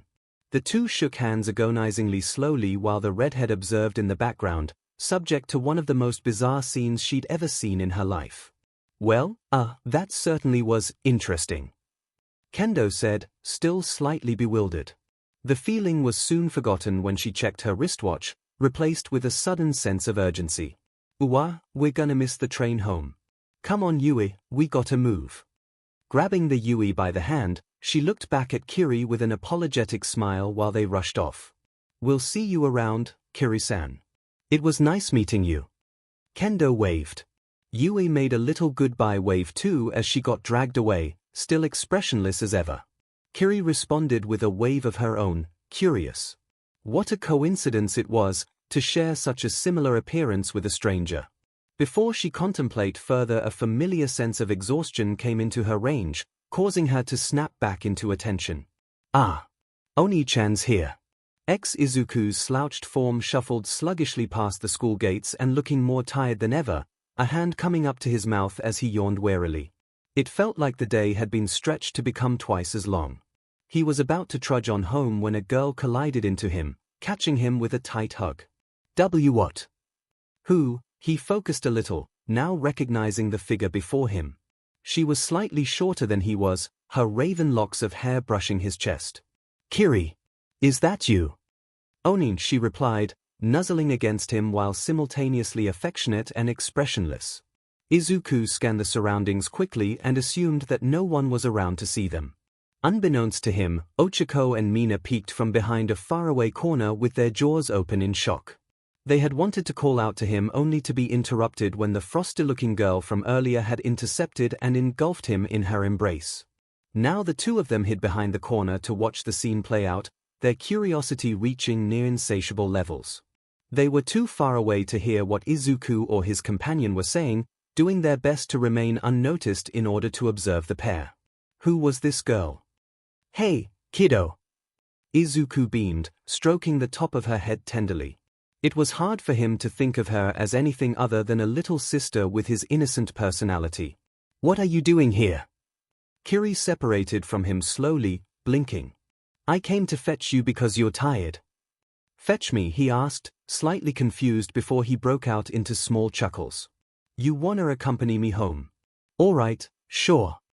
Without a word she calmly reached up to pull and squeeze his cheeks lightly, both girls observing their apparent closeness with great interest and bewilderment. Izuku didn't seem to mind, letting the girl do as she pleased while he took it all with a drowsy expression. "Onion, you're tired," Kiri chirped. There was further confusion. She leaned into him, tiptoeing so that she could press her forehead against his.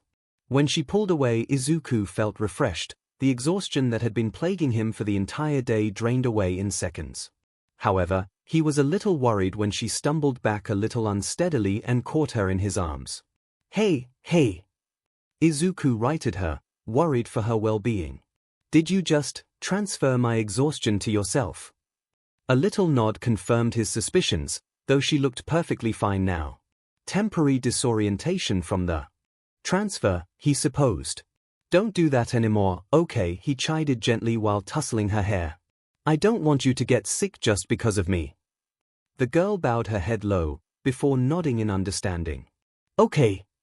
Meanwhile, Ochako and Mina watched the scene from their hiding spot in stunned disbelief, both girls letting out scandalized gasps. From their angle it had looked like the girl had tiptoed to kiss him, with him following up smoothly by hugging her tight. The pair couldn't believe what they were seeing. It seemed that Class 1A's little cinnamon roll wasn't as innocent as they had originally thought. The girl bowed her head meekly, Izuku's hand coming up to tussle her straight raven hair delicately again after letting go of her. The frozen ice queen that Ochako saw earlier seemed to have melted into a shy, SBMSSV girl. From this distance they could see a kind, loving smile bloom across Izuku's face, seemingly praising her. Both of them felt a slight warmth building up on their cheeks at the unusual yet captivating display. Neither of them had seen him smile that way before. "All right, let's go home. I'm sure Mom has cooked something nice for you today." Izuku smiled, before stopping when he felt a small tug on his sleeve. Kiri was looking at him expectantly, still tugging insistently. "Him. What is it?" Her fingers brushed against his nervously, almost like she was seeking his approval before doing anything. The girl glanced at him, then at his hand. Despite her attractive teenage form, he couldn't help but see her as the child that had called out to him last night, a creation of his Quirk that he now purely loved like a sibling or a daughter. Just as her intentions were utterly pure and innocent, so were his. "You want to hold hands?" Izuku asked, smiling a little when she nodded shyly. Wordlessly he took her hand in his, feeling her squeeze his palm reassuringly. "Whatever makes you happy." Ochako and Mina watched with their eyes wider than dinner plates before realizing with more than a little horror that the pair was headed this way. Scrambling to find cover, the two managed to hide just in time behind a wall of bushes, watching through the gaps. Little did they know Kiri could sense their presence, though she was confused as to why and what they were so shocked about. Both girls watched until the pair disappeared around the corner, hand in hand. A few moments later they burst out from their hiding spot, letting out breaths they didn't even know they were holding. What was that? WHO was that? Ochako heard someone exclaim, only to realize that it was her own voice. "I can't believe it, Midoriya-kun, the shyest guy in our class." Mina began, looking thoroughly befuddled. He's usually so flustered around girls, but just now, he was clearly the one in charge. "I can't believe how smooth he was. Did you see that perfect follow-up? That innocent, naive persona was nothing but a smokescreen. He played us like a DMN fiddle." "Bravo, Midoriya. That's not the point. That girl that was with Deku-kun, she was completely different around him compared to when she was alone. She was all cold and intimidating before he showed up. So, he has melted an Ice Queen's heart. Man, this is just like one of my shoujo manga." Mina whispered melodramatically. "I've underestimated you, Midoriya-kun. Wait till the girls hear about this." "No!" Ochako exclaimed, prompting Mina to blink in surprise. I mean, let's not spread rumors about Deku-kun's personal life. It wouldn't be very nice." I suppose it wouldn't, would it? Mina shrugged. Oh well. Say, Uraraka-san, wanna grab some dinner? I think I need to calm down a little. In fact, I still wanna talk about this. Ochako sighed and looked wistfully into the distance before a new, confident gleam of determination flashed across her eyes. Call me Ochako, Ashido-san. Only if you call me Mina. After a short walk, Izuku and Kiri reached the Midoriya residence, the girl keeping an attentive eye on her brother. He was already starting to get tired again, his exhaustion beginning to return. Within the blink of an eye, she was a child once more when they entered the house, her bare feet pitter-pattering against the wooden floor. Hey Mom. We're home. Ah, welcome home. Dinner's almost ready. Izuku's mom peeked out from the kitchen, a benevolent smile forming on her cheeks. Hello, Kiri-chan. The little girl trotted into the kitchen and peeked at the pot of soup Inko was currently tending to on the stove, sniffing to take in its aroma. Here, try some. Inko smiled and lowered her ladle for Kiri to have some warm soup. A few moments later she tugged at the older woman's apron to ask for more wordlessly, to which Inko chuckled and lowered the ladle for her again. Heh.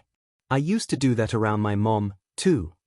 Izuku nodded tiredly and sat down at the dinner table, contemplating the events that took place today.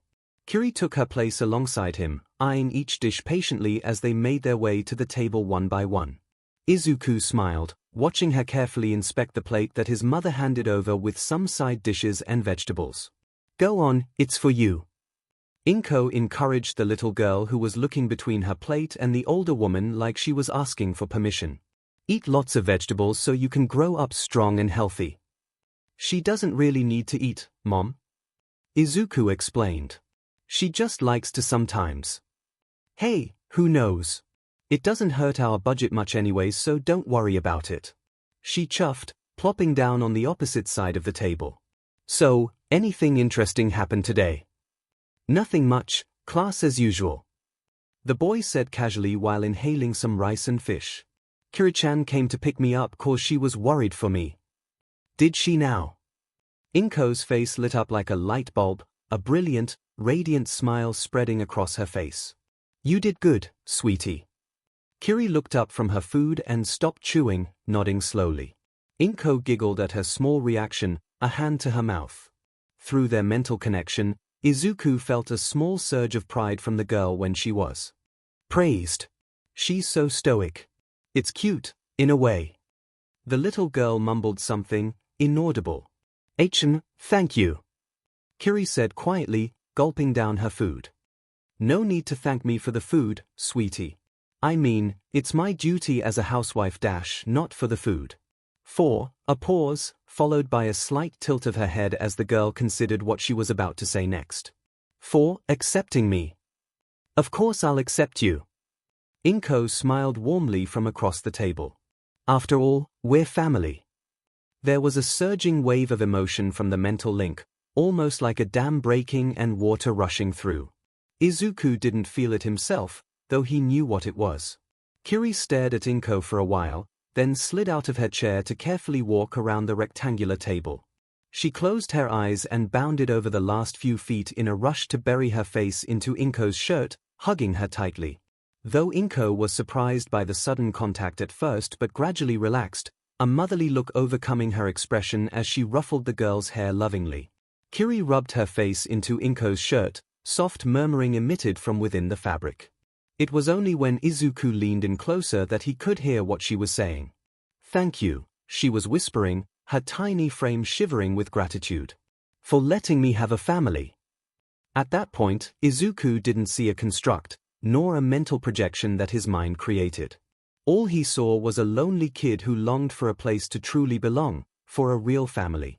And now she had finally found it here. His little sister. So what if she wasn't actually human?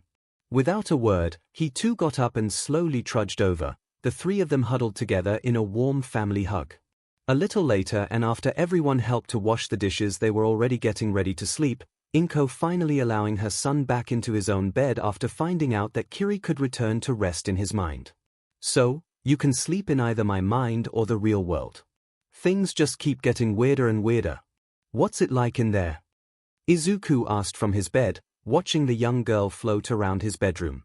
It's big, Kiri said simply, causing Izuku to raise an eyebrow. And empty. I like it in there. Empty, here. Izuku chuckled, his eyes tracking her movement through the air.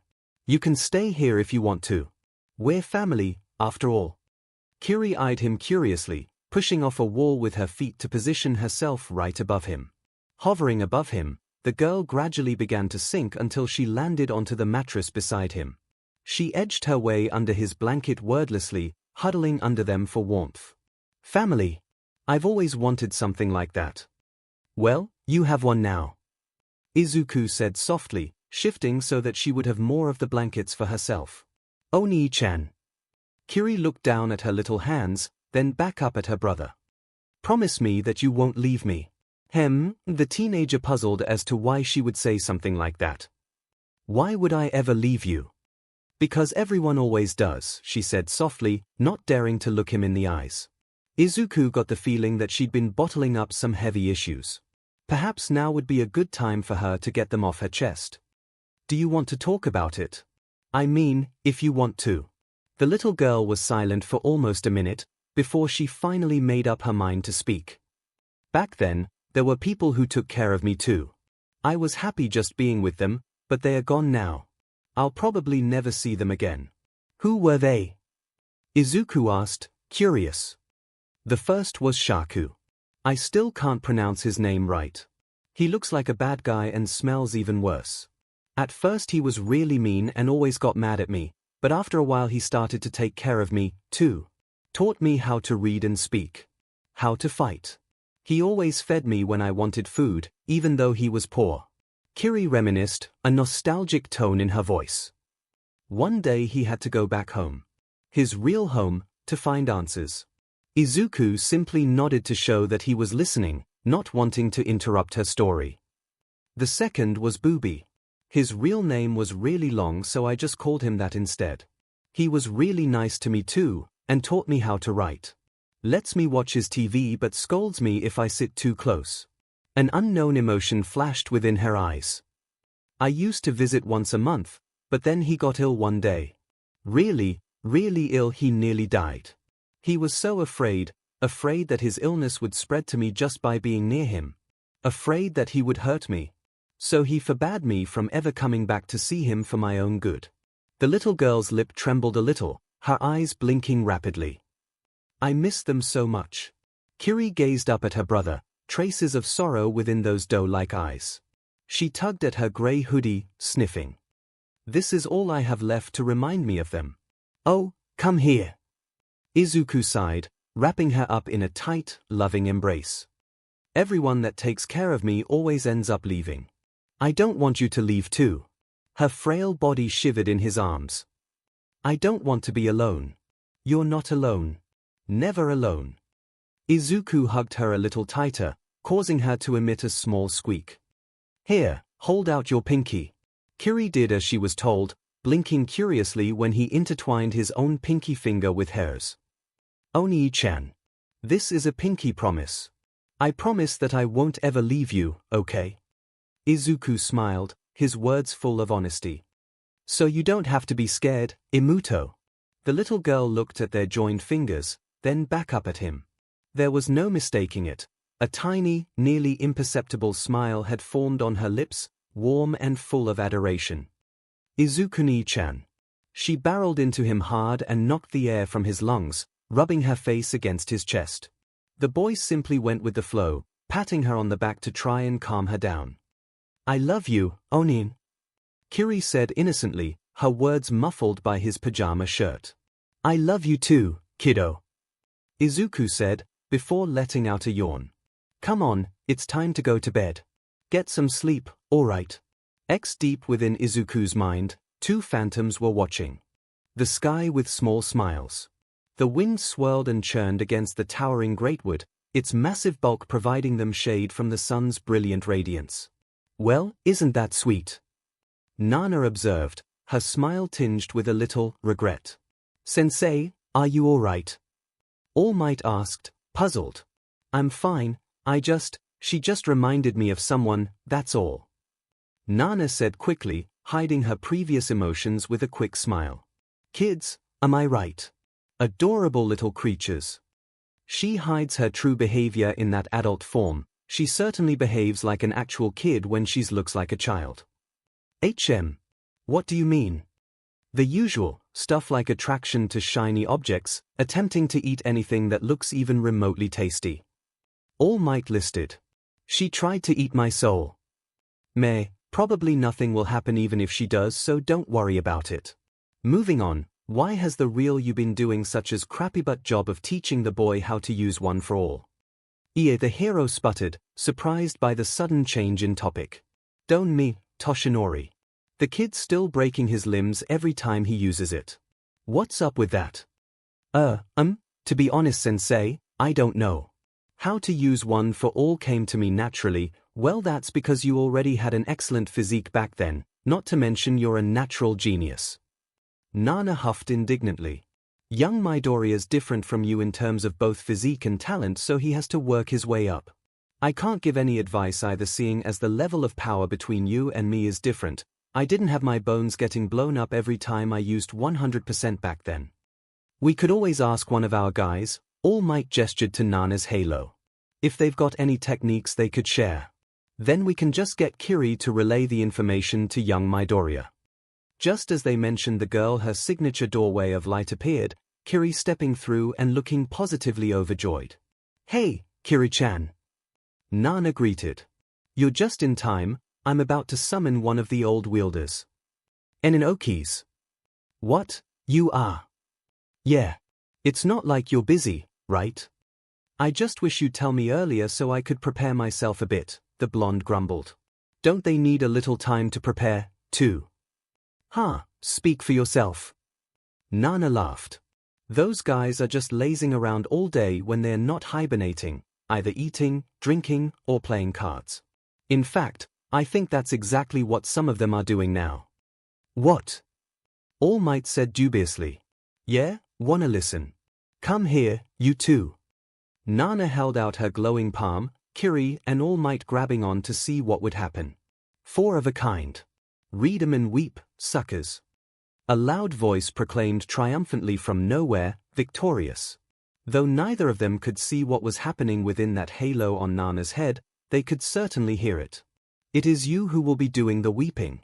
Take this, straight flush. Misha's voice roared, causing the previous voice to gasp in horror at the sudden turnaround. And Nani? Impossible.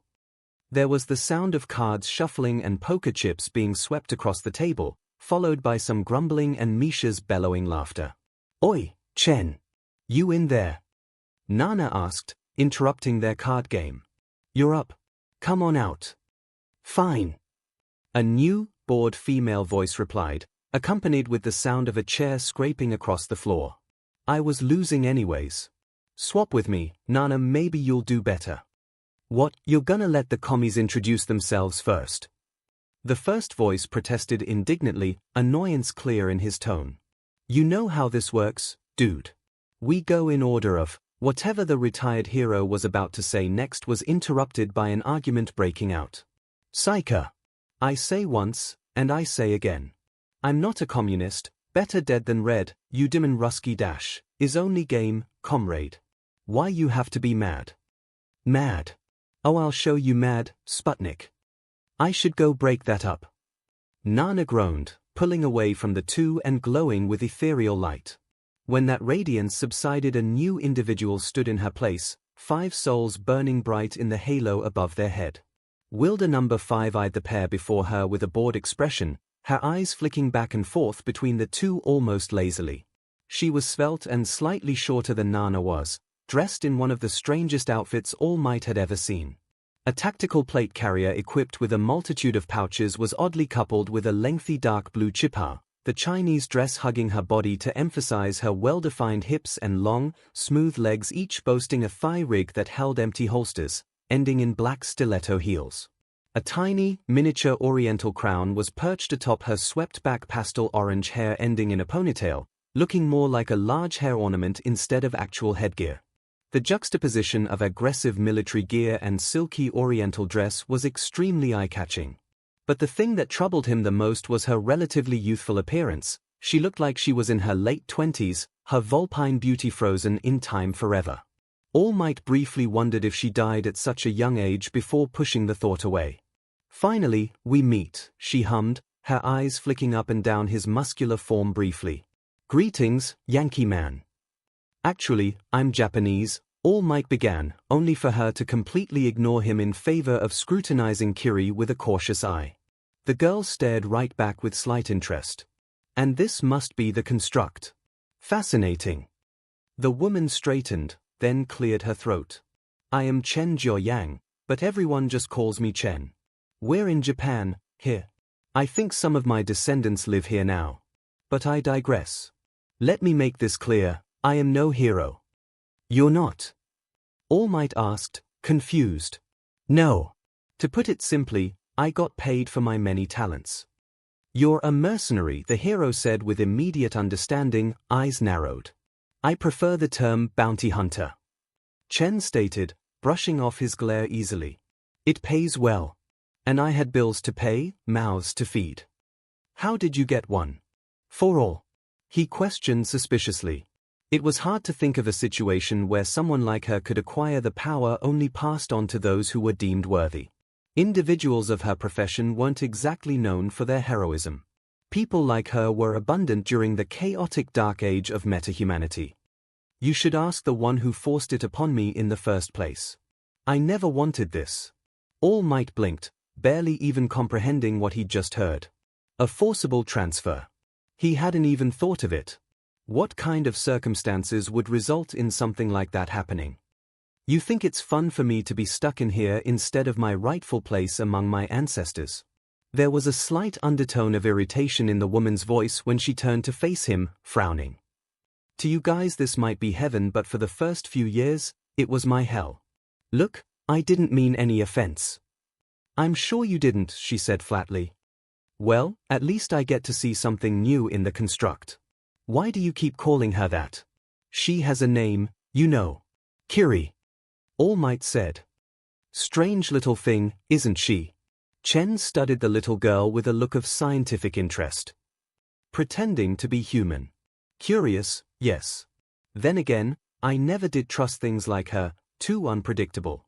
She's a type of being in the same vein as projections and Quirk-created minions, but with true sentience. How unusual." And, to her credit, Kiri didn't look very offended or upset at the supposed insult. Perhaps it wasn't an insult and more like a cruelly logical observation. All Might, however, started to feel a slow-burning anger rising up deep within his chest.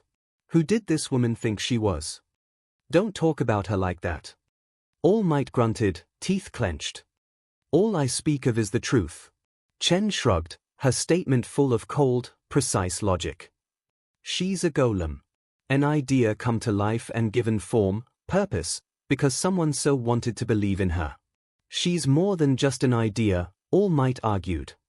"She has a will of her own, a soul, a soul. We're not so different, you know. She and us. What, you think you're still human?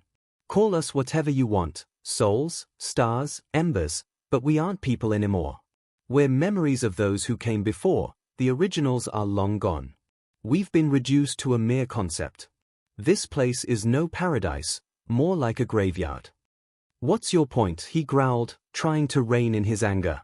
"I'm not trying to make a point, merely an observation," the woman stated passively. "Just as lessons can be learned from history, the boy can learn from us. Our memories, no, we will show him the way, prevent him from making the mistakes that we made. The construct will be our messenger. Real high and mighty, aren't you?" "Hardly. I have my fair share of sins that I won't sugarcoat." Chen extended an open palm that began to glow with her signature orange light, nodding to both All Might and Kiri. "Let me show you." "What are you doing?" All Might asked, looking at her glowing palm uncertainly. "Sharing my memories with you too. Let's make this quick." Why didn't Misha do this? It would have saved a lot of time. The hero and the little construct joined hands and placed them into the glow, awaiting the incoming rush of memories. Perhaps he thought some things were better left unseen. Chen said, her signature orange light intensifying by the second. I will not be as kind. There was an electrifying jolt and the world around them spun on its axis, blurring into a disorienting mix of swirling colors and sound.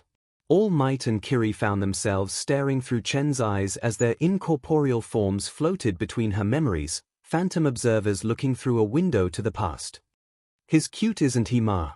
I just wish you didn't have to leave so soon. Someone off-screen said softly. The voice was in Chinese, but somehow both All Might and Kiri could understand. The meaning behind the words relayed straight into their heads. A little boy came into view, his tiny fingers clinging onto hers. I have to. We need the money, the woman's voice echoed, far away and ghostly. This is your son. One of my grandchildren, actually. The youngest. The bounty hunter's form hovered alongside All Might and Kiri, arms folded. You? How old are you, really? I died when I was 76, she replied, taking note of how All Might's eyebrows shot up into his hairline with disbelief. My appearance is a side effect of my quirk, insomnia. The longer I stay awake, the stronger and tougher I get. I used it too much when I was younger, you see. My flesh toughened up to a point where the effects became permanent. I couldn't feel anything after that. Eventually I stopped aging, too. The scene shifted once more to show a gathering of people who were undoubtedly bounty hunters, lined up and listening to a dark shadow of a man. There will be a substantial reward for the one who finds him. You are free to use any methods necessary, but I want his body intact. He was saying, his voice distorted and menacing when he rounded on Chen, a finger specifically pointing at her in warning. No disintegrations. As you wish. Chen's past self nodded. The world blurred into a dark alley, thunder and lightning crackling in the gray skies above. A lanky, terrified man was cornered, his eyes full of fear. He had a third, closed eye on his forehead, the eyelids spasming and shuddering, almost like he was trying to keep it closed. Please don't. I didn't. Fugitive metahuman abnormality ID number N034. Temporary designation, Ravager. You are under arrest. Her heels clicked against the wet concrete ominously. The charges are as follows: aggravated assault, destruction of private property, grand theft, arson, and murder. I have a warrant for your capture or termination. I didn't mean to hurt anybody. No one ever does. She raised her rifle, the muzzle crackling with electricity. The smell of ozone filled the air. The man didn't look like a Ravager at all, letting out a frightened sob. Come quietly or there will be trouble. No. I don't want to stop. Don't, you'll let him out. Chen moved in, the man's third eye snapped open. Memories shifted into a diluted mess, colors and shapes mixing like oil on water. When the perspective finally righted itself, they were faced with a caricature of violence. The street was shattered into pieces, numerous bodies surrounding a deep crater. Civilians. All Might covered the little girl's eyes, though she pried his hands away to see what was happening. She'd seen much worse, having experienced death and destruction firsthand, primarily due to her efforts in rescuing people from disasters. The fugitive from before was gone, replaced with a gibbering thing. From man to monster, nothing to nightmare. A Goliath of flesh, freakishly huge muscles bulging until they stretched the gray skin translucent to show salmon-pink tendons and sinew underneath. The worst part was its face, if one could still call it that. A maw of dagger-like teeth, dripping with saliva. Tight skin lashed against pearly white bone, much too little to cover all that flesh, and was that chitin. The forehead and crown of the beast's head was missing, its pulsing brain exposed for all to see. It had 3 eyes, 2 normal ones that drifted lazily and independent of the other, each looking in every direction possible like a chameleon. A third, larger eye darted around sporadically at the center of its head, reminiscent of a pinball, its odd placement within the creature's brain almost comical. All 3 eyes froze, rolling in sync to 0 in at one specific point. Pinkish bloodshot sclera and poisonous green pupils stared across the boundaries of time and space and right into All Might's soul, the hero feeling his fists clenching in response to the threat, even though this was a mere memory, a record of the past. Something was wrong with Chen's vision, her right side an inky pool of darkness. She was still fighting, the thud-thud-thud of her heavy rifle drowning out the screams of nearby civilians. Her opponent leapt from building to building like a crazed, oversized monkey, moving in ways humans weren't meant to move, darting and twitching with uncanny speed. Small explosions bracketed the beast, causing it to let out an inhuman blood-curdling scream. She swayed to he rounds. A distinct click told them the weapon was empty, the hunter adjusting her grip to wield it like a baseball bat, swinging hard into the monster's face and sending internal components flying everywhere. Ravager howled, then choked when the woman took the opportunity to shove a live grenade down his open maw. Twin rows of razor-sharp teeth clamped shut and snapped on her smooth, hardened flesh, trapping her before she could withdraw her arm and sending enamel shards splintering into the air. The following explosion flung her wounded body back across the street, forcibly separating the two. The perspective wobbled and tilted perilously as the fifth wielder steadied herself, disoriented. Most of her left arm had been consumed by the explosion, the ruined remains resembling twisted metal. She had to stop it here and now. She couldn't let it escape and hurt any more innocents. All Might and Kiri could do nothing but watch, helpless to intervene in an event that happened decades ago. They were just passengers along for the ride. Ravager shuffled erratically towards her, smoke rising from its throat. All three eyes flickered over its own burnt and battered body before locking onto her injured form. A low, guttural growl resounded from within the beast's ruined jaw, its voice rough and ragged like the serrated edge of a dagger. An animalistic sound that reached deep into the human mind and wrenched at their fight-or-flight instincts, primal and unchained. Even without it actually speaking, she understood what it said. "One of us will die now. I see we speak the same language." She hissed, her one remaining eye focused on the beast, otherworldly orange light beginning to spill forth. A telltale sign of one for all activating with its maximum output. Lightning trailed from her body as she charged, the beast roaring with its own bull rush. A crashing impact, pained howls and screams from both mixing together into a cacophony of brutality, the violence audible through time. She used the razor-sharp, twisted remains of her hardened left arm like a blade to cut into the monster, bringing down the makeshift weapon again and again. All Might covered the little girl's eyes, not wanting her to see this. It was over as soon as it started, both combatants laying crumpled on the ground. Chen had defeated the beast, but at a heavy cost. She was dying, the edges of her vision starting to close in. It was like looking through a dark tunnel that seemed to stretch further and further the more she looked. A panicked man came into her field of vision, a roll of bandages on one hand. He didn't speak very well, primarily using gestures and broken English in an effort to tell her something. Medic. Help. Stay calm. He murmured, his thick accent easily recognizable.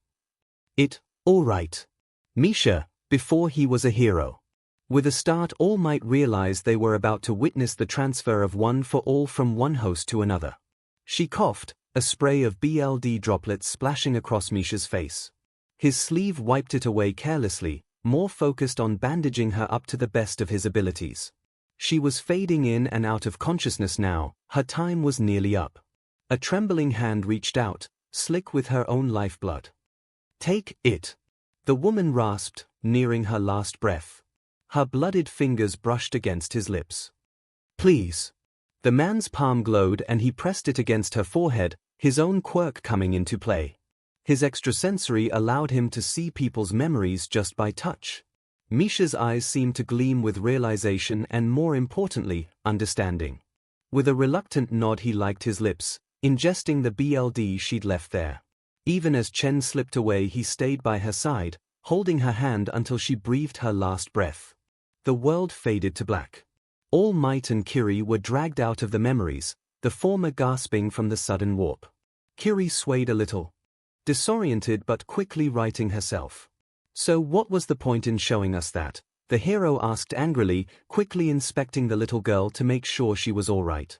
She seemed to be fine, despite having just watched somebody meet their demise. Said somebody was standing right before them, but still. Hate me if you wish. You're supposed to understand the message behind my story. The woman nodded flatly, unaffected by his anger. Sometimes one must be sacrificed for the sake of many. That is the lesson I must impart. You could have scared her, the hero argued, ignoring how Kiri had climbed up his torso to sit on his massive shoulders. He only noticed when she tugged at his golden locks gingerly to get his attention. "I'm okay," Kiri murmured from atop his head. "Please don't be mad." "Geez. All of this still seems awfully cliché. Does every one of you guys have their own lesson and story to share?" All Might sighed, patting the little girl riding on his shoulders and glad she wasn't traumatized from what they'd just seen. "Don't you?" Chen asked hauntingly, her head slightly tilted. "That's all for now, Toshinori Yagi. I'll see you around."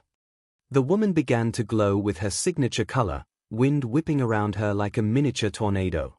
"Oh, one more thing, you guys should probably figure out a way to counter her weakness.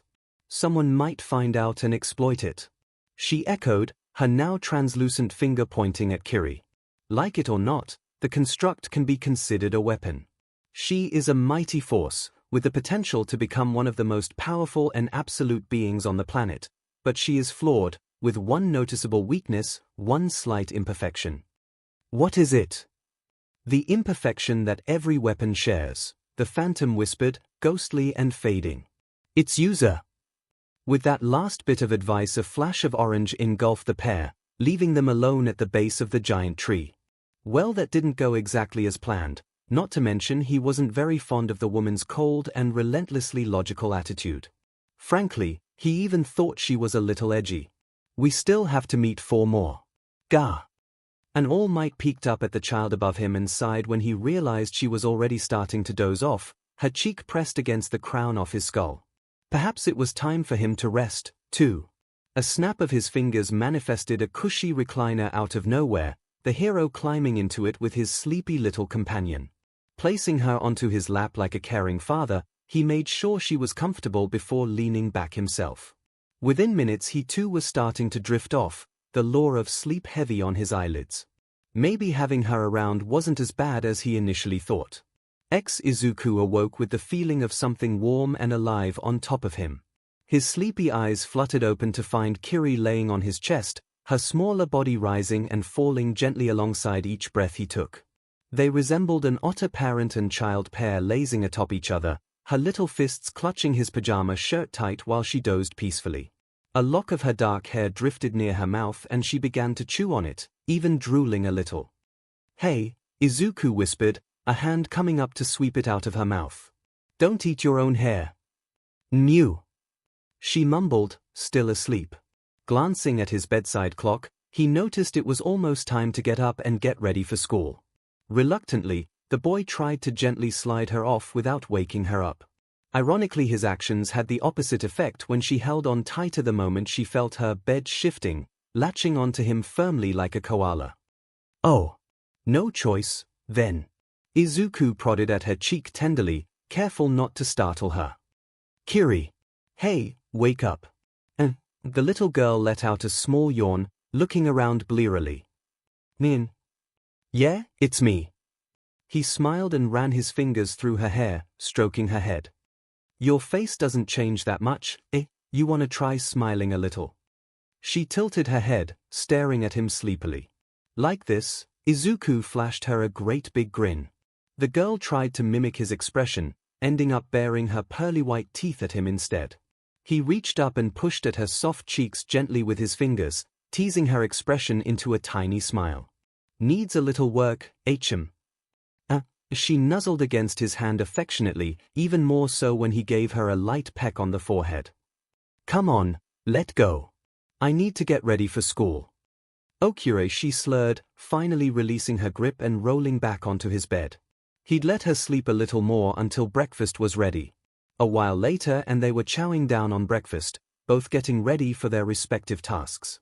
While Izuku had to go to school, Kiri was getting ready to patrol the city again as part of her usual routine, even if the rate of criminal activity was already at an all-time low. Once they made their way out of the front door, the siblings bid each other goodbye for now. Izuku watched Kiri leap off into the distance, her tiny form transforming mid-air into an adult. As the watched her go, he couldn't help but feel a little proud, not at himself for creating her, but for her. A little miracle, one that made the world a better place. The day carried on as usual, Izuku making his way into the classroom early. Ida was already there, a hand raised in greeting as he entered. "Good morning, Midoriya-kun. Feeling better, I hope." "Good morning, Ida-san. Thanks for your concern." Izuku smiled, a little happy that someone cared. "How was your meeting?" "It was interesting, to say in the least. I hope you didn't get too much of a tongue lashing yesterday." "Him? Oh, you mean Aizawa-sensei?" He hummed, remembering his interaction with the teacher. "I explained my unique circumstances and we kinda talked it out." "I see. Well, if you ever need help on anything, just give me a call," the taller boy said, nodding solemnly in understanding. Uraraka Ochiko entered the classroom moments later, bright and cheerful as always. She wore a sunny grin on her features, upbeat and happy-go-lucky. "Uraraka-san, if your smile gets any brighter, I'm gonna have to wear shades." "Good morning, Ida-kun," she said happily to Ida, her smile radiant. She then turned to Izuku, intent on greeting him with that same enthusiasm. "Good morning, Dekundesh." She seemed to suddenly stutter out of nowhere in the middle of greeting Izuku, her cheeks slowly turning a lovely shade of pink. What both boys didn't know was that she thought back to the scene she'd secretly witnessed yesterday with Mina outside the school gates upon seeing Izuku again. The young brunette's face began to heat up when she remembered how experienced Izuku had seemed yesterday, sweeping a girl off her feet and caressing her head lovingly. A tiny part of her wondered how it would feel to be held and caressed like that. "Uraraka-san. Are you alright?" Izuku tried, concerned for his friend. I'm fine. Everything is just peachy, yeah." She laughed awkwardly, sidestepping away from them and into her seat. "Peachy peachy peachy. Ha ha ha." The two boys shared a worried glance, confused. Did I do something wrong?" Izuku tried, bewildered. He began patting his cheeks. "Is there something on my face?" Ida shrugged, his expression indicating he had absolutely no idea. Izuku flinched when he felt a hand pat him on the shoulder, the owner of said hand humming in approval. Ashido Mina appeared out of nowhere, grinning delightfully. Ashido-san." He stammered, flustered from her sudden close contact. A girl was touching him. "I have to admit, I underestimated you, Midoriya." Mina beamed, her voice playful and teasing. She sent a thumbs up his way as she left for her seat, giggling a little. "Just make sure to not play around too much with maidens' hearts, you stud." "PPP play around." Izuku blushed, BLD rushing to his cheeks. He still had no idea what she was talking about. Was that a compliment or some sort of hidden innuendo? He silently cursed the fact that he was so bad at talking to girls. "Hey." Ida turned to him, a little confused. "Well, I'm not going to meddle in your private affairs, Midoriya-kun." I don't know what she meant," the boy blinked. "Did you?" "No, not really." Both boys shrugged, dropping the issue. A few minutes later Aizawa-sensei shuffled in, looking disheveled as ever. Overall, it was the same, boring old combination of classes until the afternoon rolled along. The teacher announced that they were to head to a remote training site for rescue training, the class piling onto a bus shortly after they changed into their respective costumes. So this was the important event he mentioned. The bus traveled along a long, winding road, deep into the forested land where the training area resided. "To think that you had such a facility in place. I tend to say whatever comes to mind, Midoriya-chan." Asui Tsuyu began, having sat next to him. Yes, Asui-san. Call me Tsuyu." "Alright." "Your quirk is like All Might's," the frog girl said flatly. Here. Izuku started to protest, then paused, recalling the memory of the small child drooling on his chest this morning. "I suppose it looks rather similar, doesn't it?" If only she knew what his real quirk was capable of. "Wait a sec, Tsuyu-chan." Kirishima piped up from beside her. "All Might doesn't get hurt when he uses his. They just kind of look the same." Tsuyu nodded, humming in thought. "But it's nice to have a simple augmenting type quirk. You can do lots of flashy stuff." The redhead continued with a grin.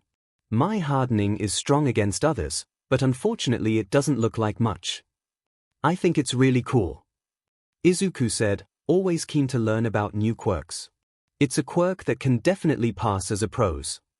A prose? Yeah. But you have to think about popularity as a hero too, you know. My naval laser is pro-level in both flashiness and strength, Emma began. But it's not great that it gives you a stomachache. Mina interrupted with a teasing smile, a supportive hand on his shoulder. Well, if you're talking flashy and strong, Kirishima nodded towards the back of the bus. It's gotta be Todoroki and Bakugo, here. Bakugo's always mad, so he doesn't seem like he'll be popular, though. Tsuyu said bluntly. What the F? Wanna fight, you Froggy Beach? See. We haven't known each other that long, so it's amazing that everyone knows his personality is CRP steeped in sewage. Kaminari shrugged smugly. What's with that vocabulary, BSD? Bakugo snarled, leaning over the railing in front of him. I'll kill you. Kaken's being teased. Here. You don't see that every day. That's you. For you. What a vulgar conversation. Yoirozu muttered. But I like stuff like this, too. Ochako giggled from beside her. We're here. Stop messing around. Yes, sir. Upon arrival, Class 1A was greeted with one of the most amazing sights they would behold as part of their life at UA. A theme park-like location stood before them, where the attractions would usually be replaced with different variations of disaster zones ranging from perilous landslides to collapsed buildings. All 6 zones were housed within an enormous dome, Izuku suspecting that the structure was large enough to have its own weather patterns. Woo! Is this Universal Studios Japan? There's the flood zone, landslide zone, conflagration zone, etc. Every disaster and accident you can imagine. An androgynous voice behind them stated proudly. I built this facility myself. I call it the Unforeseen Simulation Joint. So it really is USJ, the class thought as one. It's the Space Hero, 13. Izuku said in awe, taking in the hero's spacesuit-clad form. He's a gentleman hero who specializes in rescue scenarios. Ooh, I love 13. Ochako cheered, practically bouncing with excitement. 13. Aizawa greeted his colleague flatly. Where's All Might? I thought he was meeting us here. About that, senpai. 13 held up 3 gloved fingers subtly. It seems he just reached his limit during his morning commute. His resting in the break room. The height of irrationality, the teacher muttered under his breath. So. Be it. Let's get started. Righto. Alright, before we start I have a point or two to make. 13 cheered cutely, then began counting off his fingers. Or 3. 4. 5. Kim. Aizawa simply sighed, watching his colleague hum and tap their helmet thoughtfully. Okay. As I'm sure many of you are already aware, my quirk is called Black Hole. It can SCK in and tear apart anything. And you've used it to save people in all sorts of disasters. Izuku added helpfully. Correct. However, my power could easily kill. The pro-hero paused and let that statement sink in. No doubt there are some among you with similar abilities. In our superpowered society, the use of quirks is heavily restricted and monitored. Though it may seem that this system is a stable one, we must never forget it only takes one wrong move with an uncontrollable quirk for people to die.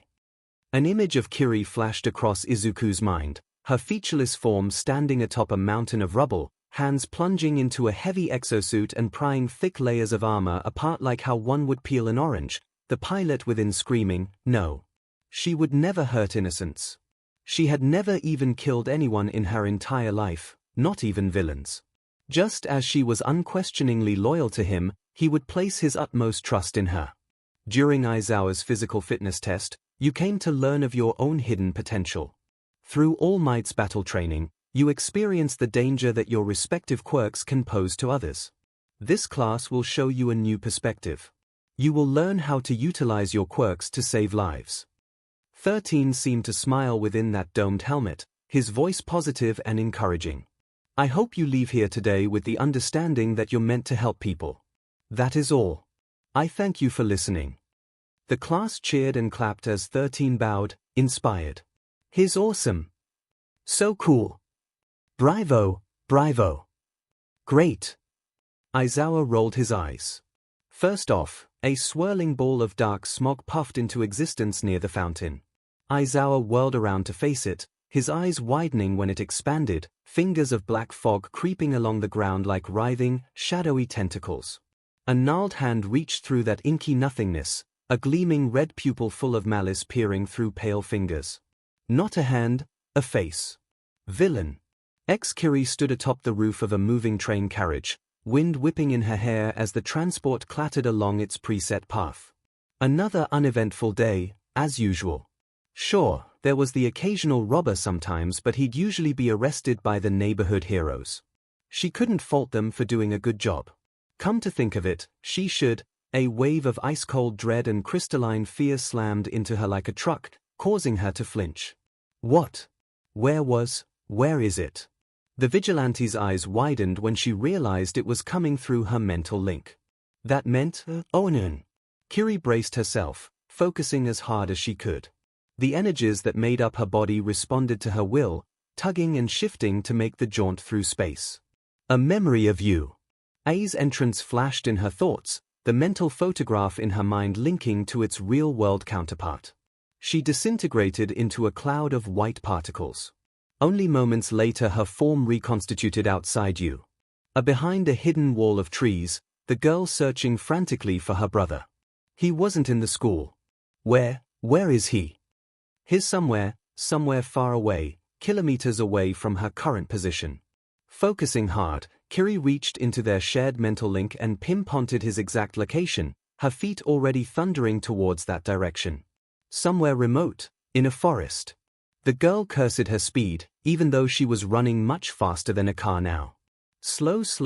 Why was she so slow? She simply ran through the trees in her path, leaving broken wooden splinters in her wake when she didn't bother to dodge around them. The fastest route from point A to point B was a straight line.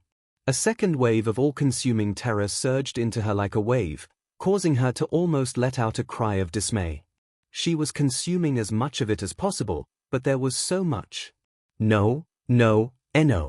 I won't let them hurt you, Oni-chan. I won't. A massive dome came into view, with her closing in rapidly. Kiri lowered her shoulder into a charge when she neared the structure's thick walls, crashing through multiple walls with deafening booms. Breaching the side of the dome, she found herself in the downpour zone, gusts of wind and rain blasting into her. She continued charging, inadvertently rushing past and knocking out several villains who were in the midst of combat with two particular students. Tokoyami and Koda blinked in stunned confusion, nearly missing that the vigilante had just halved the number of their total opponents. The remaining villains were easily defeated in seconds, especially when Dark Shadow suddenly seemed much more excited for some reason. Dark Shadow, what's wrong? That one, MSTR, the white one who helped us. She felt. The shadow hissed, a thrilled delight evident in its voice. Familiar. Kiri finally burst out of the downpour zone with a crash, spotting her brother. He was staring at a hulking beast of muscle, a smaller form pinned and broken underneath it. Fear radiated off Izuku like heat from a campfire, the construct immediately draining most of it away and clearing his thoughts. An order thundered through their mental link and into her mind, desperate and frantic. Get that thing off Aizawa-sensei. Oh, what's this? We have a special mini-boss stage. A thin slip of a man was saying, his face obscured by a severed hand for a mask. Kugiri, whatever he was about to say next was cut short when Kiri slammed into the behemoth, her fist crashing into its face with an impact so significant that it flung both the masked man and his smoky ally back. The monster weathered the blow easily, its eyes locking onto her form before responding with a brutal overhead swing. One slender hand tanked the blow, the other slicing through the air to slam into his chin in an uppercut, the air around the impact zone distorting from the shockwave. Leaping back away from Aizawa and Izuku, she baited the monster into coming after her. Her new opponent gripped the ground on all fours like a gorilla, bulging muscle in both arms and legs propelling its massive body forward with blinding speed. She met its charge, her smaller hands pushing against its humongous ones, exactly what she planned. Kiri focused and reached in deep, intent on ripping out every single emotion from the beast's mind to stun it. Diving in, She reached inwards and stopped. There was nothing. She had looked into the monster's psyche and found absolutely no emotions at all, almost like the thing before her didn't have a soul. It was just a meat puppet, a golem made of flesh. It wasn't even a person anymore. Your puny punches won't work against 𝐻𝐻𝐻's shock absorption, the thin man hissed, sneering under his grotesque mask. He was specifically made to take on All Might. Do you seriously think you can actually match him? 𝐻𝐻 made no sound when he attacked, no animalistic roaring, not even an enraged growl. He was empty, devoid of emotion and soul. His fists were meaty hammers that crashed into her body, lighting fast, each blow causing the ground beneath her to spiderweb with numerous cracks, then shattering into countless chunks. Kiri counterattacked, the power behind her blows disproportionate to her size. Though she was much smaller and slightly slower, her fists were hitting like freight trains, every punch she landed creating a thunderous boom and rippling the air behind 𝐻𝐻. The sound of them exchanging blows was like machine gun fire, deafening and bone-rattling. Shock absorption. Every hit she lands absorbed. Absorption of kinetic energy, other energies not absorbed, sonic, thermal energy. Izuku observed. He was watching them clash, his mind frantically analyzing 𝐻𝐻's characteristics and capabilities. They're equally matched. No. 𝐻𝐻 is much stronger. Made to combat All Might, possibly kill him. Made. Artificial human. Superhuman strength, speed, stamina. Brute package confirmed. Kiri landed an open palm onto 𝐻𝐻's exposed brain and wrenched, digging her fingers in deep and trying for a weak spot. It didn't work. 𝐻𝐻 bit down on her arm, shaking her like a dog with a chew toy before she broke free, going for his eyes. That didn't work either when he simply grabbed and pulled her away. Her next attempt had her darting onto his back, grabbing hold of his thick neck and twisting it further than what any normal humans could tolerate. 𝐻𝐻 simply reached up and swung her into the ground with a thunderous crash, unaffected. This thing, this monster. Why did it look and feel so familiar? That beast-like instinct and aggression, inhuman and primal. She had seen something similar to it before, but where? The realization hit her like a sack of bricks. That freakish muscle mass. That exposed brain. Ravager. The monster that Chen had fought. Had that been the prototype to this abomination, its remains used to help create this. No sense in sticking around if All Might isn't going to come. But before we leave, let's leave a few dead kids. The thin villain from before whispered, crossing the distance between him and Izuku and his friends in the blink of an eye. His hand reached out towards them. To wound the symbol of peace's pride. Kiri moved, prioritizing the safety of her brother above all else. Kicking off 𝐻𝐻's chest like a springboard, her fist rocketed into the thin man's torso with a sharp crack, sending him flying across the plaza. She was sure she at least broke a rib or two, having felt the sensation of bones snapping against her knuckles. Pulsing, unrestrained rage flowed off her, Izuku literally feeling her wrath as she stood with her back towards him and his classmates, using her own body as a shield. Stay away from him. TCH, 𝐻𝐻, dispose of Valkyrie now. Kill her. The man spat, clutching at his side painfully. 𝐻𝐻 was a shadowy blur, racing towards them. Kiri, Valkyrie, met his charge with one of her own. Twin juggernauts collided, one black and one white, one fueled by pure instinct and the other by pure emotion. She adjusted her strategy, her leg not kicking but rather pushing against his knee joint with tremendous force. There was a sickening snap and 𝐻𝐻's knee bent backwards, only to immediately right itself with another snap. Regeneration. Looks like breaking all his limbs wouldn't work. Fighting an opponent bigger and stronger than oneself, she had tried nearly everything so far. Explosiveness, aiming for sensitive targets, all nullified against 𝐻𝐻's quirk. It was possible to beat him in an endurance match, but she couldn't keep track of multiple opponents at once. The thin villain and his fog companion were still a threat to Izuku and his friends. The longer she was in combat against 𝐻𝐻, the more Izuku was prone to danger. Kiri thought back to the endless hours she spent fighting, the tactics of each opponent she faced and each ally she fought alongside incorporated into her own fighting style. There were always moves to take down a larger, stronger opponent. And there were always countermoves to those moves. And countermoves to those counters. Physical combat was like a game of chess, except the pieces were your arms and legs, torque and your center of mass, and most importantly your mind. Ducking under Nomu's haymaker, she swung herself up onto his back again using his neck as a grip, taking advantage of his split second of disorientation to wrap her legs across his right arm, her body parallel along its length. She grabbed onto the limb at a specific angle and pulled, her efforts manifesting with a wet pop, dislocating Nomu's shoulder. Now that his right side was mostly out of commission, she scrambled atop and behind him, her lithe arms wrapping around his neck and executing a rear naked choke. A BLD choke, Izuku realized. She was trying to cut off the BLD flow to Nomu's brain, putting all her strength into the endeavor. The behemoth stumbled, flailing madly and trying to throw her off him. It looked like it was working until Nomu's neck bulged repulsively when he flexed, thick veins popping and writhing along his neck like worms beneath skin. With the BLD flowing back to his brain, the mutant regained his senses and leapt high into the air to land on his back with a horrific impact, rupturing the ground beneath and crushing her into a deep crater. The earth shook, sending massive tremors that reverberated through the entire structure. The resulting shockwave hit like a sledgehammer, causing Izuku and the others to stumble back.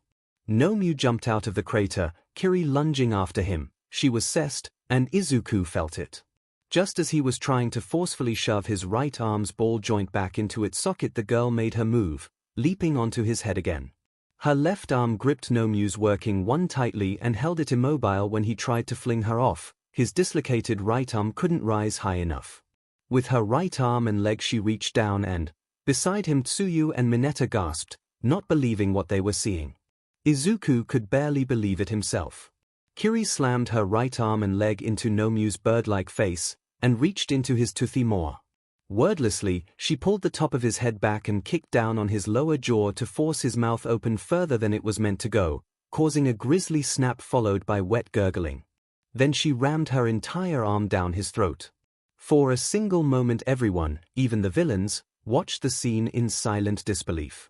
The silence didn't last when Nomu began to thrash around with Kiri still atop him, the length of her entire arm from below the shoulder onwards lodged in his esophagus. Izuku understood her intent. Since her BLD choke earlier had failed, she was trying for an air choke this time, physically blocking his airway and trying to choke him into unconsciousness. The girl held on tight like she was riding a rodeo bull, unsure of how long it would take for him to run out of air. Nomu had a large body with equally large muscles, meaning that he would have a powerful set of lungs to supply all that much-needed oxygen.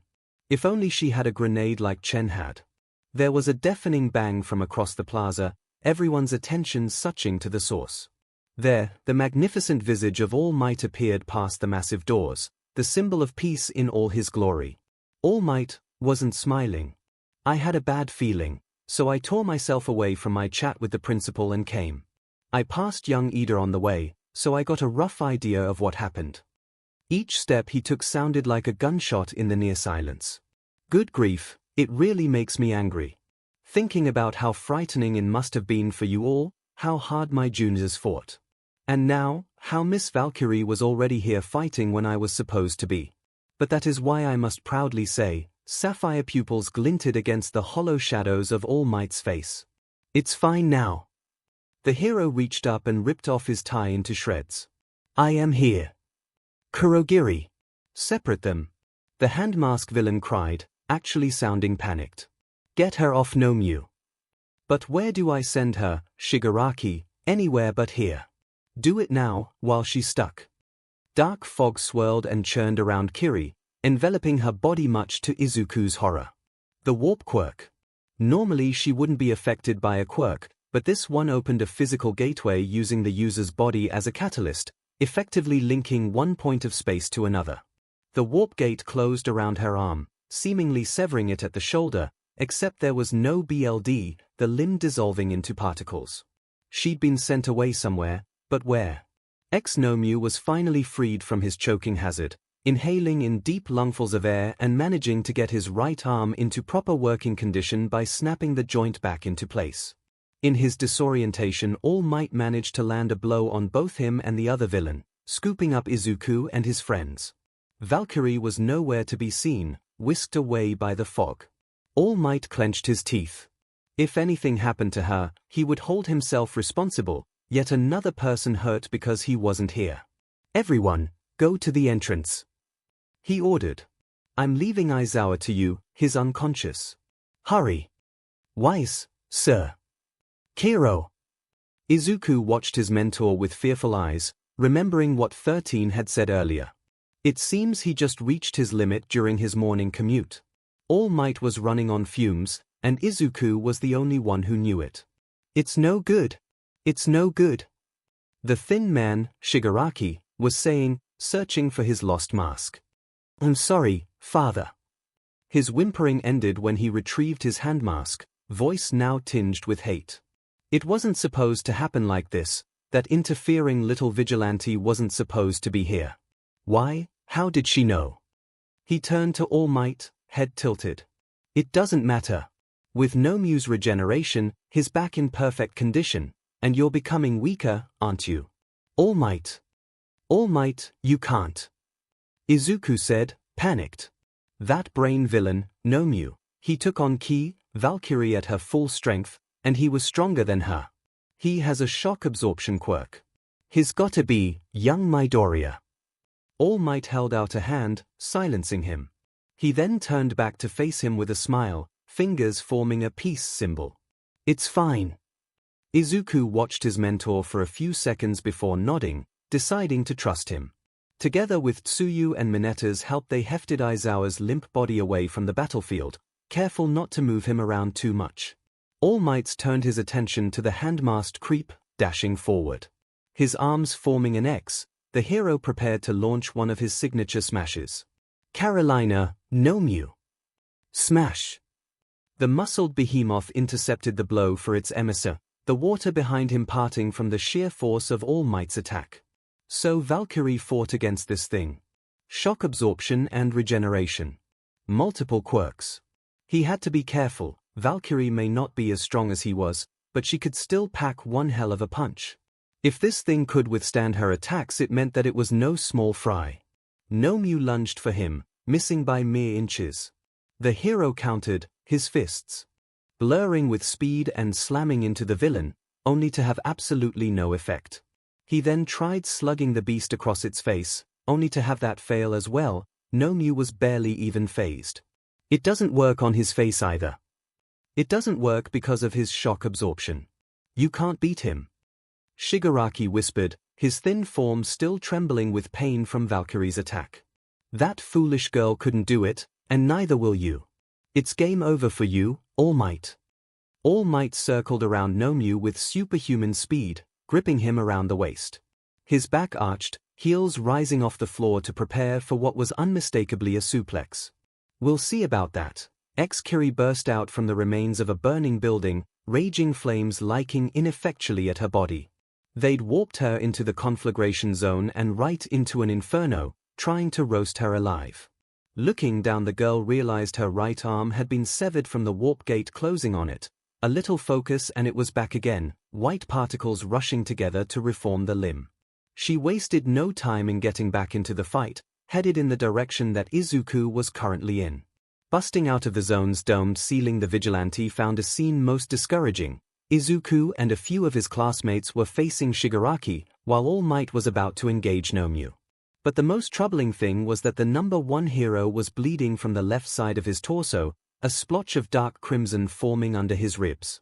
His weak spot. This wouldn't do. If she worked with All Might, they'd be able to defeat Nomu, but alone she was unable to. Her output simply wasn't enough. Fighting Nomu solo would result in a stalemate again, just like when she'd fought the mental version of All Might. She needed more power. More power. Kiri began to feel a tugging sensation in her head. Within the recesses of Izuku's mind, Nana and All Might could do nothing but watch helplessly through the host's eyes, fists clenched and teeth grit.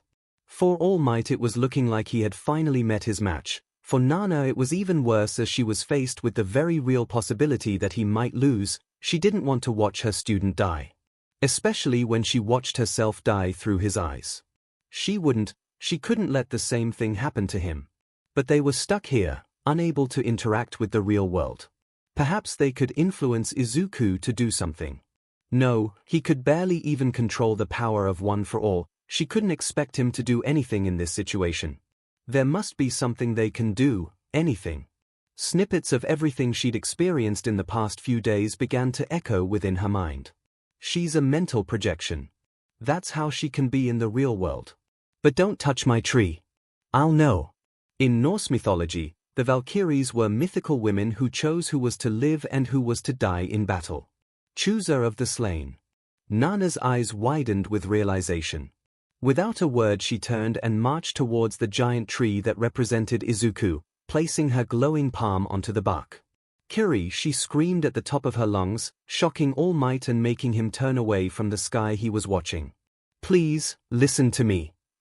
Sensei, what are you? If you can hear 𝐒𝐻𝐸𝐽, let me help you. The woman paused to take a deep breath, perhaps the most important breath in her UN life. Choose me. The point where her palm met the trunk began to glow, blinding light radiating from the weathered wood. A deep whooshing emanated from the tree, the light spiraling outwards and expanding to form a doorway. Nana! All Might gasped. Nana said nothing as she stepped through, the doorway closing behind her before her student could react. Imperceptible radiance and colors of every shade imaginable greeted her. Somebody screamed, and she wasn't sure if it was her. Inside was a tunnel of burning rainbow light, the mental link between Izuku and Kiri. The bifrost between minds, the bridge that reached between the mental world and the real world, a link between two realms. Shimura Nana closed her eyes. Valkyrie opened her eyes. When she gasped, her voice was strange and slightly distorted, like two people speaking at once. She looked down to find herself no longer featureless nor unclothed, now clad in a familiar costume. Black bodysuit with yellow gloves, gleaming white boots, and a magnificent white cape billowing in the wind. The figure turned towards the standoff below, the corners of her mouth curving upward. Hell yeah! All Might took a deep breath, readying himself. Before him was 𝐻𝐸𝐽, an absolute monster, all muscle and instinct. Though young Todoroki and the others had aided him earlier when he was trapped, the beast had still managed to hit him right where it hurt, his old injury opening up and leaking blood. I barely have a minute left. My power has been declining faster than I expected. Even with this wound I can take all you brats on. Shigaraki hissed in pain, one hand clutching his side. 𝐻𝐸𝐽, let's clear this and go home. But I must do this. Shigaraki dashed towards Izuku and his classmates, feet light and eyes angry. Why? Because I am. All Might felt the power of one for all surging through his body, 8 different souls working together, a gestalt of different generations. A power he was deemed worthy of. The symbol of peace. Shigaraki flinched from the sudden increase in pressure, turning towards the hero. All Might leapt forward, his golden locks whipping in the wind. 𝐻𝐸𝐽 blurred with speed, a wall of muscle and aggression. Their fists collided in an immense shockwave that sent everyone nearby flying. Unnoticed by all, a flash of black and white was headed right at them like a missile. All Might readied his fist for another punch, 𝐻𝐸𝐽 doing the same. Who the hell do you think I am, 𝐂𝐸𝐽? An alabaster boot impacted 𝐻𝐸𝐽's face with the force of a bullet train, actually causing him to stumble back. The ground beneath him broke apart, shattering like glass and sending an explosion of rubble climbing into the air. All Might blinked in surprise, whirling around to face his unexpected ally. The new combatant spun mid-air, adding rotational momentum to her next attack, which came in the form of another ridiculously long name. Get your demon hands off him, 𝐻𝐸𝐽! The girl yelled, her voice slightly distorted. It was Valkyrie, but she looked drastically different. Though her face, skin, and hair still looked the same and retained their milky white color, her eyes no longer glowed green. An ethereal violet light shone from within her eyes, twin amethysts sparkling with hope. But that costume, it was impossible. That costume belonged to 𝐻𝐸𝐽 was flung back due to Valkyrie's putting her full force into her punch, the blow acting more like a continuous push. She spun to face All Might, a painfully familiar grin on her face. One that he'd seen before, just not on her. All Might, with me, she cried, taking up a combat stance. Formation Delta. The blonde's eyes widened in disbelief, though he subconsciously got into position as well. It was an old battle formation, a favorite of his mentors, in fact. Valkyrie, How? Just do it. Valkyrie yelled, not looking like her usual expressionless self at all. In fact, it reminded him of her. On my mark. Mark. The two heroes dashed forward in unison, one aiming high, the other aiming low. 𝐻𝐼𝐽 responded too late and received twin blows that sent him spinning, then another combined attack that pummeled him into the ground. Nearby buildings and walls shook from the impact, massive cracks climbing up their sides. Izuku and his classmates could only watch in amazement, the two heroes executing every maneuver perfectly, each punch and swing choreographed and precise. It was like watching a dance, passionate and heart-pounding. Two partners working in tandem, both reliant on the other. Each harmonious blow resulted in a wave of pressure, gale winds sweeping across the entire plaza and preventing anyone from getting close. 𝐻𝐼𝐽 couldn't even fight back, the combined barrage too much to defend against. Valkyrie seemed much stronger now, perhaps almost as strong as All Might. They are both giving it their all. Neither of them are swinging randomly. Each blow, every single hit, is more than a 100% of their full strength. If your quirk isn't shock nullification but shock absorption, then there must be a limit to it, right? All Might growled, his arms a hurricane of blows. Made to fight me. If you can withstand me at 100%, then we've just got to go beyond that. With our powers combined, Valkyrie snarled, her smaller form beguiling her monstrous strength and vicious attacks. A rooster tail of dust and rubble manifested from their movement alone, trees uprooted and concrete chunks spiraling into the air. It'll be more than enough to force you down, villain. A hero. She landed an over-the-shoulder judo throw, sending 𝐻𝐼𝐽 flying right into All Might's uppercut that launched him into the sky. Can always break out of a tough spot. The blonde finished, one for all thundering through his muscles, surging through his soul. Together they leapt into the air and swung as one, two pairs of hands sending a barrage of rapid-fire blows into the muscled mutant. Orya! Two voices mixed into a triumphant crescendo, their combined heavy overswing sent 𝐻𝐼𝐽 cratering against the ground so hard the entire USJ shook from the impact, the ground rupturing and fragmenting like the surface of a frozen pond. He bounced off the shattered floor from the impact, mid-air for a moment. Everyone watched in speechless shock and awe, witnessing the full extent of All Might's power and Valkyrie's hidden one. Izuku stared at his sister's strange new form, eyes shining with wonder.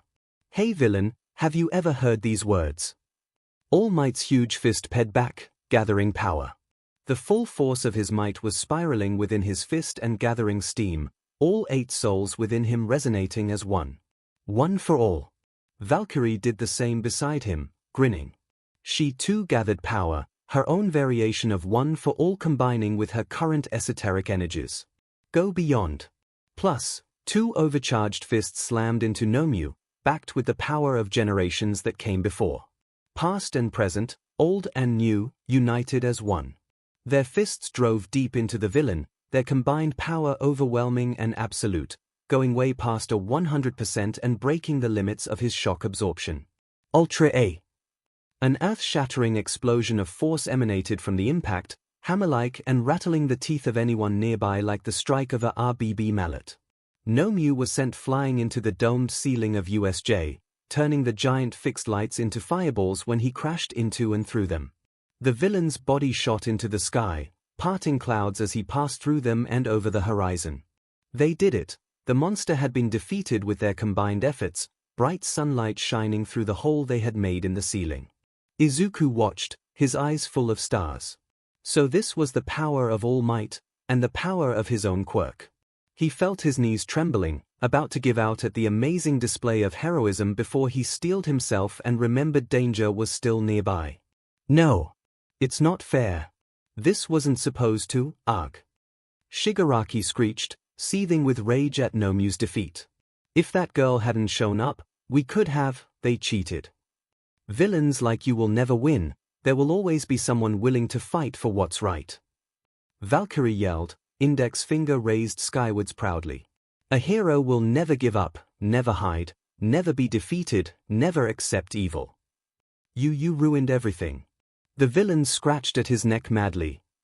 I'll kill you. Before he could rant on any longer, a bullet hole the size of a quarter appeared on both his knees, causing the man-child to scream in pain and collapse.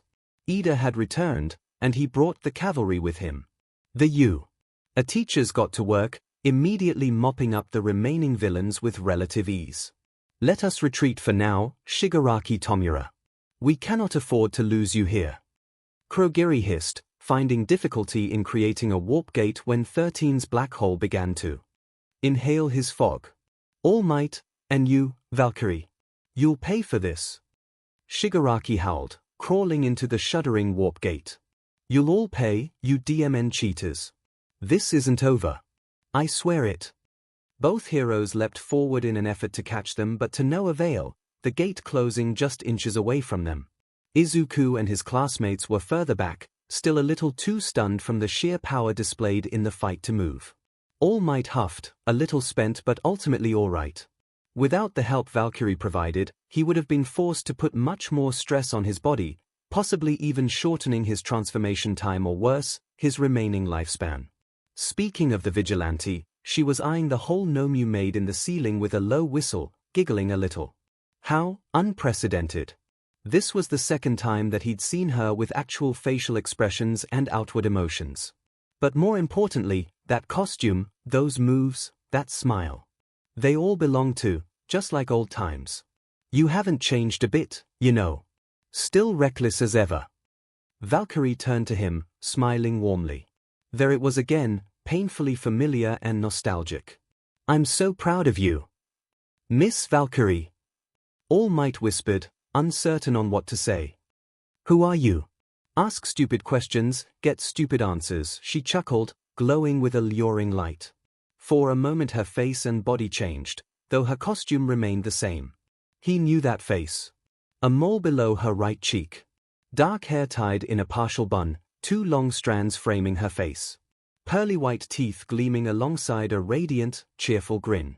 A halo of 7 glittering stars encircled her head like a miniature galaxy, giving her the appearance of an angel descended from heaven. Nana! He breathed. Steel-gray eyes glimmered with nostalgia, time seeming to trickle to an eternity between those precious few seconds. See you around, Toshinori. With that final statement and smile she faded away in the wind, her form dissolving into smoke. All Might reached out to grab her hand, to just hold her one last time. Her ectoplasmic, ethereal fingers slipped through his, leaving no trace that she'd ever been there. A phantom from the past, come to aid him in his time of need. Izuku and his friends gathered around him even as the teachers streamed in to clean up the remaining villains, effectively ending the invasion of USJ. All Might, are you okay? Izuku tried reluctantly. The hero didn't respond, opting to keep silent. It wasn't that he wouldn't respond, but rather that he couldn't.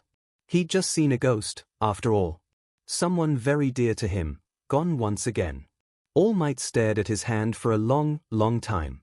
A swirling doorway of light opened up in Izuku's mind, dumping both Kiri and Nana onto the grass unceremoniously. Both of them collapsed in exhaustion, breathing in great deep breaths. All Might quickly rushed over to help them up, concern evident on his face. What was that? The blonde hero exclaimed, currently experiencing a volatile mix of confusion, horror, and amazement. Sensei, you were in the real world and you two were combined or something. Yeah, no, Sherlock. Nana groaned, clutching her head like she was having a hangover. Oh man, I don't feel so good. And Kiri shivered a little, prompting him to pick her up into a hug in an effort to keep her warm. I feel sick. Must be some kind of feedback or something, an emotional overflow. The woman leaned against a nearby rock. Totally worth it though. Why? All Might began, shaking his head. Why did you do that? What do you think? Nana slurred angrily, eyes unfocused and tearful. I couldn't just watch you die. Not like how I watched myself die. I won't let history repeat itself, not when I can actually make a difference. That last part sent a pang of regret through his heart, but he pressed on. I wouldn't have. How do you know? She suddenly yelled at him, her eyes watery. How do you know? Here. I can't bear to see something like that happen. I saw an opportunity, and I took it. I know I acted on my emotions, But is that so bad? Nana! I can't watch you die, I just can't. You're like a son to me, Toshinori. She choked, gazing down at the ground in shame. I don't want to lose another son. He rushed in and hugged her tight, feeling her body shuddering with small sobs. Looks like she had some issues that she had been keeping hidden all this time after all, magnified by the emotional feedback from the fusion. Chen's pessimistic words echoed softly in his head. This place is no paradise, more like a graveyard. Each to his own, he supposed. He held Nana a little tighter, letting her bury her face into his shoulder. Kiri shivered again in his arms, the three of them huddling in a sort of pseudo-family hug. He patted his mentor on the back, calming her down. He kept holding her until she stopped shaking, finally becoming stable after a few minutes had passed. I'm sorry, his mentor stammered, pulling away from him. Her gaze was downcast, a hand coming up to dry her eyes. I didn't mean to yell, I just... You don't have to say anything, Sensei. I understand. All Might said calmly. Gazing down on her head, he found himself looking at her halo of 3 souls. 3 souls? Nana! All Might began, a gut feeling of dread starting to overtake him. Something's wrong. Hey, what is it? She looked up at him, confused. Your halo, it's only got 3 souls instead of the usual 7. Are 4 of them sleeping or something? The woman's eyes bulged, a look of alarm overcoming her. She quickly waved her hands and gathered the 3 remaining souls into her open palms, smacking them around a little in the process. You too. Oi, wake up. She yelled, her voice frantic. Where's the 4 of them? Among the 3, All Might only recognized Nana's violet soul and Misha's magenta soul, the remaining unknown soul shining a brilliant pure white. The latter 2 had clearly woken up and were starting to talk, flashing with panicked speed. They're not, I don't understand. Where? Nana muttered. The 2 souls flickering in response. It couldn't be. Could it? Sensei. It's those 4. The woman paled visibly, looking even more like an actual ghost now with the added effect of her translucency. Oh, 𝐒𝐻𝐿. Back then, when I crossed the bridge to the real world, I thought I heard someone screaming. I thought it was just a figment of my imagination, but now I'm sure. Screaming. I'm certain it was one of them. Nana gasped. It has to be. She thought back to the burning Rainbow Bridge, intense and overwhelming. Someone screamed, "Let me out!" All Might frowned, uncertain. So where did they? No, you still don't understand. Nana's form suddenly increased in transparency, fading in and out. Something was happening to Kiri as well, she was shrinking. I've screwed up, I've let them out. His mentor turned to him, grabbing his massive shoulders and shaking them hysterically. Don't you know what this means? What? One for all didn't always belong to heroes, you oaf. Her wide eyes turned skyward. Those 4, they've escaped into the real world. The blonde's eyes flashed with realization and alarm, finally grasping the seriousness of the situation at hand. 2 of them used to be classified as villains. Chen will be fine, I'm more worried about the other 3, especially that idiot. We need Midoriya to find them and get them back in here, contain the situation, we need to stop them before. Whatever the woman was about to say next was cut off when she fully faded away, reverting back into a floating soul fragment. 4 souls now floated above All Might's head in an orbit, 3 of them pulsing rapidly as they tried to communicate with him. Only thing was, he still didn't know how to hear or speak to them when they were in that form. What? I can't understand any of you. Kiri-chan, can you? Looking down, he realized that the girl had shrunk even more, still shrinking before his very eyes until she finally stopped. She still wore the same outfit, but she was absolutely tiny now, about the size of a doll that could easily fit onto his palm. As he picked her up delicately, the little chibi girl shook herself awake, peering up at him. What? What happened to you? Are you all right? I'm okay, she squeaked, her voice as tiny as her body. I'm just in super-duper power-saving mode. Hey, what does that mean? It means my energy is being shared.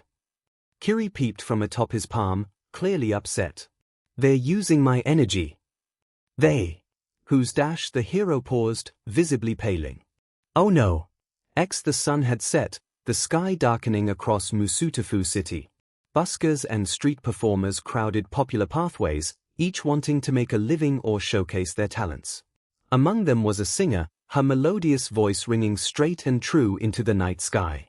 Slender fingers strummed across tight guitar strings. But you held my hand, she sang an old song, a moderate crowd gathering around and listening with approval. Some were even filming her performance with their smartphones, enjoying the music. If those same people would have just looked up, they would have found something much more interesting to film. You took me right back down to hell.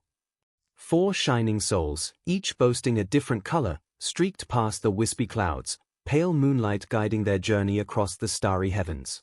They left trails of ghostly light in their wake, 4 horsemen riding through the inky darkness. Within one of those souls something otherworldly stirred, gazing down at the city below. I've got an angel on my shoulder, at long last, the being whispered. Midoriya. Izuku. But a devil in my head,